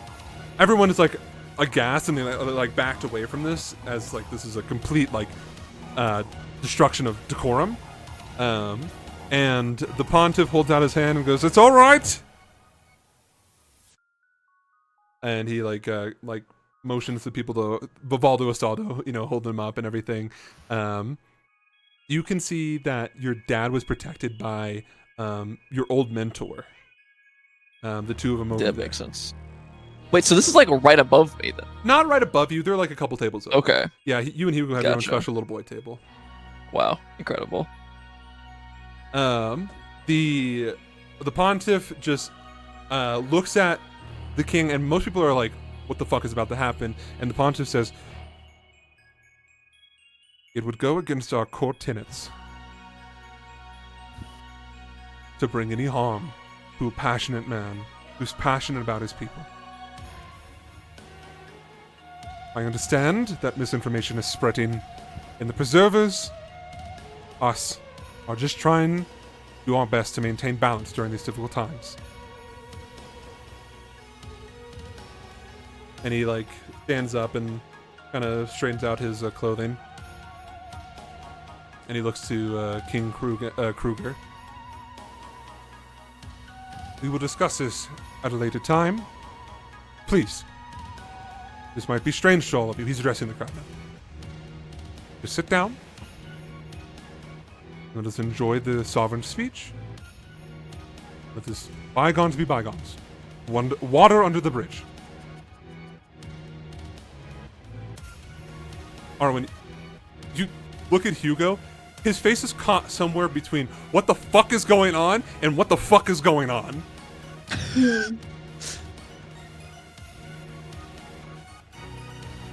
What the fuck is going on? You just see Hugo takes his napkin, puts it on his lap. "I'm just here for the ride." Oh, good God. You can see that the plates are being set out by like some of the staff of the place. Just simple silver plates with like with the covers on it. And Hugo's like, "No one peek, no one peek." Like turn around the rest of the crowd. Woo! He's just like trying to maintain balance. They're like, "Oh, you're a funny guy, Hugo. Like you're okay." And he looks to you, to Arwen, and goes, "I'm so confused." He is at a loss. And at this point, he's so off the rails, he's just like, "Fuck it, ship it, we'll just see what the fuck happens." Cool.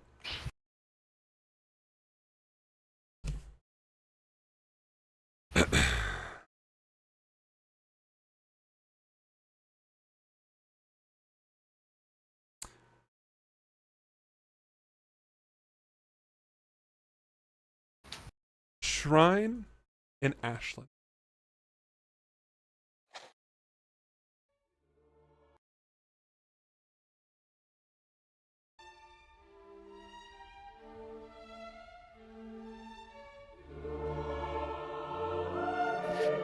You open the door.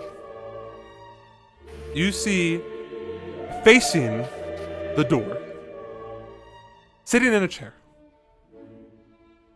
looking at you, dismissive, like chin resting in hand, looking like this bored monarch.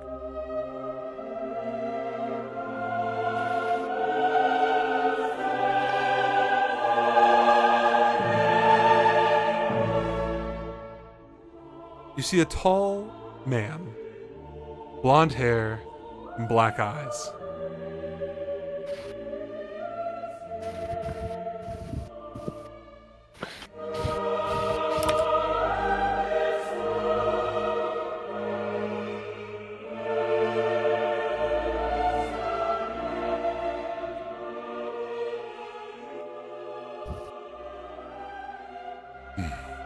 A deep voice echoes through the chamber. "Care to join me?" The doors swing open. Just on themselves. You can see the guards are nowhere to be found. You look up, and you can see, pierced by their own weapons, stuck to the ceiling like pincushions, the guards. Make eye contact with Ashlyn to see if he wants to go in. You can see behind him is a balcony. It looks like it's an indoor balcony. Fuck it, we ball. I'm going in. Oh, all right. Yeah, we'll walk in. man, This is my one chance to ask this motherfucker some questions. the man stands up. You already know it's going to be something ludicrous. He's about 9 feet tall. Christ. How does this man fit in this building? Hear me out. I will not! He looks at you. Oh wait, shit, you right. He doesn't say anything. He just says, "Care to join?" And then he stands up and walks over to the balcony. And he braces his arms on the banister, looking down. Do you guys join him? Yep, I do, at least. You see that he is looking over the banquet hall. Fun fact about illusionary magic. You can hide things in plain sight. And then he crosses his arms and he just looks over as he's about to witness something.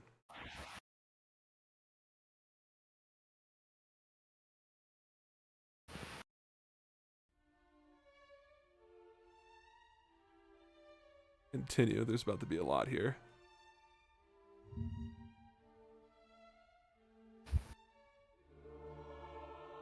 Alright.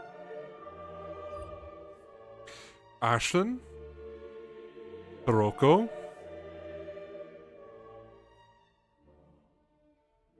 Witness something beautiful.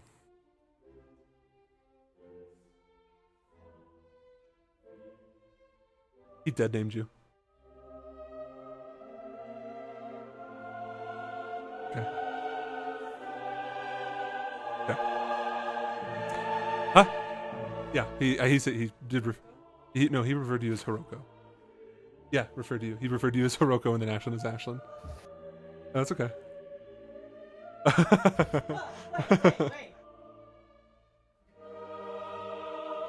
Alright. Let me explain to you guys what's going on down there. You guys can see the skirmish kind of being settled and everything. You have the bird's eye view, right? You don't see Volca anywhere. You see Oxton, like, with Rowan, defending the Iron Queen. They all sit down. And you can see, like, the plates being delivered. Alright. I'm excited. Nope, he cannot. I don't like it here. Just one moment. And then we will get into the fun. You know what? Somehow this terrorism is gonna get blamed on the Ashunans because I came up here, and I already feel bad about it.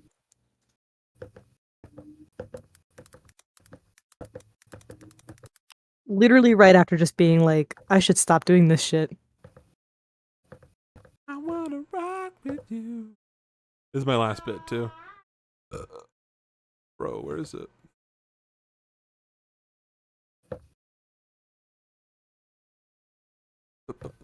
Please? Please, sir, another.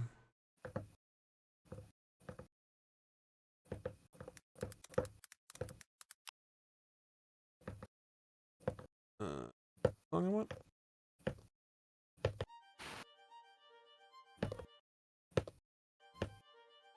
Alright.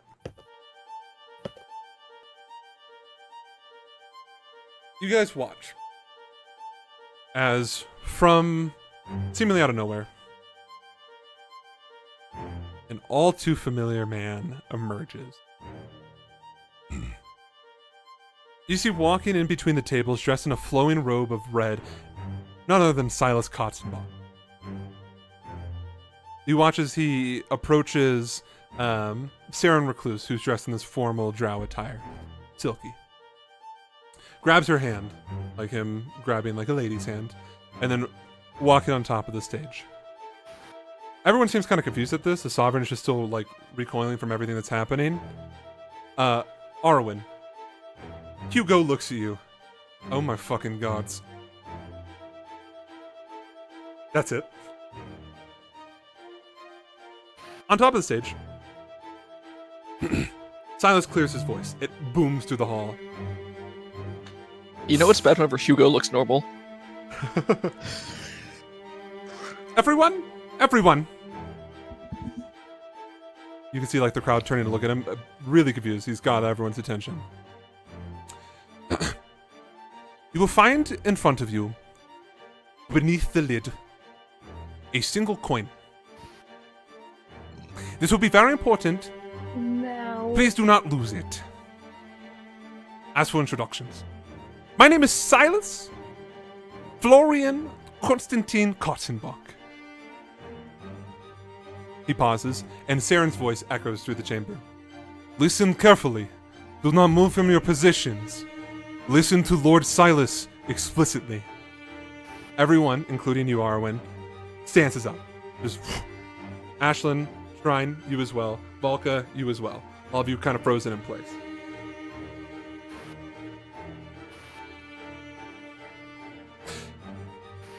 Silas looks at her. Thank you, my dear. Many of you are people of alleged importance. Good for you. He claps. Now, I don't want to take up too much of your valuable time. What will be taking place here today will send ripples through the realms. Those who survive here tonight have a very important role in the rest of history. All of you that survive, you will ensure that magic survives. Now, I need everyone to pick up the coin in front of you or present it to you and grasp it tightly. Shrine. Ashlyn. I've already got mine. The giant man gives you one, Shrine. You take it. And then he gives one to you as well, Ashlyn. Volka, you watch as Elias brandishes a coin. You have to follow the orders. Forward and grab it. Okay. Arwen, you move the metal tin out of the way and grab the coin. Yeah, you move the lid. You notice something a bit strange. Even though your body's moving without your will or anything behind it, you see that Hugo is seemingly unaffected. And he looks at you. All right, I'll play along. Moves the little way. Now, some of you may recognize me from your courts. I've had dinner with many of you. I've had drinks with others. I've wept at your funerals, and I've clapped at your marriages. I am a friend. A friend who has betrayed. Because of your gross incompetence, people are suffering. People are scared to leave their homes while agents run rampant through the streets, deploying unjust violence. This is devastation. You guys see his eyes begin to water. He takes a minute and composes himself. My brother was murdered no more than a couple months ago. His blood ran on the streets, joining the likes of many other farawayians. A sickness swept through our realm, and nothing meaningful was done to stop it. Too many have died, and my baby brother's body was added to the stack. And no one, not a single soul, will take responsibility for what is transpiring in front of all of us.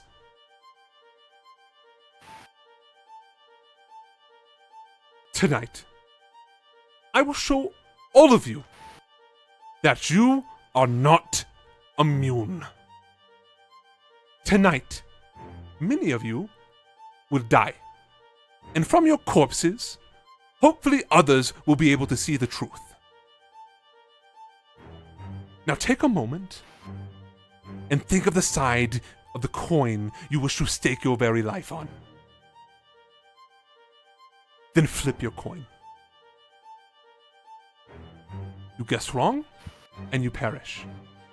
You guess right, and you survive.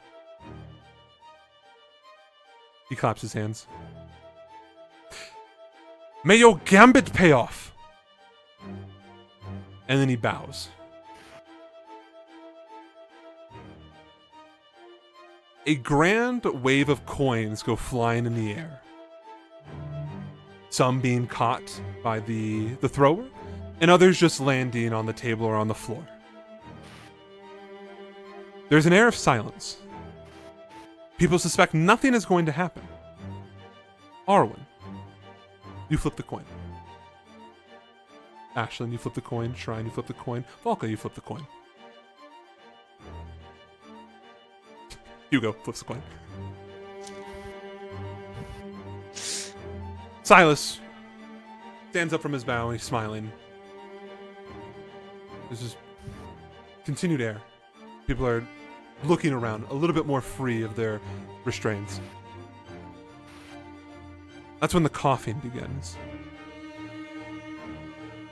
Noses, ears, and eyes start leaking blood. A scared, pained voice, isolated from any real accent, panicked. Divines, help us. A geyser of crimson showers a portion of the crowd as a head explodes. Oh god. People start picking up their utensils and stabbing themselves, stabbing one another. Others just start keeling over, and carnage erupts in the room. And Silas brushes back his hair, and he says in one last grandiose tone, "May the calling begin!" And you watch as he disappears in a flume of red smoke, taking Saren with him.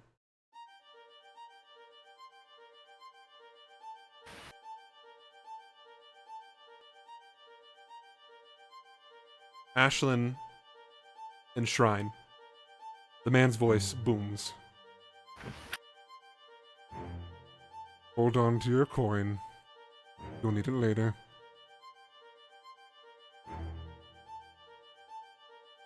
He begins to take a step away. The paralyzing effect kind of slowly beginning to fade away from your body as you see the horror breaking down in front of you. Ashlyn, is there anything you want to say as he's walking away? What is it that you believe is so important that this is worthwhile?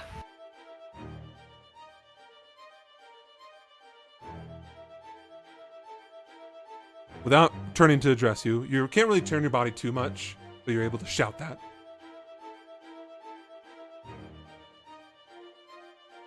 I'm seeking freedom.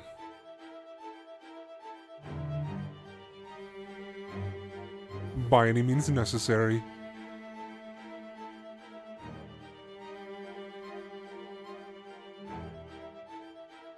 Brian, is there anything you want to say to him? Okay. As he turns to walk away, you can see very clearly, scarred upon his flesh, beneath his shirt, Ashlyn, you can see a series of numbers. What are the numbers? What do the numbers mean, Mason? You can't get all of them. I will tell you them later. You're able to get like the middle portion because it's like he's wearing a V-neck, right?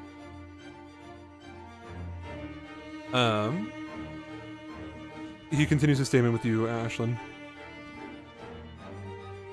Enjoy your trip to Ashuna.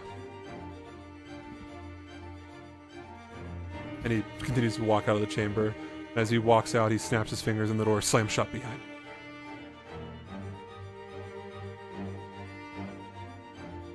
Arwen, Hugo and you you're holding onto your coin as well.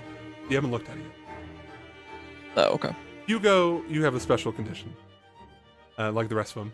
Hugo looks at you. Just smiling, just between a sense of smile and just amazement. I mean, just wow. Orwin ignores him. He looks. Where's the queen at? He's in all of this with Oxen. They're over there. You're still like this paralyzing agent slowly wearing off. You can see them over there. You don't know the results yet. Hugo stands up from the table and goes, "Right, oh fuck," and starts running over to the Sovereign. My job. Volker. You flip the coin once again, like everyone else. You haven't determined what. We don't know what the outcome is. Elias looks at you. his breaking out of this catatonic state. There is so much that you will understand later. And you watch as other Volca picks up the cane and hands it to him. And looks like he's going to say something, but like his body's out of his control. He stamps the cane on the ground and the two of them disappear, leaving you alone holding the coin. With all of you, with your outcome undetermined, that's where we're going to end the session.